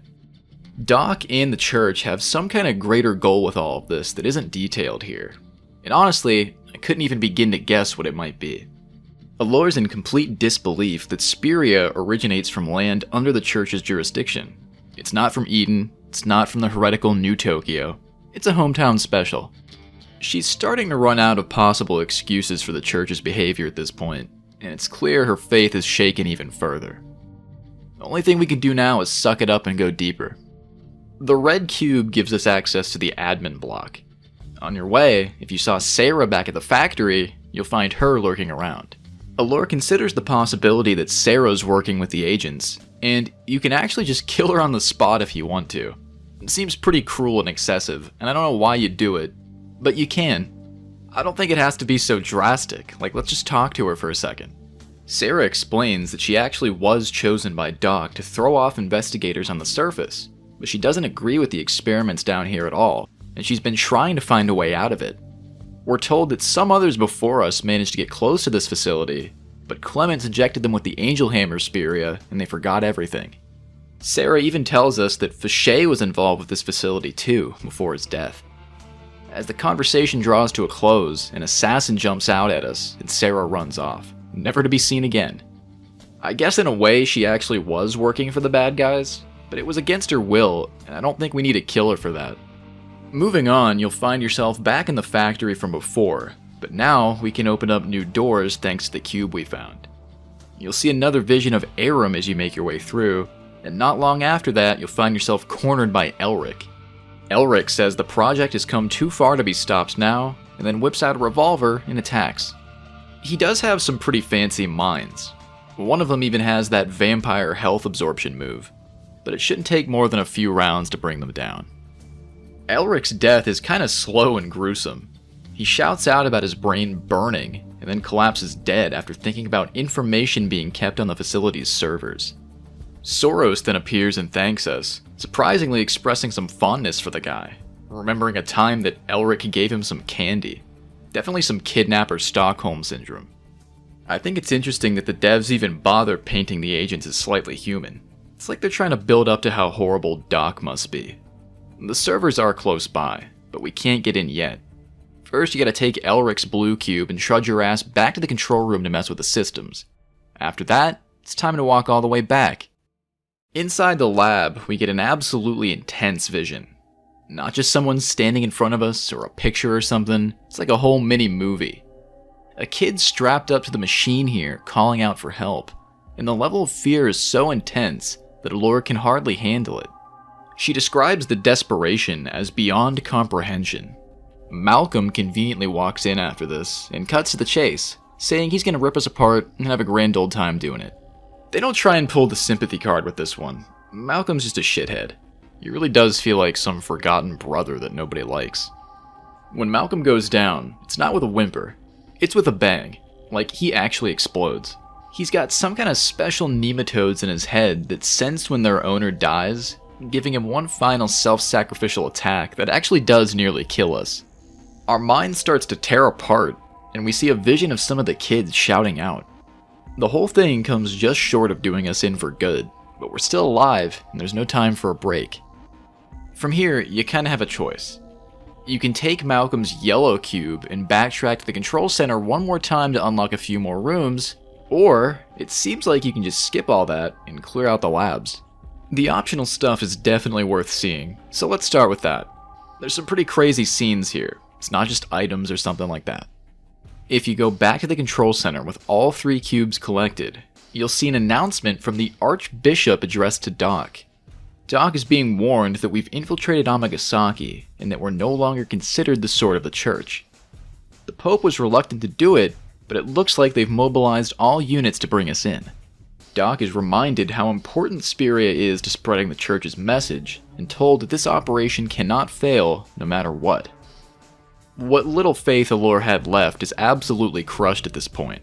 I think all of us saw it coming, but the man that raised us and gave us purpose in life is also the chief asshole behind everything, and he's willing to cast aside that entire relationship like it's nothing.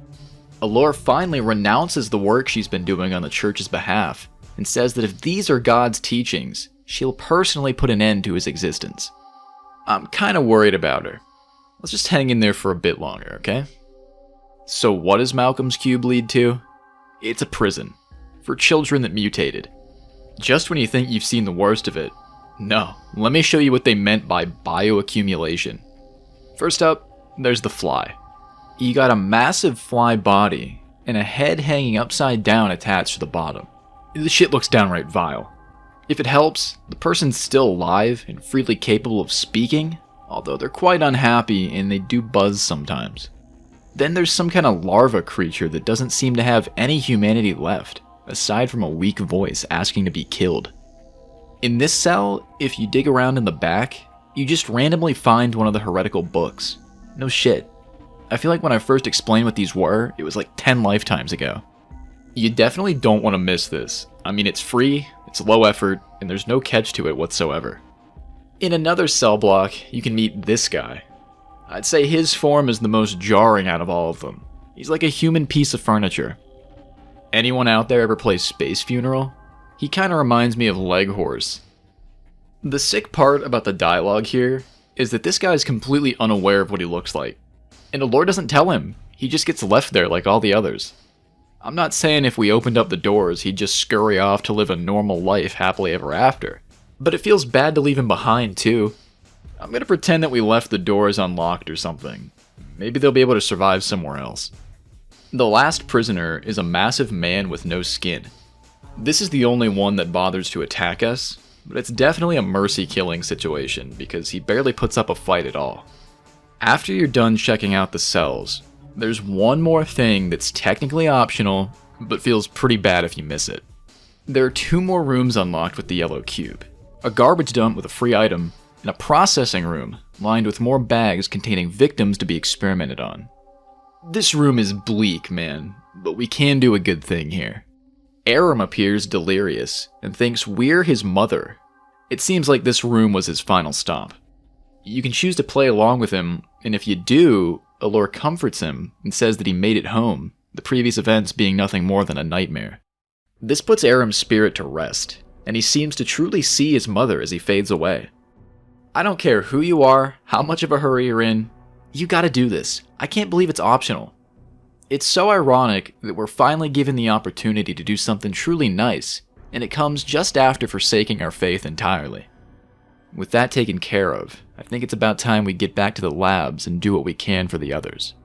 The server room is just past where we fought Malcolm.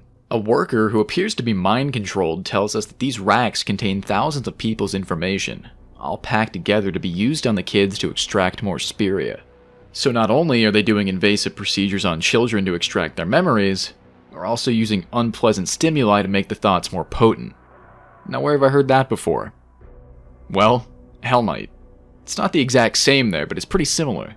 Now if you're not familiar with the game, I won't spoil it here, but if you are, I'm sure you can see what I'm talking about. Again, deSPIRIA is not connected to Hell Knight, but it's little spots like this, and the train incident at the start, that remind you they were written by the same people. Next to the racks is a computer on which we can read several messages between Doc and the Archbishop. The messages suggest that us crippling the SPIRIA operation back in South Central was something that the church permitted. It sounds like we were just taking out their trash and making it easier for the elites to stay on the down low. There's also a message where the Archbishop admits that Priest Seth almost traced SPIRIA back to the cult of Karla, and he would have discovered the church was using them to source more victims if they didn't inject him fast enough. The Archbishop calls Seth's assassination God's will, which again causes Allure to renounce her faith in anger. Well, off to the right is a data storage room where we run into Soros. Not just a vision this time, but the real deal. Soros tells us that he, Joachim, and Michal were much different than the other kids, in that they didn't turn into husks. They were injected with SPIRIA over and over, and their bodies just kept living. At this point, the physical form is completely drowned in the stuff, and the only thing we can do to help their spirit is destroy them. Soros flat out says if we don't do this, they'll just be kept around forever to partake in endless experiments. And that brings us to the first of this chapter's 3 final bosses.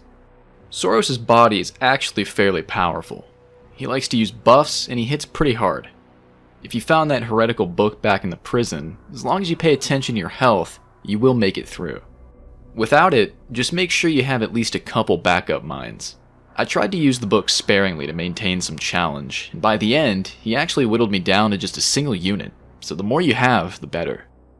When Soros gives in, he feels his mother Hannah nearby, and says that now, at long last, he can fly to meet her. It's a sweet moment for him, but it's a real shame that just like in the slums, we can't bring any of these guys home alive. I felt like this game honestly started to become exhausting to play around this point. And I don't mean that as a negative, I just didn't really anticipate how many emotional 2x4s this chapter would try to hit me with. The next kid we set free is Mihal. On your way to where she's being kept, you can also obliterate a surgeon that was left behind to cover up some loose ends. Mihal tells us to get it over with fast, because the huge burst caused by Malcolm earlier is actually eating her away, and it's incredibly painful. This fight took me a good few minutes longer than the last one, and again requires you to work around the enemy side buffing continuously, with the added challenge of the confusion status effect. In terms of difficulty, I'd say Mihal is absolutely towards the upper end for this game. You need to show up to this one prepared, or you will get your ass kicked. As Mihal fades, she says the rest of the children are all gone. From here, it should just be Joachim, and that's it. Mihal explains that when your memories are being converted into SPIRIA, you can hear numerous other people in your mind, and she imagines that it might have been better to just end up like a husk like the others. She tells us to let her mom know that she didn't suffer, and as her final wish, urges us to find a way to save Aram, which thankfully we already did. This room here is just another punch to the gut. The plushies were made by the kids from scraps of clothing, and they're filled with awful, lingering anxious thoughts. In a sea of these fearful worries, there's one voice that calls for everyone to be courageous, likely Mihal trying to make the others feel better. The chapter starts to draw to a close back in the server room, where Joachim thanks us for ending the other two. He reveals that he was one of the many children abducted a year ago in the Hamelin incident, and that for a while things weren't quite so bad. The operation just kept expanding though, and the kids were forced to wear headsets and absorb memories for long periods of time, which resulted in them losing their own memories. Those who lost everything became husks, which were packed away into bags. Joachim also confirms something that Soros said earlier, that Aram got the worst of the torture. Apparently, he was specifically targeted because of his affinity to emotions. He kept a positive attitude for a long time, but when he finally forgot about his mother, he went completely off the deep end, becoming obsessed with the being he had mentioned, called Setsu. Having said his piece, we're then asked by Joachim to finish this all off once and for all. So first, I do want to mention something about Setsu. I learned later that it's actually a real fight you can play, but to get it, you have to avoid saving Aram's spirit. It turns out, Aram is Setsu, which looks something like this. Now, I haven't personally played this fight, and frankly, I'd feel terrible seeing this outcome, but nonetheless, it's pretty interesting. As for Joachim, he's tough naturally, but not quite as vicious as Mihal. If you could clear the last fight, you should have no problem with this one. When the dust settles, we're thanked again, and given one last parting gift. A system card to access the facility's secret area. And that's it. The room's dead silent now. I remember just sitting here for a few minutes after all that, like, wow. We practically dismantled the cult of Karla. We stopped production of SPIRIA in South Central and took a lot of bad guys with us. And we even ventured to the very heart of the operation here in Amagasaki, killing nearly everyone involved. And I just feel empty. Not a single kid actually went back home. Just like before. And now, what's left? We can't even go back home. I was under the impression after beating Joachim that the game would be over within minutes. But if you think about it, out of everything we've seen, there still is one connection that doesn't really make sense. Everything from the slums and onward is obviously linked. But what about V's research into immortality? Surely, behind this secret door, it's not gonna be like he's still alive? Yeah, I lied. There's one more guy who stands in our way, and it's V fucking Rutherford. You didn't really think he'd just go off about immortality and never come back, right? After using the system card and entering the very final area of the factory, we're met by V, who knows about everything we've done. V explains that Joachim was one of his best experiments, a practically immortal physical body. Seeing that we're confused, V elaborates that we really did kill him back in the tunnels, and even shattered the core of his mind. But his research has progressed so far that for him, life and death are no longer intertwined. Allure notices that V is completely different than before, personality-wise. He looks the same, but he is not the violent creep that we once knew. Continuing his speech, V starts talking about the pool of liquid behind us, a huge storage vessel of concentrated SPIRIA. His goal was to extract humanity from its physical body, and the church decided to fund this, thinking that they'd be able to brainwash the planet by taking the memories of a faithful person and administering them to the population. V straight up admits that he doesn't give a single shit about the church's mission, and he was just happy to have their financial support. With that money, he was able to learn that children have the purest memories of all, and now the next phase can begin. Of course, he's not going to give us permission to live to see that. I'll be honest, the explanation for why the church is involved with drugs is pretty simple, but the entire time, I couldn't figure it out. The church wants to control the population. That's not really a novel concept, but they throw so much stuff at you before revealing that it all kind of throws you off. Like, what? Is that really it? For the life of me, I could not figure out how cults, mass kidnappings, and hallucinogenic drugs would end up benefiting the church. But I should have known, it was all part of a hilariously convoluted scheme to make everyone unwavering believers. I was here thinking the twist was going to be that we were actually V the entire time, or something like that. I mean, at the start, our memories were in his mind. They leave the reason for that up in the air, so I thought it'd be like, oh, surprise, he's you. I'm kinda glad that's not what happened.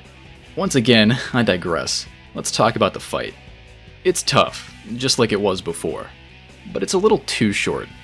If you can believe it, and you should since the video's not over yet, this is not the last boss. There's still one more chapter, and it's there that we'll dive into who exactly V is. Once again, V dies here, but before this incarnation fades, he urges us to look within and determine if we are truly still ourself after everything that's happened. In the final moments of the chapter, we're met by a familiar face. It's Raven. He congratulates us on crippling the church and says that if this facility were to go public, it would really shake them. Raven says we have two paths forward from here. We can go home, turn ourselves in, and pretend we didn't see anything. Or we can go to Eden in search of a man named Victor Lazarus. Raven says he'll see us there, and we are now officially in the last stretch of the game. The final chapter is pretty crazy, as you'd expect. It explains a lot about how the world ended up the way it is, and it's incredibly wordy. It sounds funny saying that, since this game's mostly text anyway, but I'm saying like, they really get into the fine details near the end. There's another lore dump coming up that puts the one from the end of Hell Knight to complete shame. I do think the pacing suffers here for a bit. Nothing gets quite as intense as what we've seen in this chapter, and the very last stage isn't nearly as impressive as Sector 12 in my opinion, but it's a strange ending, and it gives us a chance to take in the sights of one last city environment before we're all done. Let's give it a look.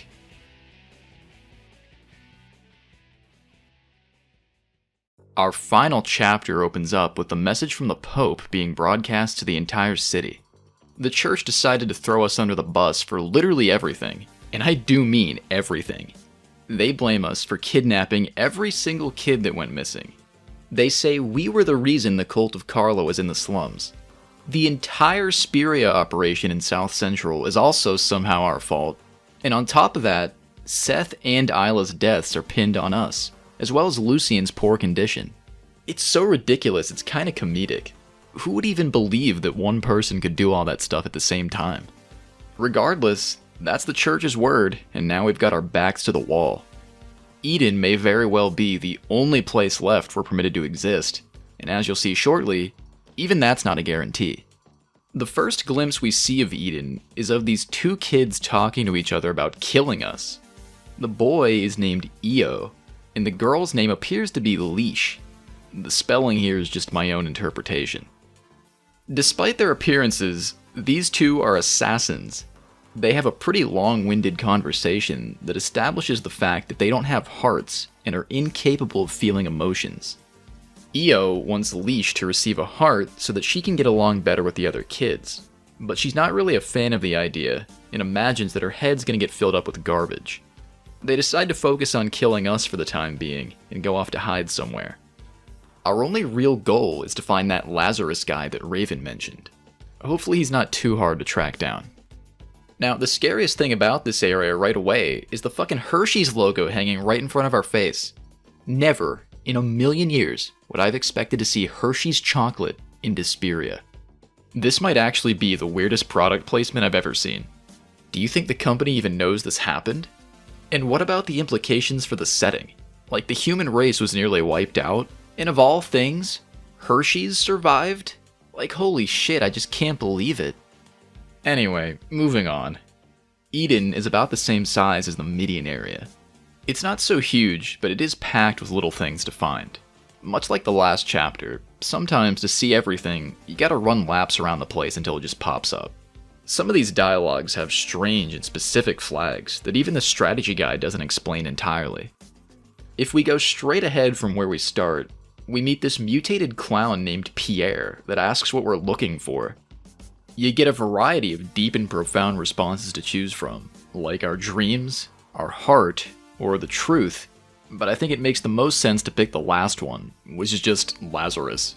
We don't really have the time to be philosophical right now. Sadly, Pierre's grand advice to us is to just walk across the entire city back and forth until we find him, which is exactly what I was going to do anyway. He does give us a little map of the place though, so it's not a complete waste of time. A fair amount of the buildings around the place are abandoned, and the dark alleys near them are dangerous too, so be careful not to wander too far if you're still unprepared. After taking a walk around, I found myself back near where Pierre was, but this time, I ran up on some lady only wearing tape. She says that nobody here in Eden has a fully healthy body, and that every time the air touches her skin, it rots. Now look, I understand this is just supposed to be an excuse to look at a sexy design, but the logic doesn't add up. If your skin can't touch the air, or it rots off, why would you only be wearing duct tape outside?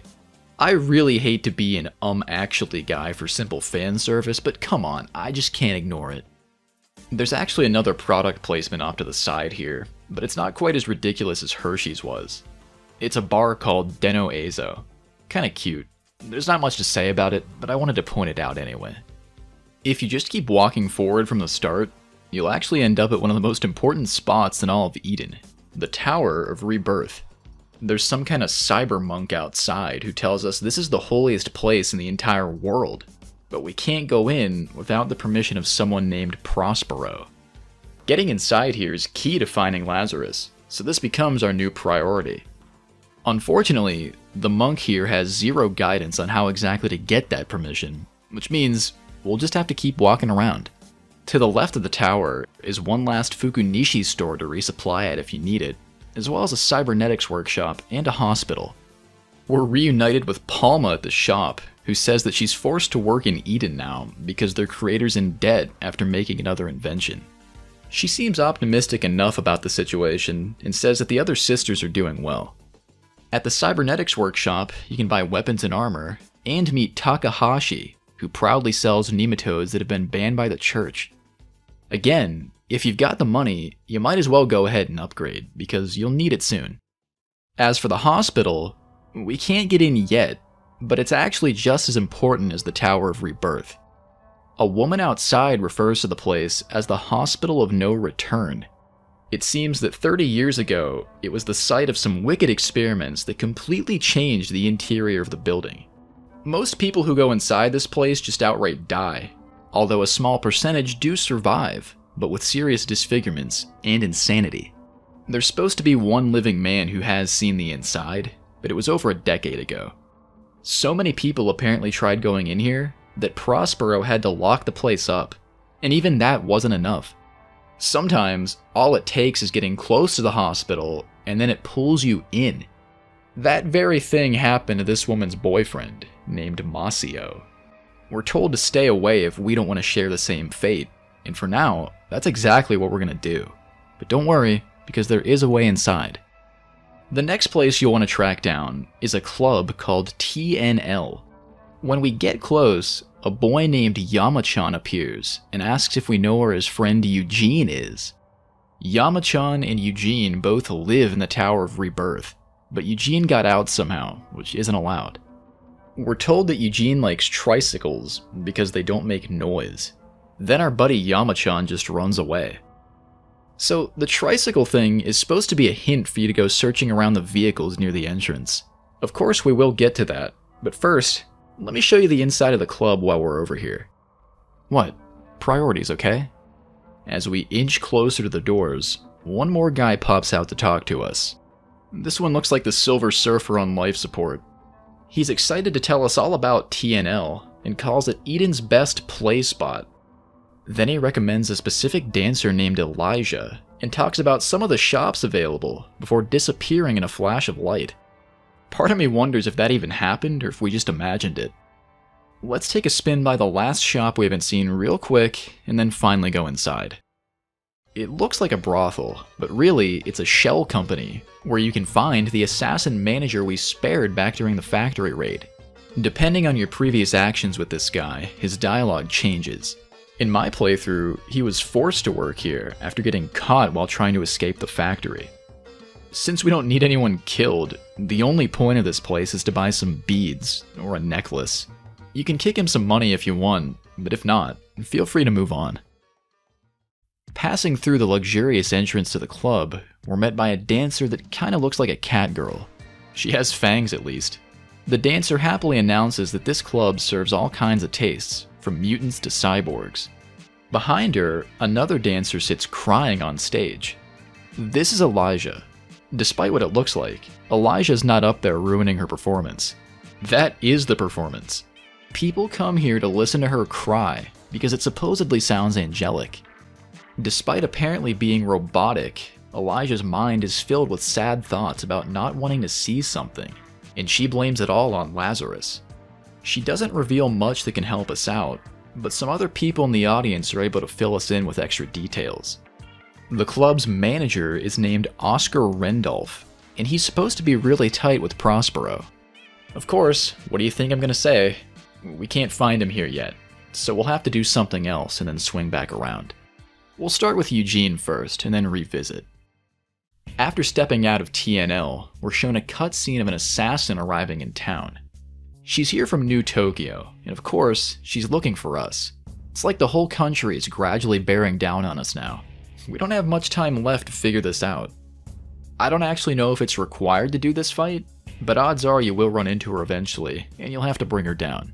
Her real name is Kim Dragona, and she was specifically hired by that bastard the Archbishop. Kim herself is really not that bad of a person. It's strictly business, and there's no hard feelings behind the ensuing back alley brawl that breaks out. As she dies, we're warned that the entire force of the church is on its way, and while we are strong, it's doubtful that we could hold up against that. Just like we were told, Eugene is in fact hanging around near the tricycles. At first he looks happy, but then he gets really upset and runs off, complaining about all the noise. So now you know what you have to do? Well, I sure didn't. So I did laps again, and to progress the story, you end up having to find Io and Leash in a back alley. Here, Io relays an ultimatum from the Archbishop. Even these two are working for him. The Archbishop gives us two options. We can come back to the church and continue serving as their sword after having our brain fully wiped, or we can stay as an enemy of the state and die. Quite the decision. I mean, both are basically dying anyway. But you do get to pick. If you want, you really can go back to the church right now, and the game ends. It's not like a non-standard game over either. It's a valid way to finish the game. Now, is it a good way to finish the game? No. I have no idea why you'd do it. So I'm going to show you it. If for some reason you do decide to give up here, Allure decides that she, more than anyone else, knows what happens to those who disobey the church, and decides to return to the one place she truly belongs. Back home, the Archbishop gives a corny-ass speech about how our faith has been preserved. Then he says that while some things around here might seem heretical, that's God's will, baby, and you can't question it. Then you get shipped off to a hospital somewhere, and the last thing Allure thinks is that she was a puppet the entire time before her personality gets destroyed forever. Yeah, it sucks. Don't do it. Instead, you should choose to stay in Eden. With this choice, Allure decides that she needs to finish her assigned mission to stop V, even if the church itself wants to get in the way of it. Io and Leash very nearly murder us on the spot for saying that, but at the last second, the man himself, Ignacio Prospero, comes in and stops them. Prospero introduces himself as the tower's chief engineer and invites us back for a conversation. And what a conversation it turns out to be. This is the insane lore dump that I was talking about. Prospero has a lot to say, so here we go. I'm gonna do my best to sum it up for you. You ready? During the huge war that nearly ended humanity, the usage of chemical weapons bizarrely caused all of the survivors to live completely free from genetic defects. In essence, they couldn't die. Seems nice at first, until the next generation came along, and all of the children were incapable of experiencing emotions. These emotionless people were seen as the next fall of humanity, because they had no desire to do anything.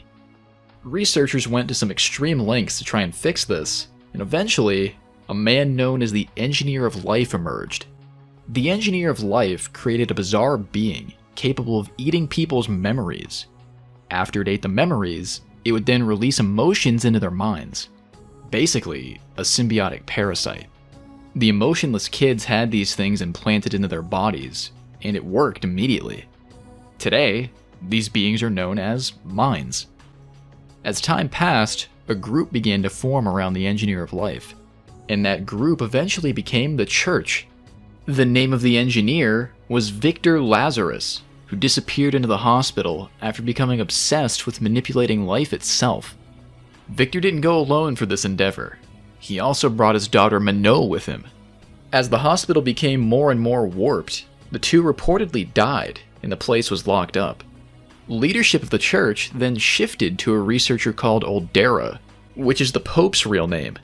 He tried to do his own good works, but he lacked the technology of the tower, meaning everything the church tries to do today is just a shitty knockoff version of what they do here. In the present, the researchers who stayed true to the original goal still use the tower to teach kids how to use their emotions. Some of these kids really struggle with it and seem afraid, while others appear to be flourishing and doing quite well for themselves. In particular, Io and Leash had a lot of difficulties when they were born, and flat out rejected their implants. That's why they run around outside talking about killing people like it's nothing. As Prospero wraps up, we're invited to stay at the tower for as long as we'd like, although some of the other guys aren't happy about that because it's just asking for a strike team to blow the doors down. What he says here is kind of a lot to take in. I mean, you heard what I just said, right? The entire church is just an offshoot group of scientists? So God and all that stuff? Just smoke and mirrors? No wonder we weren't allowed to mind dive the elites. It's also kind of insane that the tower is pretty much the exact inverse of Sector 12. The real researchers are here injecting things into children in a safe and non-violent way that's designed to help them live a normal life. Whereas the church is doing it just to work out a method of population control in the most violent and fucked up way possible. And how about Victor? You get what they're going for with that, right? Victor Lazarus? V. Rutherford? It's pretty damn close, especially if you say it in Japanese. That one line about Victor getting into the business of life is a dead giveaway. Victor went into that hospital with his daughter, and somehow succeeded in his plan. He was reborn in a different location, and just changed his name a little bit. In a sense then, V is kinda like the god for the current world. He saved humanity, he was the core of the group that split off into the church, and now he lives forever, experimenting on whoever the hell he wants. Bet you weren't expecting God to be some shirtless guy in a fur coat. Prospero strongly suggests we stay away from the hospital. But screw that, obviously we have to go in. Maybe the daughter's still alive, who knows? On your way out, be sure to snag the final heretical book from one of the bookshelves. This one also doesn't have a prerequisite to getting it or anything. It's just sitting there free to take. Now we have to go around the city again until we find Io and Leash. As far as I'm aware, they only appear in back alleys, so that should help you narrow down your search a little bit. The first one I found was a leash, who tells us that Io's acting weird. This is somehow our fault in her eyes, and she decides to kill us for it. She might talk a big game, but there's nothing to the fight. You've probably drop-kicked your little cousin at Thanksgiving dinner before, so just pretend it's like that and get it over with. Now when the fight's over, don't worry, she's not dead or anything, she's just knocked out. Io then reveals himself and thanks us for the help, saying that he's going to take Leash to Prospero so they can fix her mind while she's unconscious. At the tower, the whole team comes together and discovers that our minds caused Leash to begin feeling emotions. As crazy as it sounds, the fight actually seems to have helped her. Io leaves before they give him any sort of treatment, but you can find him close to where the chapter started. He seems angry that the Archbishop is hiring other people to kill us, since that's his job. Then he says that he'd like to go all out in an attempt to bring us down. Aside from Leash, the only thing Io cares about is being good at fighting. Unfortunately, the outcome is far more tragic than it was last time. Io does not survive this battle. He dies. It's not like we were intentionally trying to kill him, but it was a real battle, and it sadly happened. Normally, when we kill people in mind battles, their brain erupts into burning agony, but Io isn't like everyone else, and he deals with it easily, only crying a little bit, which should be impossible for him.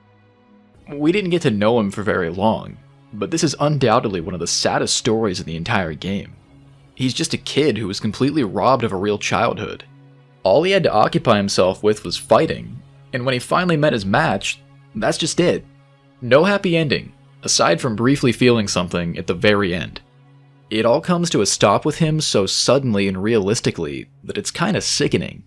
No long cutscene, nobody yells at us, he's just gone. It's a real shame. With those two out of the picture, it's back to TNL. Here, you'll again find Eugene, who's having a bad time because of all the noise inside.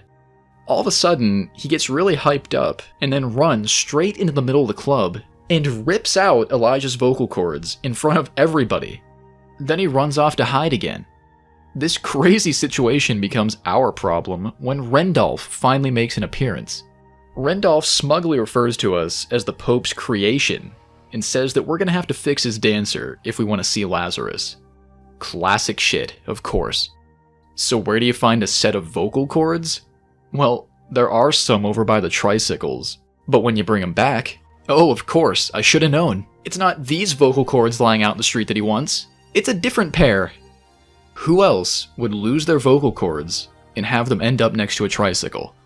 I really can't tell you, but the ones we're looking for are still with Eugene, and he's made his way back to the tower. On your way towards the upper floors, you'll briefly see Leash, who seems to be acting normally already. In the library, Eugene is shocked to see us, but Allure realizes she's a lot like him. He's been complaining about the noise because he doesn't know how to regulate his thoughts, something we're quite experienced in doing. Allure mind dives Eugene and reassures him that he's not the only one living life like this, which calms him down considerably to the point that he willingly hands over the vocal cords. Give him over to Rendolph, and he reveals that he kept in contact with Lazarus after he sealed himself inside the hospital.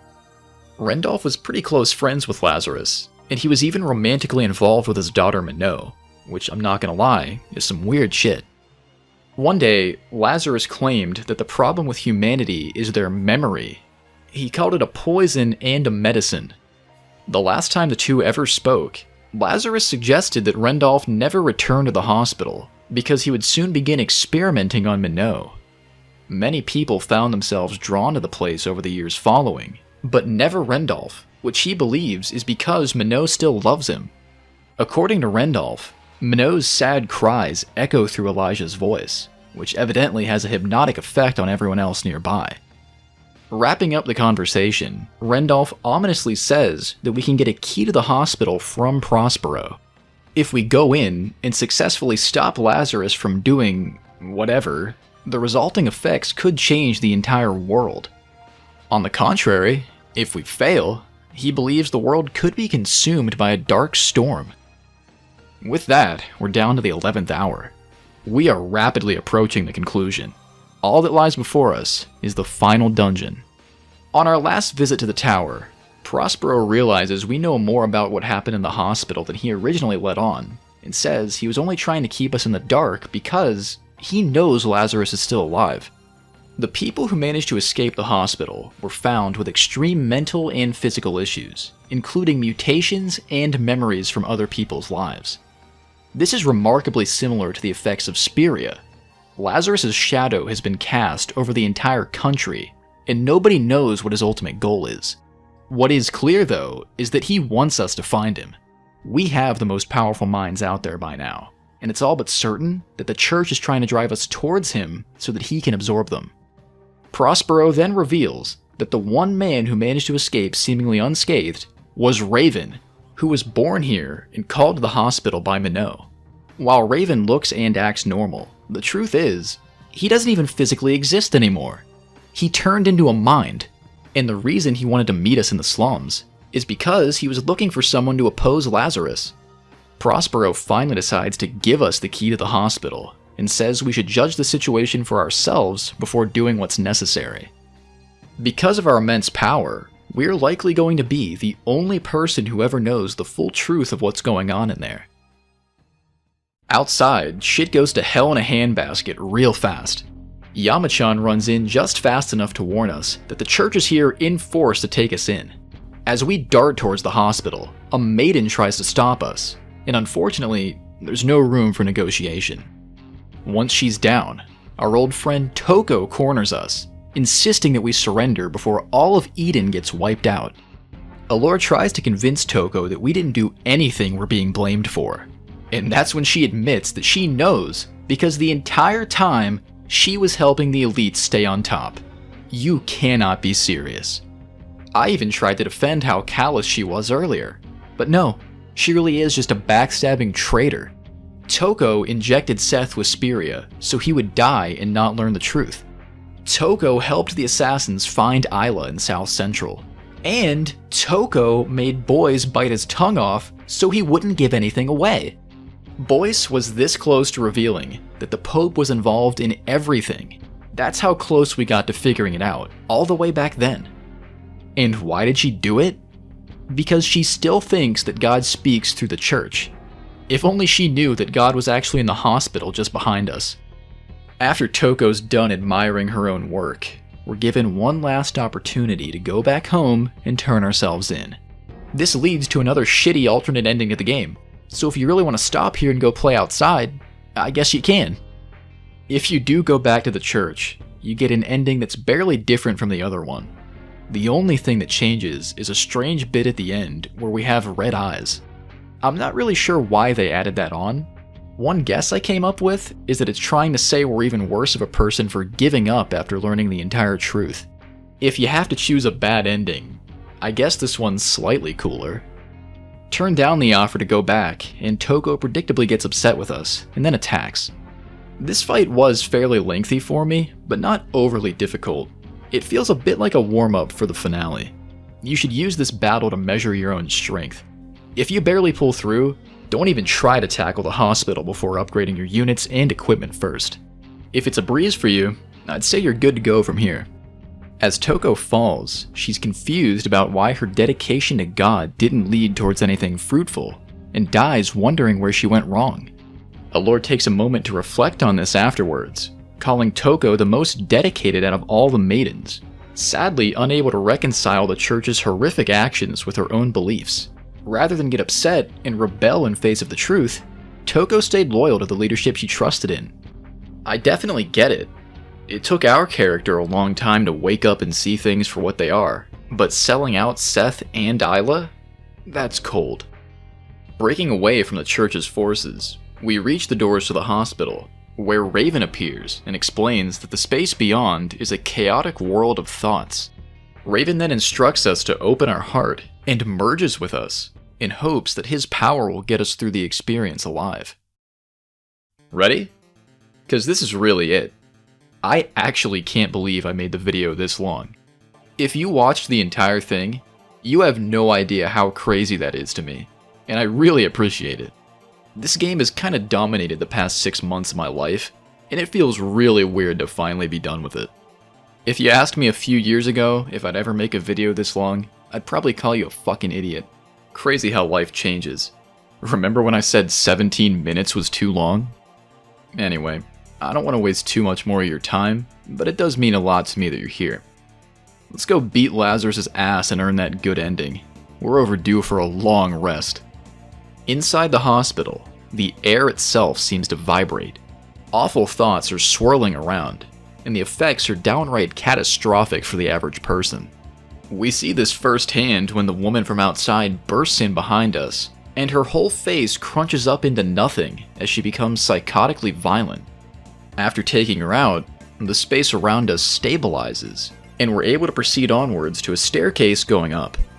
In the dark hallways of the second floor, Lisa appears and says that the hospital is a place where thoughts from all over congregate. Each room here is connected to a different location, and if we're able to stop the flow from each of them, the facility's overall power should be reduced. I am kinda surprised to see that Lisa of all people was the one to pop in and say that. Honestly, it's great to see that she wants to help now, and hasn't totally withered away. The first room on the left goes to the bazaar, where Lazarus, or V, stands waiting, notably shirtless. Lazarus confirms what Lisa just said, and taunts that he's been busy collecting memories from the city. He asks us where we think the minds we've destroyed end up, and claims that even we are tied to this place. We're able to shut down the flow of thoughts to this room with no resistance, but the next one over is not so easy. Here, we find ourselves back in the tunnels, up against Arietta, who vows to pull us in to stay with her forever. She's definitely learned a trick or two since last time. You shouldn't underestimate her, it's not the same fight as before. Once she's down, the room goes back to normal, and we see a thought from Minot's childhood about wanting to live a normal life like the kids outside. In the third room, we end up in the spot where we first killed V. Violet attacks us here, and this might actually be the same battle as before, because it only lasts a few seconds. After beating Violet, you get a save point, and it's on to the next. Back out in the hallway, Lisa tells us to keep going, and on the third floor, we've got another set of rooms to deal with. The fourth room produces a strange vision of Seth, who's mutated but able to speak normally. He wonders why we didn't die with him, and then attacks. Now, if you think that sounds kinda harsh and uncharacteristic for Seth, well, you're right. Allure notices his spiteful tone as well, and after he's gone, she can't tell if it was really him. By all means, this could just be Lazarus trying to screw with us. But maybe, deep down, Seth really did envy us for surviving where he couldn't. I don't think there really is a definitive answer, so what you believe is up to you. Personally, I think the idea of him being a bit jealous of us is pretty interesting. I think I interpret this scene as Lazarus showing us something that Seth would never want us to see. It's almost like he's weaponizing an intrusive thought against us. Next to Seth's room is an oddball area that's totally normal compared to the others. It seems like this was Menno's room. There's a teddy bear here with her thoughts on it, and she's hidden a powerful needle in its back. I assume she intended to take out Lazarus with this, if it came down to it. The last room on this floor takes us to an unfamiliar spot, where Masio appears to fight us, severely mutated. I think his design's really neat, it might be one of my favorites. He might look a lot stronger than most of our opponents downstairs, but he's perfectly manageable if you've come this far. You get an extra nematode from this battle, as well as yet another thought from Minot, who wonders if her father's experiments were designed to heal her mind. After this, there's just one more floor to clear out. Behind a set of double doors is Lucian, who says that mind users are messengers of God, and that death is a return to him. Lucian offers to personally take us back to the creator, and then attacks. It is interesting to finally see a battle against this guy. In his prime, he was supposed to be just as strong as Billy. He's sadly fallen pretty far since then. A few rounds is all it takes to completely obliterate the guy in this state. Allure doesn't take his words seriously whatsoever. After all she's seen, the idea of mind users representing God is complete nonsense. In a way though, he's kinda right. It's all because of V that the powers even exist in the first place, and the people we've killed did return to him. After Lucian fades, we see thoughts and a vision of Minot requesting to be killed. She flat out says she wants to die, but somehow V manages to interrupt the conversation and explains that her life is required to maintain the agate system. V mocks our behavior and wonders if we'd really disregard her true purpose. Then he tells us to hurry up and get to him so he can end us with his own hands. In the very final room before the end, we see Joachim, who has yet to get any rest since his death. It seems like he couldn't actually pass on and just came back here. He really can't catch a break, I mean seriously. Joachim says this time he'll be the one to save us, and then comes at us.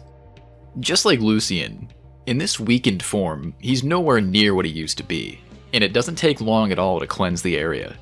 Mind diving this huge device in the back shows what might be the only thing in this entire 40+ hour experience to give you a shred of sympathy for V. He genuinely believes that what he's doing will save humanity and take the species to another level. We see a vision of him from back when the church was all one group, and he's wearing priest robes. Minot is very unhappy with him, because even though he gave her eternal life, she's not really living at all. She's just stuck here in the hospital day after day, hooked up to the agate system. V tries to stress that her role is to bring souls back to him, and then the vision ends. Now some of you might say that doesn't sound sympathetic at all, and I'm not going to try and defend V or anything, because when you hurt kids, you're a piece of shit. But I do think it's easy to get into his head and imagine why he would do it. The fact is, V is like the smartest person in the entire world. He knows he's capable of making life on Earth better, because he already did it once. Now imagine life from his perspective. You've saved the entire planet, but then you look down at the cities, and you see what's going on, and it's like, well, murder for one thing, not to mention the poverty, torture clubs, cults. I think you get my point. Now sure, a lot of that was caused by the church, which V had a hand in creating, but I really doubt that he created minds just so people could live the way they did before. So after seeing the way this world ended up, is it really any surprise that he's fucking crazy? He is probably itching to wipe the slate clean again and move on to something better. It just doesn't really shock me that after all the work he went through, the world still sucks, and he's not happy about it. It kinda reminds me of how God gets portrayed sometimes in the Old Testament. And you know, speaking of the Bible, here's another parallel. God having a child that sacrifices their own life for the benefit of humanity. It seems like they might be trying to touch on that a little bit to add more credence to V's godhood status. It's just a thought. At the top of the hospital, there she is, still living in stasis after 3 decades. Examining Menno's body, we see a bright flash and then a message, again asking us to set her free from the eternal torture. After deactivating the systems, unfortunately, her pain only gets worse. The only way to truly free her at this point is through a mind battle. I think Minot's design is pretty fascinating. The way she's suspended, although disturbing, is statuesque and elegant. The extra face protruding from her body also brings to mind the multiple faces of biblical angels. The fact that she's doing all of this against her will is also very obviously conveyed by the wires that make her look puppet-like. It comes across like a twisted attempt at a living religious icon. Do you remember how V made some comments about taxidermy way back at the start? I feel like that kind of flows into this too. It seems like he has a fascination with deliberately posing something that shows no signs of life. Pretty creepy. As you've probably guessed, neutralizing Minot is merely the prelude to something far worse. V. When Minot goes silent, Allure detects an endless darkness deep within her mind, and to fully eradicate it, we have to venture in ourselves, just like with Lisa. That's right, it's one last identical room guessing contest. You know I wouldn't have it any other way.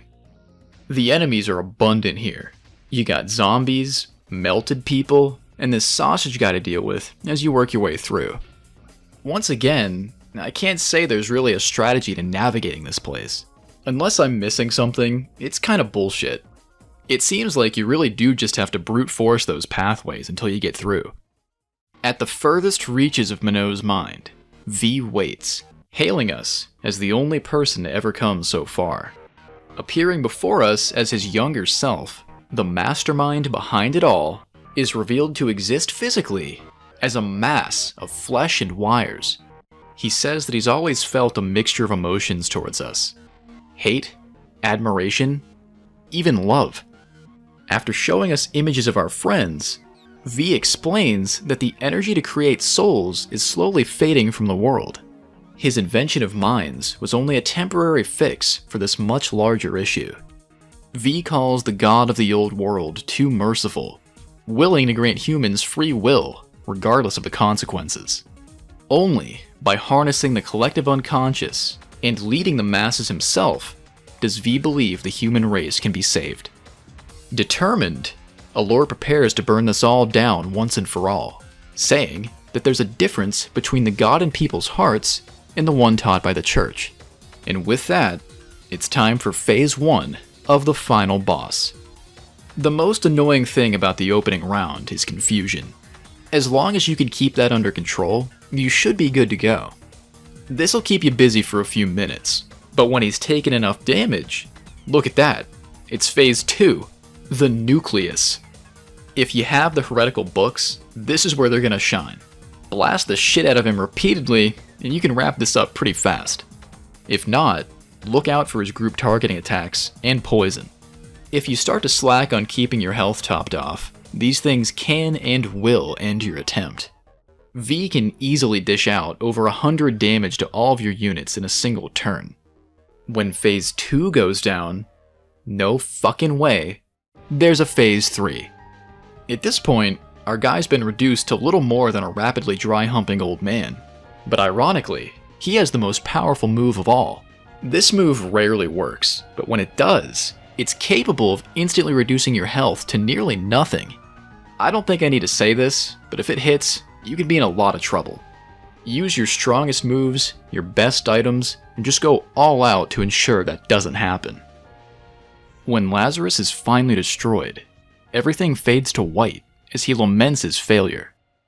From here, the true ending starts, and the exact specifics of what happens are pretty vague.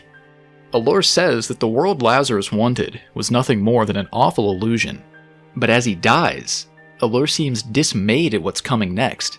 Lazarus then commands that it's our turn to watch the world now, and that's the last time we see things from her perspective. Things pick up later with Chani in our old room. She's calling out to us, even though we're not there. She says that the church has since collapsed, and the Archbishop, as well as the Pope, are gone. The old divide between believers and heretics has completely dissolved. Prospero now controls Eden, and it seems like slowly, the people are once again becoming more connected with each other. Then we see Leash, who's come a long way since the last time we saw her. Now she's the one who trains the other kids on how to use their emotions.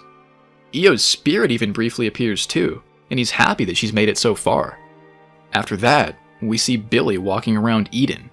His efforts to raid the hospital and save Lucien were actually not successful. Lucien died, and half of Billy's face was blown off. He talks with some of his friends, including Maria, and they all decide to go to Kobe together to start over. Finally, we get a scene with Prospero teaching some kids about their hearts. For reasons unknown, children have started being born normally again. Prospero wonders if we really did meet Lazarus. Then he concludes that we've successfully returned God to the people. In the very last scene, Allure's image is imposed over the city as she reflects on existence. Now dying, she says that her body will return to the earth, and her soul will also be consumed. From the moment Allure was born until this very second, she's influenced so many people and imagines that she'll continue to live on in the memories of others. We finally get to see her genuinely at peace. And then, we're left with a shot of her cold, gray room as the wind gently blows through. So how exactly were we forced to switch places with Lazarus if he wasn't truly divine, and we shut down all of his machines? I have no idea. Maybe Allure decided to turn it all back on and control the collective unconscious in a better way? Maybe by breaking Lazarus's mind, she became powerful enough to truly ascend to divinity? There's nothing that says 100% why or how she ended up this way. But you know, it doesn't really matter. We set the world back onto a better path, and things are finally starting to look up for a change. deSPIRIA is without a doubt one of the most memorable games I've ever played. I have a feeling I'm never going to forget this one. It was a hell of a journey for me. Like I said earlier, I spent months on this playthrough. Outside of straight-up visual novels, few games come close to this one in terms of sheer detail. Nearly every NPC feels unique. Nearly every fight features an enemy with a new design. And the fact that pretty much everyone across the entire game has multiple sets of dialogue and thoughts is just nuts to me. Can you imagine how much work it was to design all of those thought-reading sequences? Or even just to come up with the plot? There are just so many themes this game explores. First and foremost, I would say, is the idea that those who rule over society aren't necessarily looking out for your best interests. The world governments torched the entire planet, the church commits crimes against humanity just to further its own agenda, and even the police are mostly concerned with covering their own asses. This game really wants you to question what exactly those in power are doing, compared to what they say they're doing. Another one is personal faith in a higher power versus faith in what the church teaches. I think it's noteworthy that this game doesn't really critique the idea of the Abrahamic God, like many Shin Megami Tensei games do. It's actually quite the opposite. It seems to take a positive view towards faith, but a negative view towards organized religion. Basically, I think what they're trying to say is, the church as an institution can distract people from what's really important, with all of its different rules and hierarchies serving little benefit to society as a whole. The last big theme I want to point out might be a little tough for me to articulate. In essence, I think the devs really wanted players to reflect on the idea of a ruined childhood, and how various societal issues can play into that happening. In most cases, the child characters are just victims of something caused by an adult, whether that's the war, the church's plans, or V's desire for progress.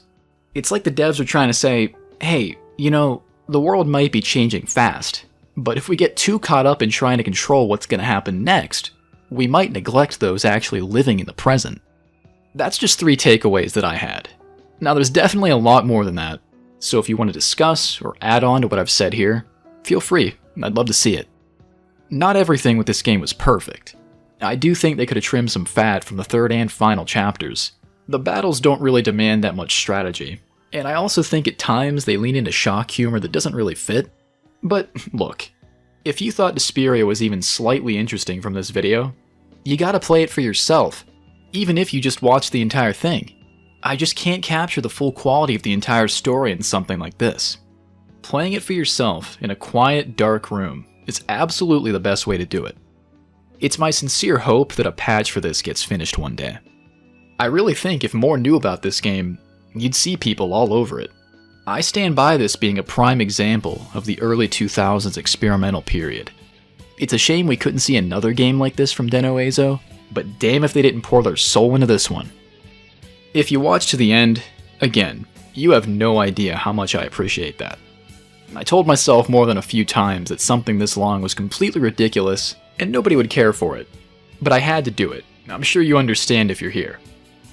This has been the deSPIRIA experience, and as always, I'll see you guys in the next video.